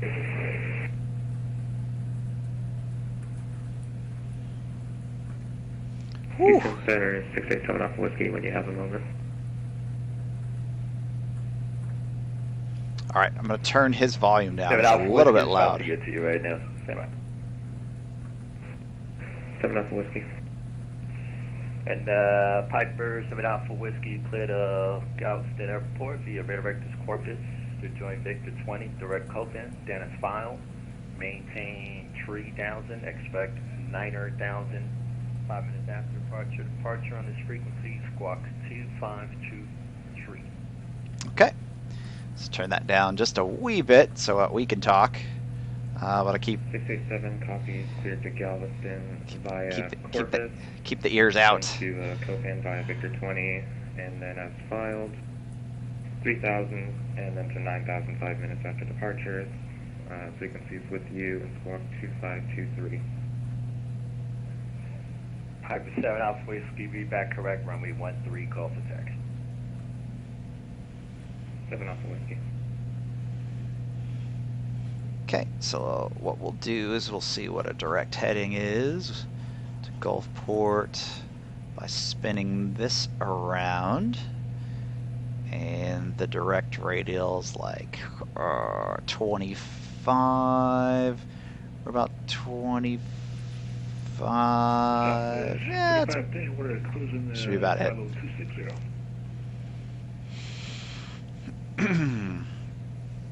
Whew. Alpha 35, 10 right.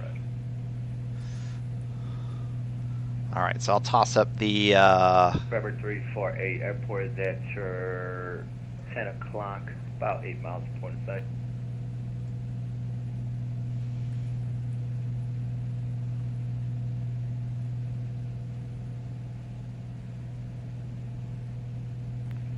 United 503, exit right when able, contact the tower 125.35. Put the nav map up there and get this to full screen. 567, sorry for the little late turn, descent here, descent maintains 4,000, if you can give me a good rate, I appreciate it. Yep. All right, so let's see. Yep, there's a cursor. So we're right here. We're gonna go to the VOR right there, and then we'll continue as filed all the way down what might be Victor 20. I'm gonna go with Victor 20.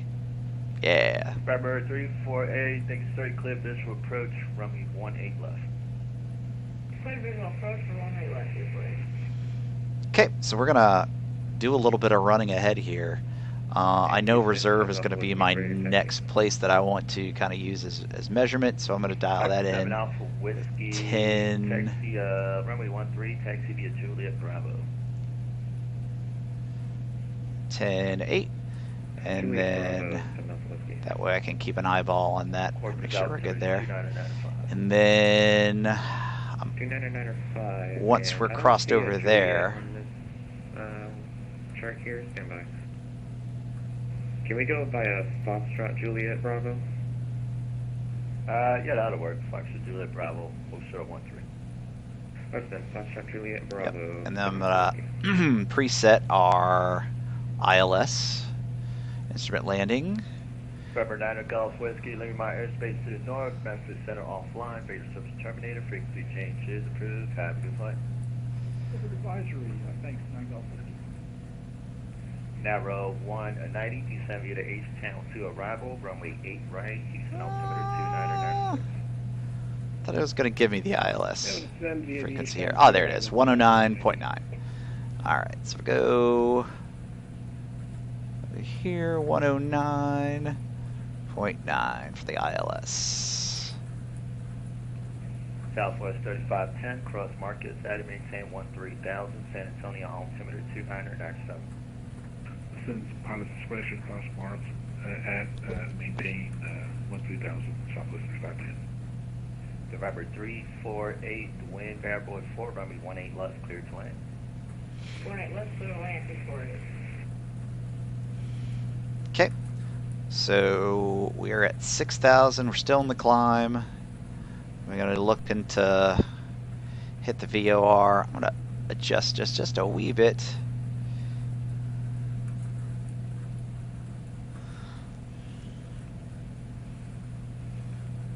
To get us back on track, and then I'll go ahead and sync us with the nav computer for the rest of the way.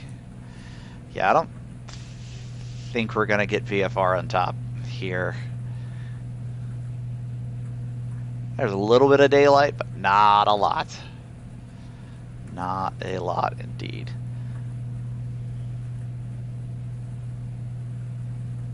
Anywho, alright, well, let's go ahead while we're thinking about it. Let's get the gas switched over to our other tank. We're still good on our power settings for the climb, and I mean, we are Added quite literally on left top of it. heading 150. So let's go ahead and lock in navigation. Wow, you must have put the brakes down there. Oh yeah, we dropped the bottom out of it. Alright, and now I was like, 259. That's a ride in the back.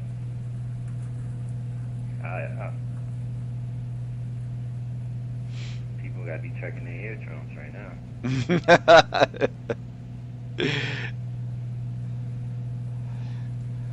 Alright, at 7,000, and we're still proceeding. We're still getting a lot of frame rate drops. I don't know if that's a processing problem or a me problem. Let me go ahead and drop restream. Let me drop that. Added 567, turn left heading 140, intercept the local line. 140 for the localizer.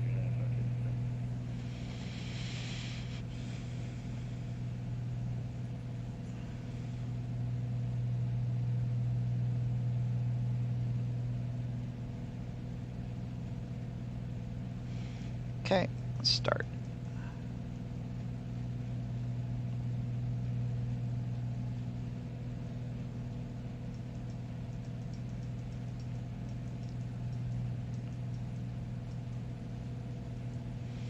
Wow, almost nailed the mixture.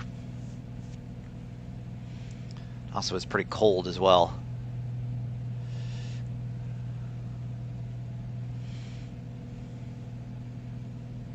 Southwest 3510 depart Marcus, heading 260, vectors visual approach 13 right. Okay, 260 heading after marks. Vectors for the 13 right approach. Alright, for nav map, let me see. Let me take a lot of stuff off. Let me declutter. I got a lot of things that I just turn on for planning purposes, but don't really need them. 348, welcome to Austin, exit right 1 able, taxi to parking via Bravo. Have a good one. Sure, right, whatever, and parking via Bravo, thank you, 348.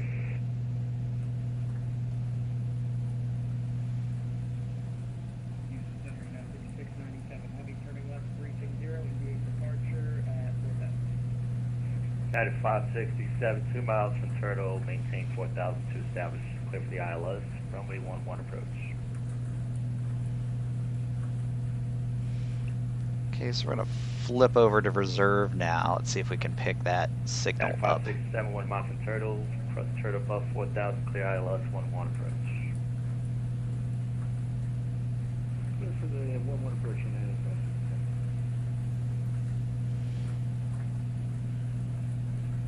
United 5697 Houston Center, good evening. Radar contact, climb maintain flight level 350, proceed to rec rank. Climb maintain flight level 350,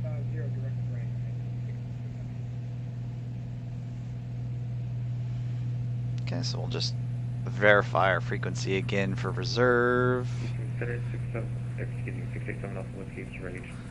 10.8. 8. That's correct. Yep, good to go. Piper 7 Alpha Whiskey, wind 040.14, fly runway heading, runway 13, clear for takeoff, and squawk low Charlie.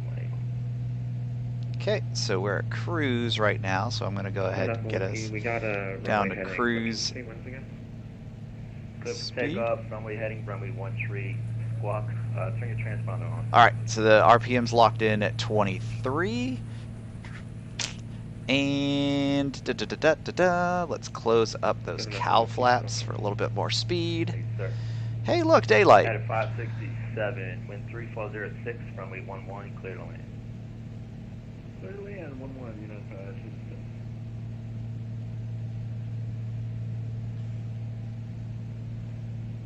Seven Alpha Whiskey is clear for takeoff, and we'll go runway heading off of 13, 7 Alpha Whiskey. Read back correct.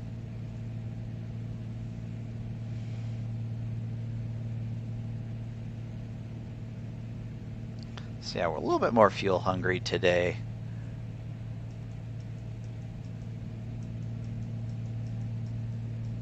Oh, there we go. Now we're starting to get some peak with a little less fuel. Houston Center, November 5 Whiskey at Austin, requesting for taxi to stay in the pattern for pattern work and There we go. Alright, that's better. Remember, 5 Tango Whiskey, Roger, you're going to remain on the pattern, that's what you're going to be doing? Yeah, we're just going to remain in the pattern for some, just a couple rounds, and then we'll be taxiing back in. Right, remember, 5 Tango Whiskey, Roger, dispatch when you're ready to taxi, you can expect runway 18 left. Okay. We're ready for taxi for November 5 Whiskey. Remember, 5 Tango Whiskey, Roger, squawk mode Charlie, runway 18 left, taxi via Golf Bravo. It's actually runway 18 left, via Golf Bravo, and we're on the Charlie for November 5 Whiskey.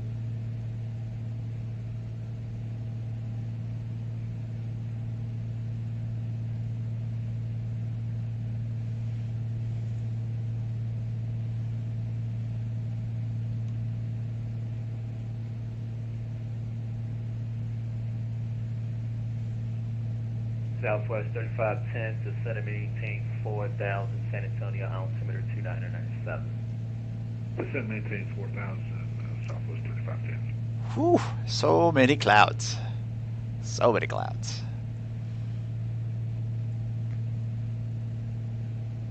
Alright, so now we're just in a state of monitoring right now. Between various layers of clouds. Let's see if we can see a little bit of the coast. There's a little bit of the coast down there. I can see, not a whole heck of a lot. Whiskey's approaching 2000. A little bit of visibility. Not much though. Piper 7 Alpha Whiskey, radar contact, climb and maintain 900,000, turn left, heading, let's see, 040, intercept the Corpus Christi radio, join Victor 20, direct call there. Up to 9,000, and we'll go ahead and head to Corpus 7 Alpha Whiskey.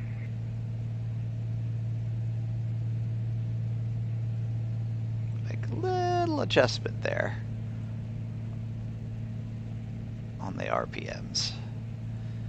Sweet.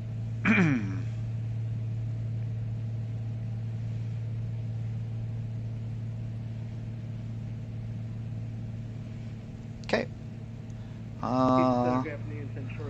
Just doing the cruise checklist. So cowl flaps are closed, power's set, mixtures set to the fuel flow as required. And our selector valve will switch that every 20 minutes. Sorry, who was the call now again? Centurion 147, Charlie Bravo.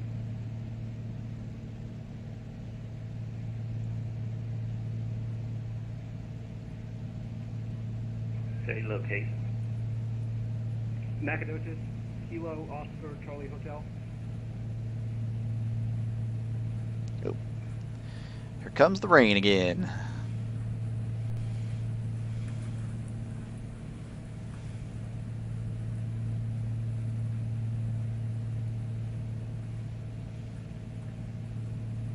Alright, November 147 Charlie Bravo. You at Nacogdoches? Yeah, you outside my airspace. That's Fort Worth airspace. You like right in the edge of the border, but it's outside my airspace there.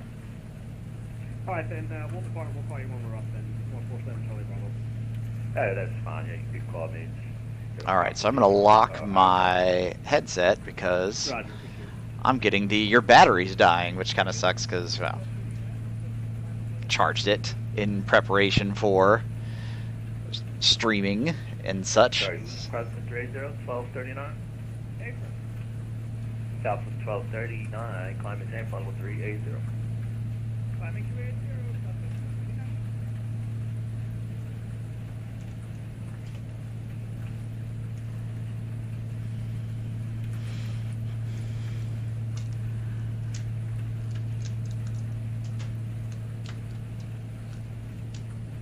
Ooh, all right. We got our VOR 60 miles out. Houston Center, November 5 single with field, sugar runway 18 left, that's Bravo, right to the departure. November 5 Tango Whiskey, wind airport 4, main left close traffic, runway 18 left, clear for takeoff at Port Midfield. Request second runway 18 left to make left close traffic at Port Midfield, November 5 single whiskey.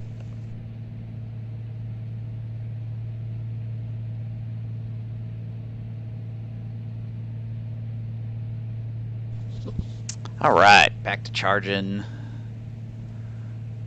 Southwest 3510, turn left heading 250.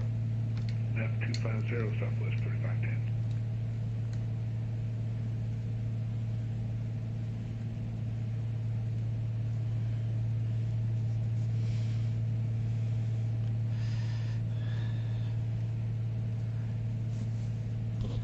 All right.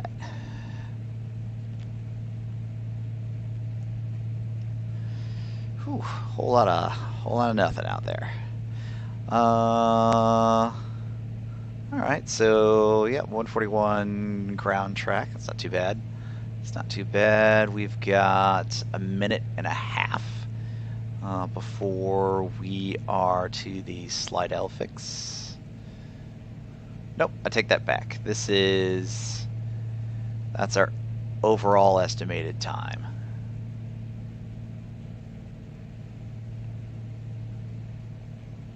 Yep, that's our estimated time with the approach. So that means we'll have to do some math or change my nav mode.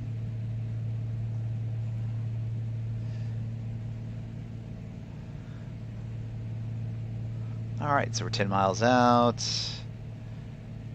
Ground speed. Hello. All right, yep. 3748, San Antonio, stand 1, information path, request aircraft name. Say a call sign one more time. Redwood 3738. Redwood 3738, Houston Center. Good evening, sir. Stand by to PC. Houston Center, November 5 single whiskey, midfield. Southwest 3510, turn left heading 210. Left 210, Southwest 3510. November 5 Tango Whiskey, runway 18 left, clear for the option. Runway 18 left, clear for the option, back to Number 113 Heavy at Wallace, clear for the ILS, 8 right approach. Clear for the runway 8 right approach at Heavy.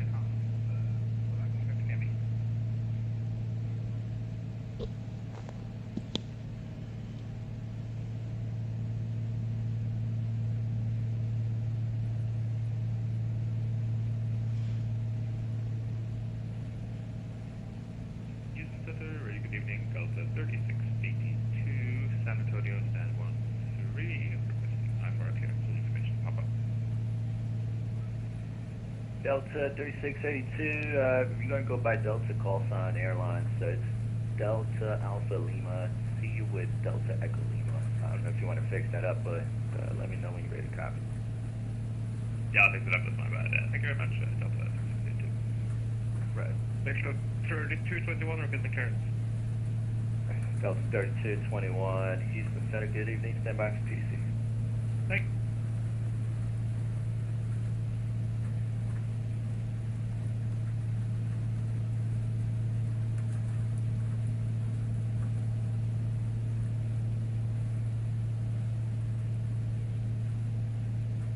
United 56, 97, you leave my airspace to the north, Fort Worth Center is offline, radio service terminated, frequency change is approved, have a good flight.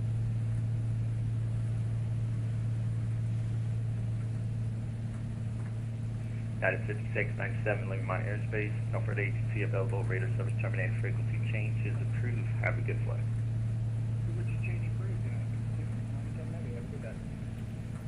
Houston 7, November 5, single whiskey, straight to the rest. 5 Tango Whiskey, right, you're making a full stop? Yeah, we're already off the runway. It's on, let's see, we have to go to Lima, request taxi is Lima, straight to the rest.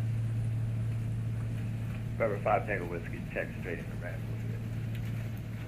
Straight to the rest, yeah. Oof. It is coming down hard.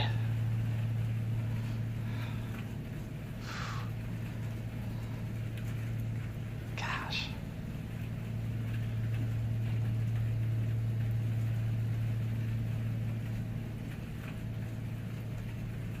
Houston Center, Delta 3682, ready to help you out of park.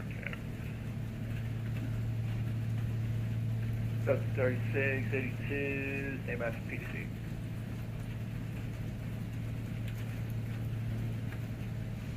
Okay, so let's see if we can't pick up the ATIS at Armstrong right now. Well, I'll pull up a little nav map here so we can see where we're at. We are gonna try to pick up.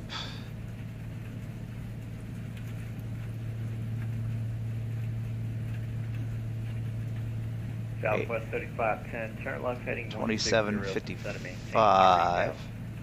Left 160 down to 3000, Southwest 3510. 0, light rain. Ceiling 700 over Southwest 3510, airport is at 10 o'clock, altimeter 29903. Morocco, Roger, we got ILS runway 10 1. o'clock. Okay. 15 miles. 29993. 3510, east 30, clear, turn left heading 160, join the finding, clear visual approach 13 right.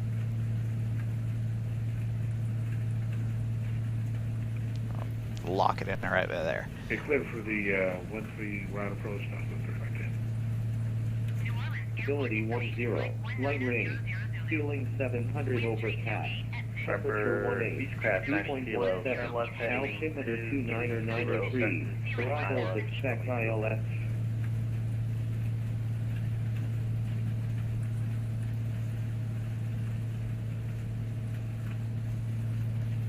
Beechcraft 90 kilo, turn left heading 230, vector 3 ILS, runway 2 approach. Houston Center, Beach Kilo 29er. Yeah, Beach 29er Kilo. Please say again. Beach 90 kilo, turn left heading 240 now, to the vectors ILS, runway 2 approach. 240 and expecting vectors for the ILS approach runway 11 to 9er Kilo. 90 kilo, negative, turn left heading 240 and expecting ILS, runway 2 approach. Copy. Now expecting the ILS runway 2 and to 9er Kilo. Okay. We're going to change that up. So my approach plate is not correct. So we fix that. Bloop. I go runway 2, ILS. Let's go to that one. Narrow 190 heavy at Violence, clear for the ILS, 8 red route. All right, so you guys can't see it. Clear for the runway 8, right ILS approach, reliable 190. But that's going to be 11. Is it arrival or narrow? Arrival. 1170.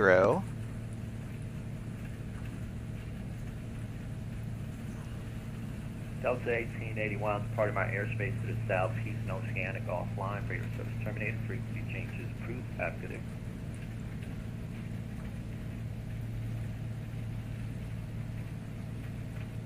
Delta 1881, departing my airspace to the south, no further ATC available, radar service terminated, frequency changes approved, have a good day. Yeah, he's gonna give me 20. Southwest 1239, leaving my airspace to the west, Albuquerque Center offline, radar service terminated, frequency changes approved, have a good day. Thanks for your service. Have a great weekend. 12:39. See ya.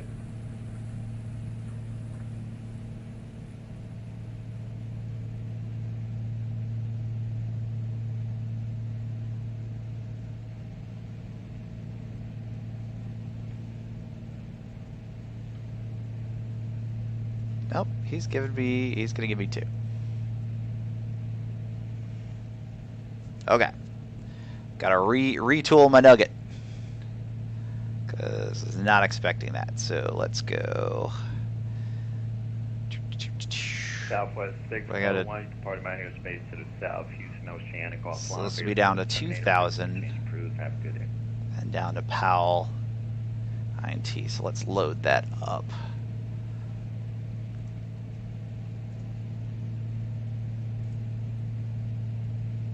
Complete procedure. Let's select and approach. And that's gonna be ILS 2.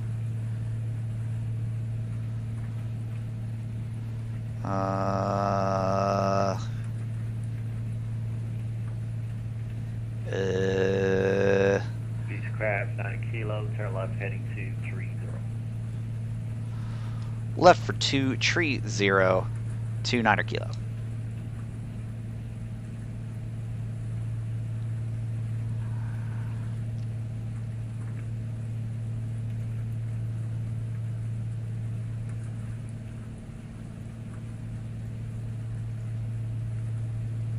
Arrival 113, heavy contact Houston Tower, 125.35. Over to 125.35 or tower, reliable. All right, loaded up that approach. We'll keep this tank. We'll stay on this tank, but I'll make sure we're getting everything. So 160 is going to be Chance 147 Charlie Bravo. actually 016. 2543. 2543, 147 Charlie Bravo.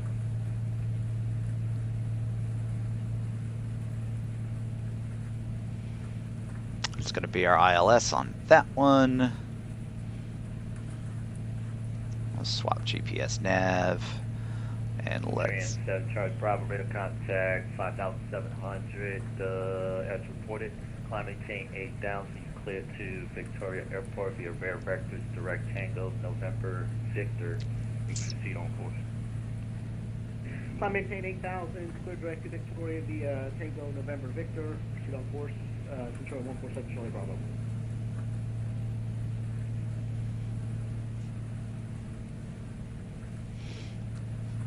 That does make sense though, the wind's changed on us.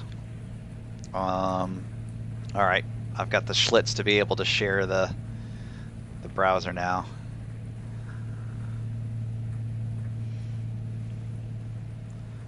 So, going back to the web browser. Alright, so we're actually going to get shot down this way to the south, and we're going to catch the north to runway 2. So that's 016. We've dialed in 11.7, and so we're going to looking for a descent at 2,000 once he clears us down to that block. And then 7.4 out. It's going to be runway 13 right, good taxi. Actually, get way to Southwest 73. Break South 35, 10, you can taxi straight into parking. Sorry about that. And Redwood 37A, good way to the southwest, taxi to runway 13 right, via Gulf. Get way for southwest and say again, taxi for Redwood 3748. Redwood 3738, runway 13 right, taxi via Gulf. Vehicle from a 1 right, Redwood 4750. Houston Center number 03, take Papa, radio check. Radio 505. I'm 06, take Papa, thank you. Houston Center, good evening. TBM 515 Denver Union at the MPO with information on about 20. Armstrong, St. Louis. TBM 515, Tango Juliet, Houston Center, good evening. Clearance on request. Stand by.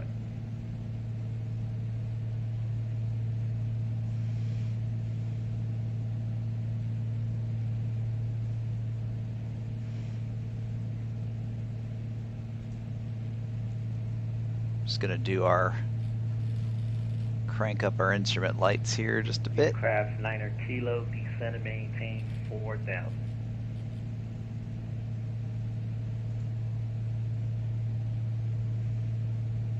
Beach 29er Kilo descending now is 4,000. 0, descend and maintain 4,000. Beach 29er Kilo descend and maintain 4,000. And turn left heading 200. Left to 200. 29er Kilo. Okay. Houston Center, good open emergency 319. All right, 200. We're going down to 4,000. Okay, so we're gonna go 55% power. Check in at 1 set, good Southwest 217, Houston Center. Radar contact, climb and maintain flight level 310. Until they want to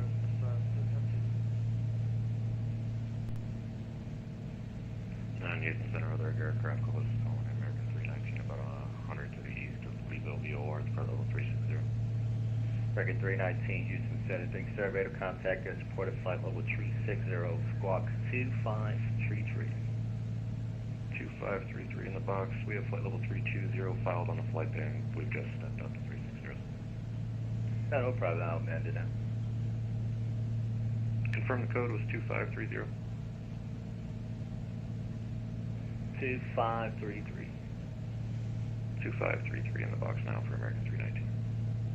Departure D221 requesting taxi. Gosh, can't even see the damn runway. Carrots are it. Houston Center, November 03, X-ray Papa at gate B2. My aircraft type is an Airbus A321, QNH 1023, requesting AFR clearance to George Bush Intercontinental Airport. Robert 03, X-ray Papa, Houston Center, good evening sir. Clearance on request, standby, FE number 2. Delta 3221, Houston Center, runway 13 right, taxi via Golf. 13 right via Golf, Delta 3221. Houston Center, Delta 3682, Antonio, that's taxi. Okay, we're gonna step it on the descent here. Runway 13 right, taxi via Golf. Runway 13 right, taxi via Golf, Delta 3682. Arrival 190, contact Houston Tower 125.35. Over to tower for reliable 190. Thanks for that. See ya. Holy crap, I didn't realize we were gonna have so much traffic coming in. That's awesome. Oh, let me share with you. Okay, so little navnet. As you'll see, we've got a Delta flight. 03 X-ray Papa, just want to confirm something here with your flight. You're going to go via We've got to the west. one that's landed, we've got one that's coming in, United landed, we've got a Southwest behind him, and then we've got a Delta that's probably going to around us. Daylight! What? Roger. Follow with a route there, and I'll get we can see things. Awesome. I'll get you a route here. Just let me know. Number 03, Papa, I changed my route to from VFR to IFR, so everything should be in place now. Roger, I still see student pilot for your route. Are you gonna? I'll give you a route if you don't have one. I can get to. Okay, November 06, please give me student route. Roger, stand by. I'll send that in a minute here. 03, Roger. TBM, Font Tango Julia, have your clearance, Vice Mayor copy.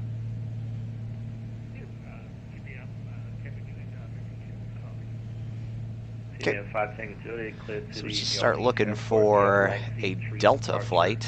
NZ transition, Dennis Files, maintain 4,000, expect flight level 290. Oh, there they are. After departure. Yep, there's the Departure traffic. on the street, So squawk 2, right in front of our 5, wing, 4. they're with us, and then there's the one that's on approach, southwest.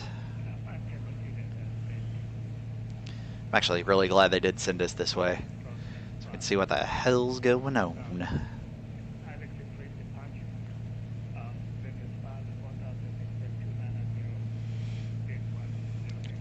Get some soda while I'm getting ready. Jeez. Yeah, 5 Tango Juliet, read back correct.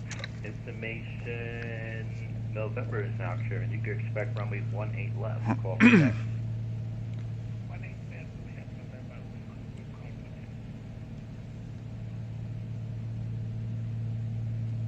Roger, first and Friday, ready, 19 right.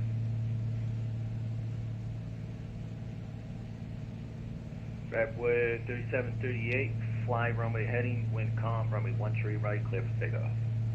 Runway heading and clear for takeoff, 19, correction, 13 right, red response, 38,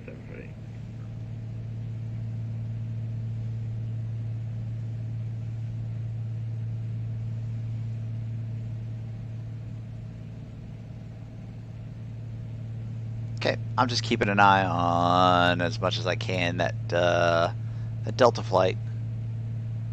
'Cause can't actually really tell.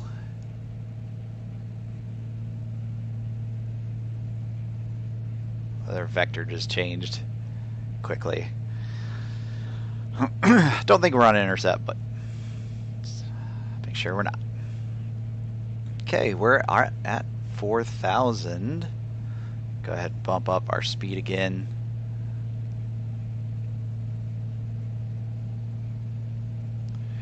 Really, I'm looking to match what our fuel burn is.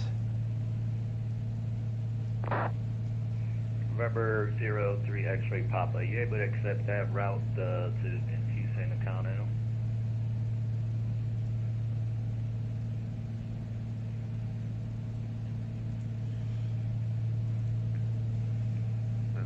Okay, take up IS, that is the last route. Thank you very much. Right, stand by. Let me get you clearance here in a second. Stand by. Beechcraft 9 kilo. Turn right heading 300. Descend to maintain 2,000. Right to tree 00 and descend to maintained 2,000, 29 kilo. Bradway 3738. The altitude. Okay, I think 5,000. down we go. Brentwood 3738, radar contact, climb and maintain flight level.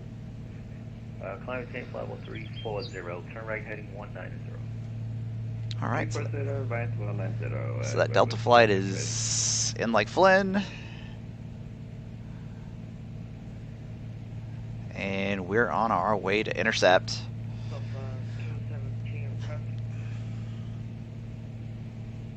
Southwest 217, go ahead.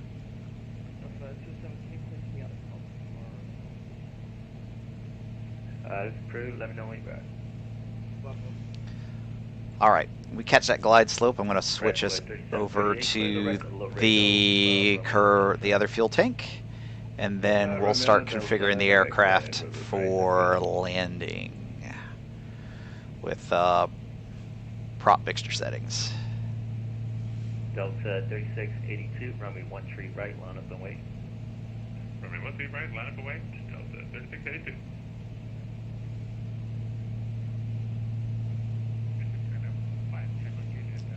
I'm descending. I'm moving quick. So. TBM 5 Tango Juliet, runway 18 left, taxi via Bravo. Cool. Rainbow! Look at that. It's beautiful. Beautiful.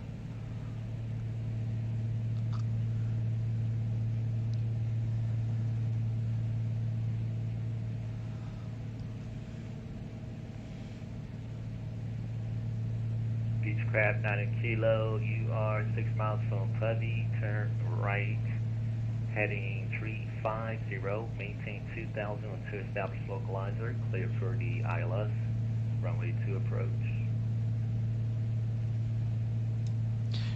Heading 350 and maintain 2000, cleared for the ILS intercept to runway 02, 29er Kilo.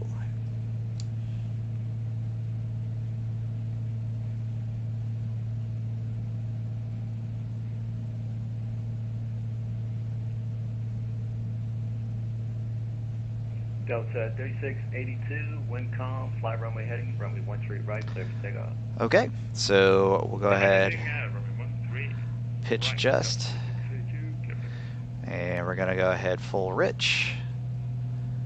Cow flaps are closed. Delta 3221, runway 13 Gonna get that right, first notch of flaps in.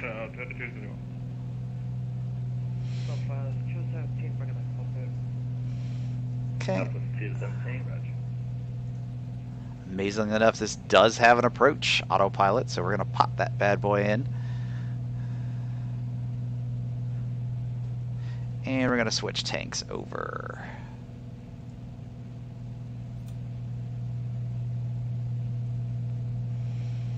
Okay, on the fullest tank, we're looking for the intercept.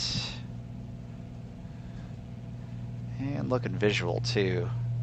Hopefully we can see the approach. Oh, I think that's it. And we're gonna fly towards the rainbow there.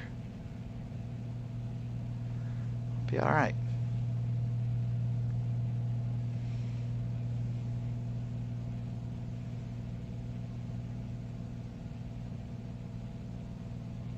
Delta 3682, say altitude limit. 1,400 feet, Delta 3682. Delta 3682, you're ready to contact, climb and maintain, flight level 360, turn right heading 190. Right heading 190 and repeat flight level Delta 3682. Climb and maintain, flight level 360. Flight level 360, Delta 3682. Houston Center, good afternoon. Spirit Wings 1328 with you at flight level 340. Spirit Wings 1328, Houston Center, good afternoon. Squawk 2527. 2527 the box for Spirit Wings 1328.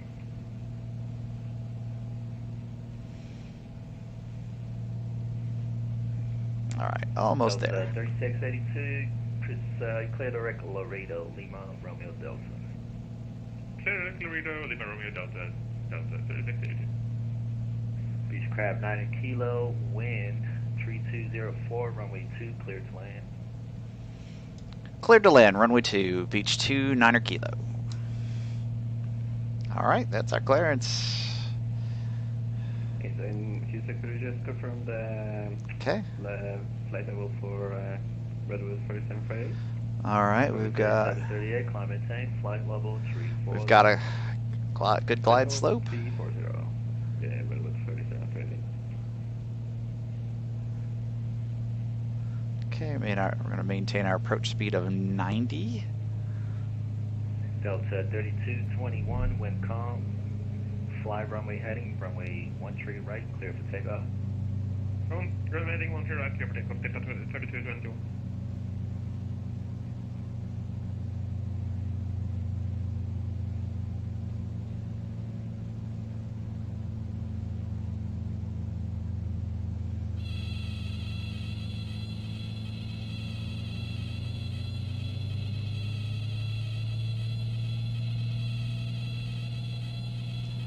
Flaps really slow us down. Spirit Wings 1328, radar contact, flight level 34081 east of Leaville, welcome aboard. Roger, flight level 340. Thank you.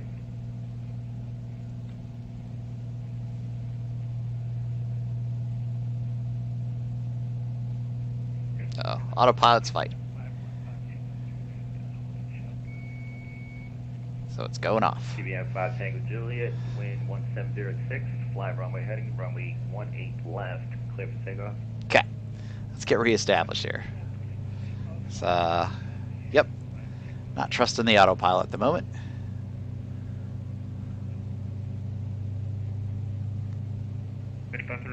Passing 1,300.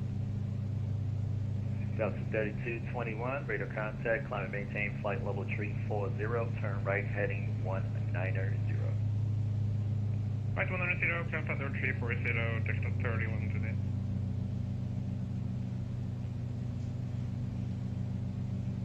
Houston American 319 request. Go ahead.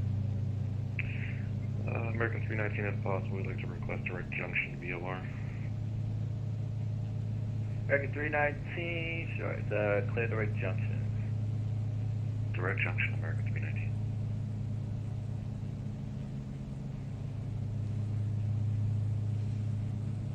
Alright, just like the song, here comes the rain again.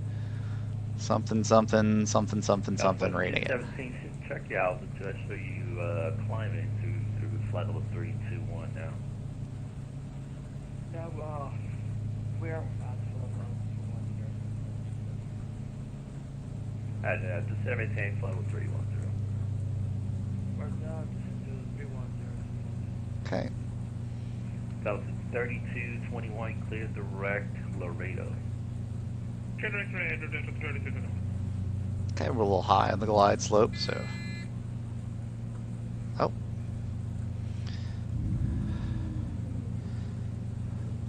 Okay, gears down. Flaps full. Fixture set. And we got visual on the runway.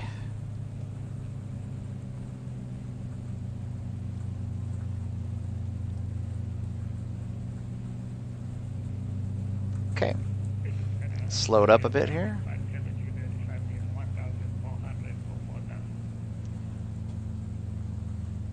TBM 5 Tango Juliet, radar contact, climb and maintain flight level 290, turn left heading 050.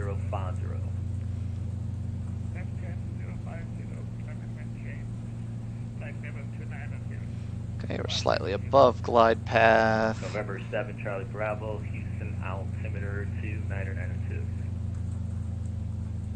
2992. Woo! Woo! So windy's.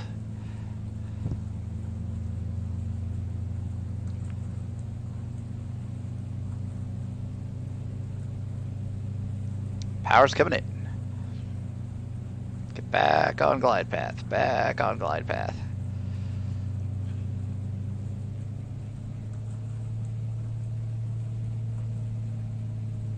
This is where you gotta fight that temptation to pull the nose up when you're already slow, because that's exactly what the V-tail does not like in this plane. And of course you're hearing the stall warning, so I'm going to put in more power. Got plenty of runway, so if we go long, that's totally fine. Okay, we're safe over the threshold. Let's drop her down.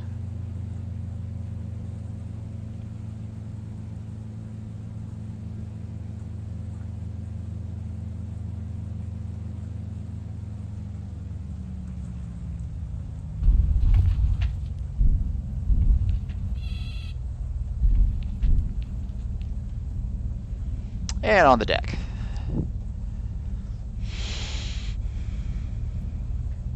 Southwest 217, check altitude, maintain flight level 310. So for 217, all my display is maintaining 310. Why on the actual web by it shows flight level 320? 217, right. TBM 5 Tango Juliet, proceed direct hugs, resume on navigation. Okay, let's hustle off the map here.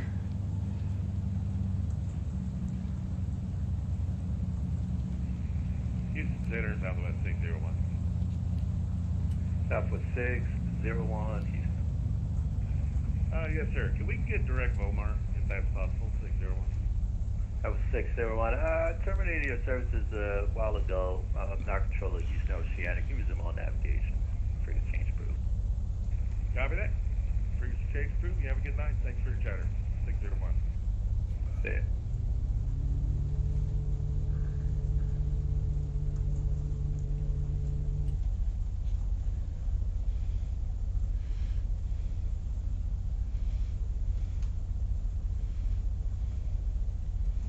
And Houston Center, 29er Kilo, Beach 29er Kilo, clear of to runway 2 at Charlie, and we'll go ahead and taxi to General Aviation via Delta if able. Beach craft 90 Kilo, taxi to Generate. You on the south side of the terminal then? We're going to be on the north side of the terminal. Alright, you can join Sierra there, then join Delta Golf to the parking lot. Sierra Delta Golf for 29er Kilo. Hey, thanks, appreciate you.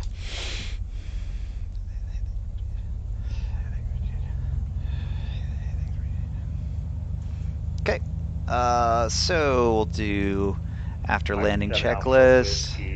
Let's pull the flaps open. Let's go. Landing off. Strobe is off. And it's gonna look. Piper 7 Alpha Whiskey. Whenever you proceed direct to Galveston Airport. Direct to Galveston, 7 Alpha Whiskey. Piper 7 Alpha Whiskey. Let me know when you have the weather for Galveston and when able to say approach request. Whew. 7 Alpha Whiskey, Wilco. Let me just figure out my GPS real quick. Guys. It's being annoying today. No problem. Take your time, just let me know whenever you can. Guys. Full up IFR. All day. This was good. This was really, really good. I'm going to take... I just crashing across all the small 1000 I'll speed 250 knots to the 2990 first.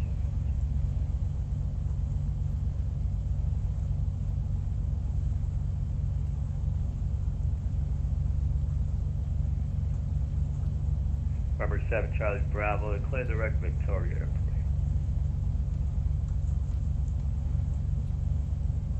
Direct Victoria, 7 Charlie Bravo. Why does it look like terminals placed over the taxiway? 7 Alpha Whiskey. That's odd. Show you descending 600. We're going to go around. 7 Alpha Whiskey, remember the autopilot I mentioned earlier? Defeating the SIP. Take up autopilot and fly. Yeah, I might have to, but then I'm not able to click the buttons. I got you. Let's see. Well, maintain 9,000 there when able. 7 Alpha Whiskey's going back up to 9,000. I think I figured it out now. Roger.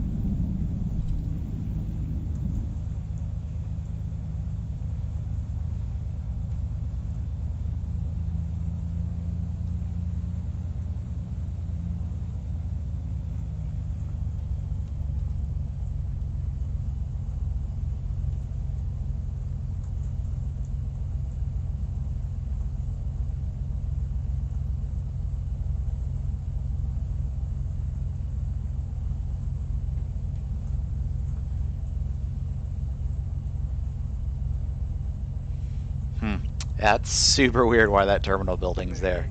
But it is. But it is.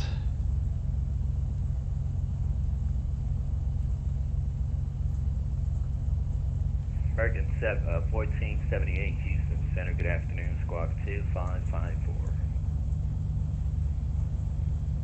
Squawk 2554.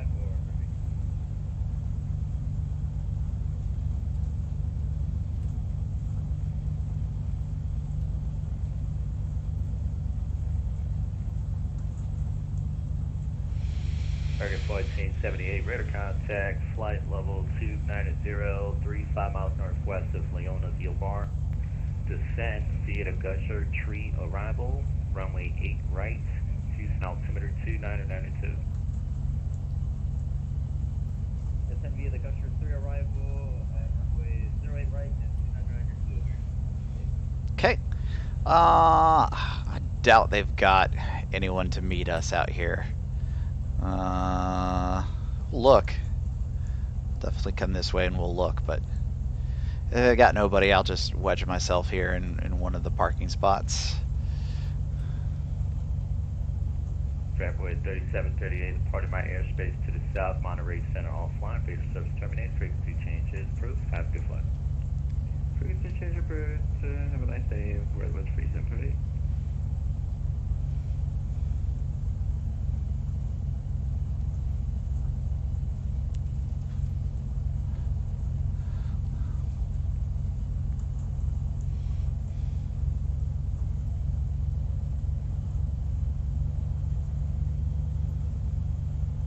Yep, we're just gonna put it in here.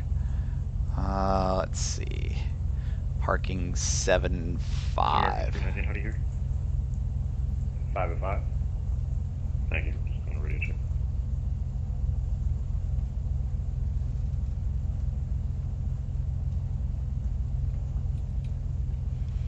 All right.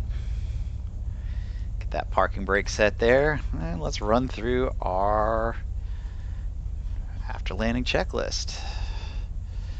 All right, taxi lights required. I got flaps up. Let's reset the trim. American 319. Back set to 0. Cow flaps are open. Brake set.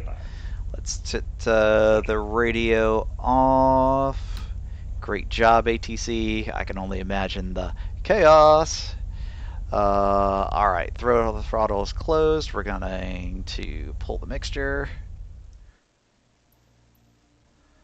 Thank you. Very nice, very nice.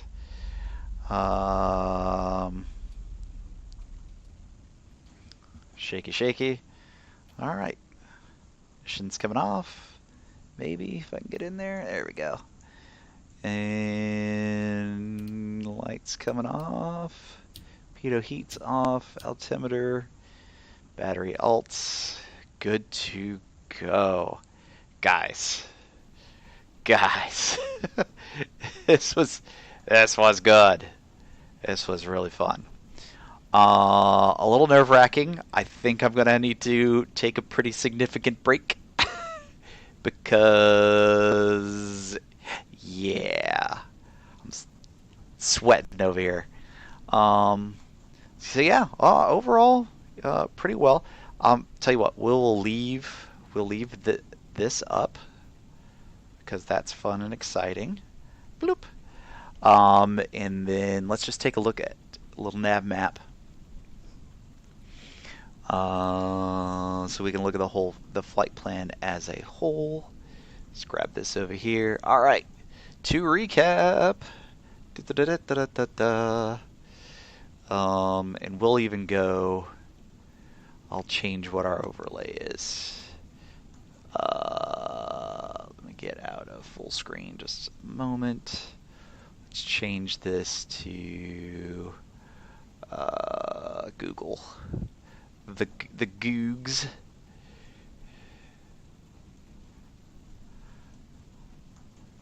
But yep, takeoff from Ocean Springs here. We went out of 3.6 and climbed up to 3,000 as we waited for our pickup on air traffic control. Got that, and we continued our climb up to 8,000. Swung around, flew over the Gulfport VOR.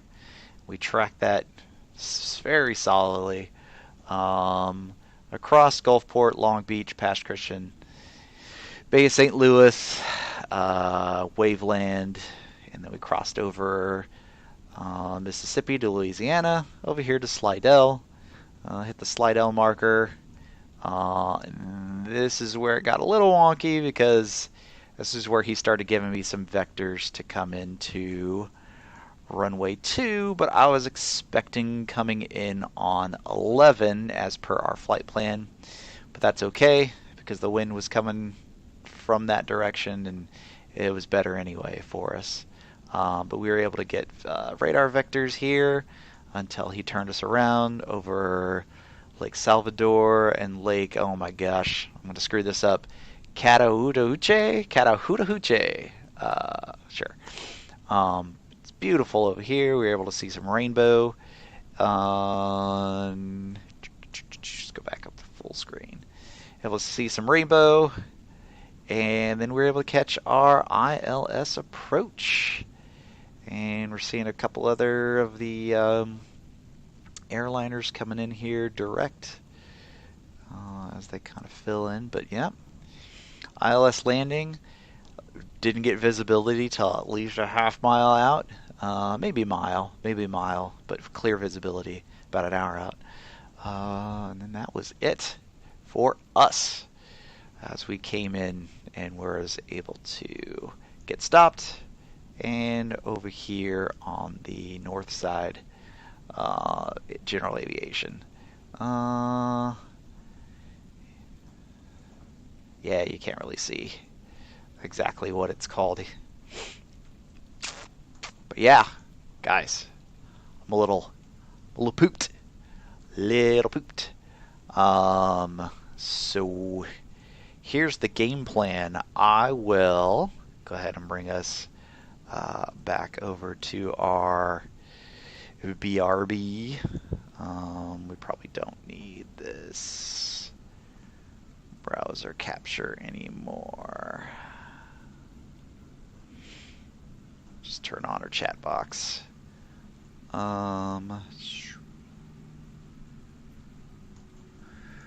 What does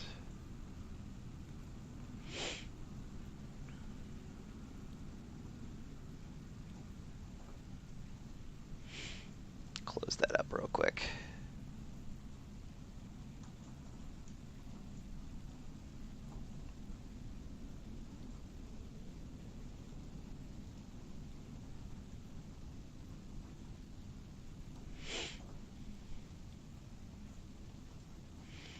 All right. So I'm going to leave it here. I'm going to play some more chill hop for you folks. Let me see if I can run that off of... Nope. I was going to run it off of Amazon Music, but I'm not going to do that.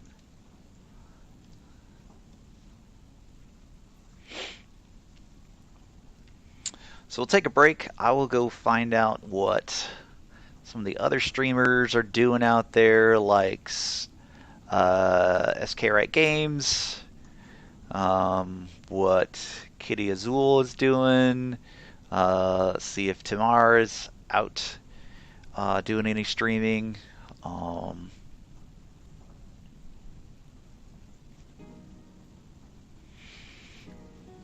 But yeah, I will leave you with some hip hop smooth jams, and then I'll toss in the chat if we're gonna pick up another flight or if we're just gonna call it a night.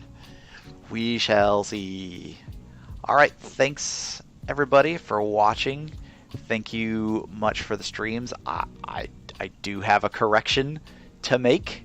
The anonymous donor that we had was actually my sister-in-law, my lovely, beautiful sister-in-law, Pam. So thank you, Pam, very, very much for the generous donation to our cause today, which is Extra Life.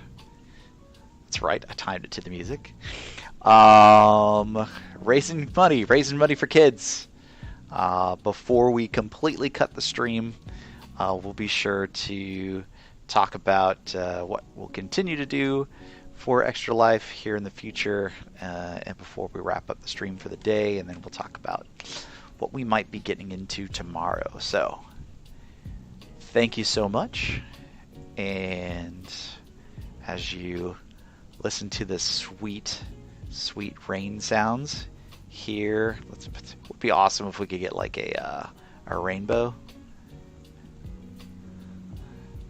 Here, I'll try to set it somewhere a rainbow might just grace you with your presence. That's right. All right. So, stay tuned. Keep checking back. If you haven't subscribed yet to either to Twitch or YouTube, smash that button. Smash that button like you love it. And we will see you shortly.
underneath all that deep down, I'm a good person and I need you to tell me that I'm good.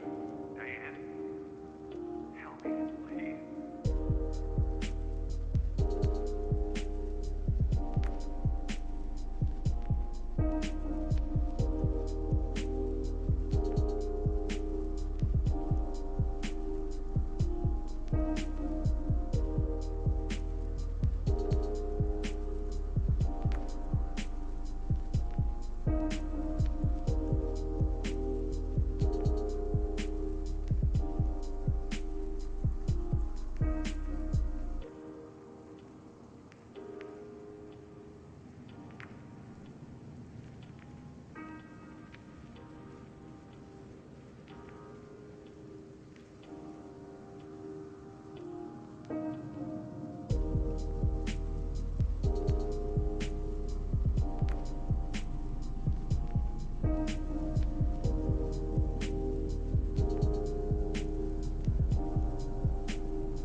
Break it down now.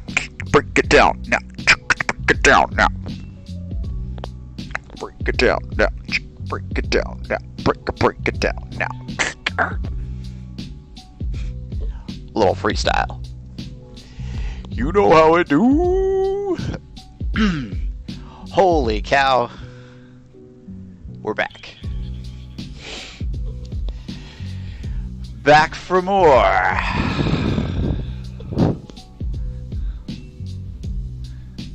We've been on this screen for a long time, so let's switch it up here. Let's switch it up. Burvo, welcome back. Great to see ya.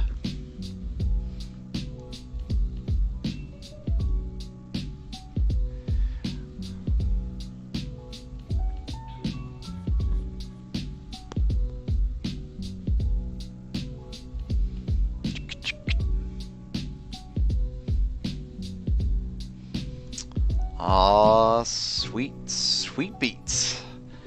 So we get ready to play our new game. So let's tie up loose ends here with Flight Sim. We'll get to Battletech. But not just any Battletech. We're going to load up the Battletech Advanced 3062 mod, which is awesome for those war gamers out there that love the tabletop version. But funny enough, I'm still installing the mod. So get in here into Flight Sim. Close this bad boy up.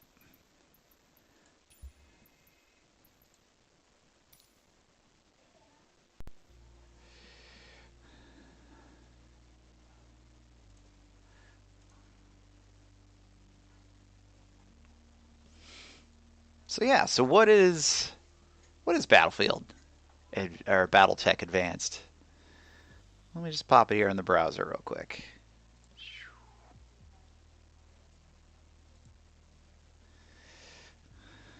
All right, so if you're not familiar with BattleTech, started as a tabletop game in the late 80s. Kind of picked up a little bit of speed in the 90s, especially with the release of MechWarrior games. MechWarrior 2 being the crown or the more pinnacle uh, franchise series that are out there. And they're actually already up to to MechWarrior 5 with a handful of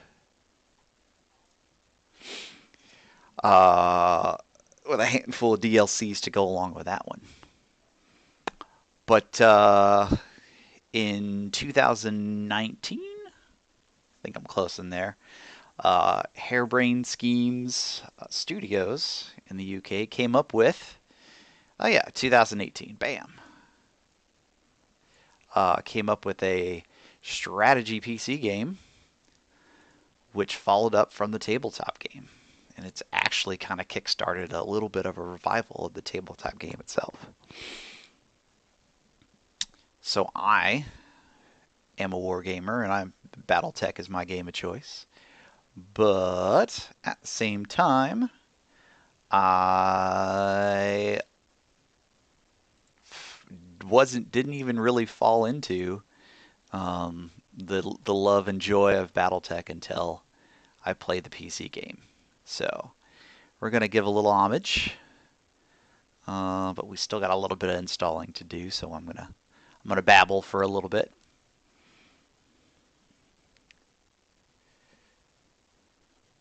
But in the meantime, let me get some of the changes. Let me change over here to, I think, one of my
some of the other streaming components.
Oh my gosh. I just realized that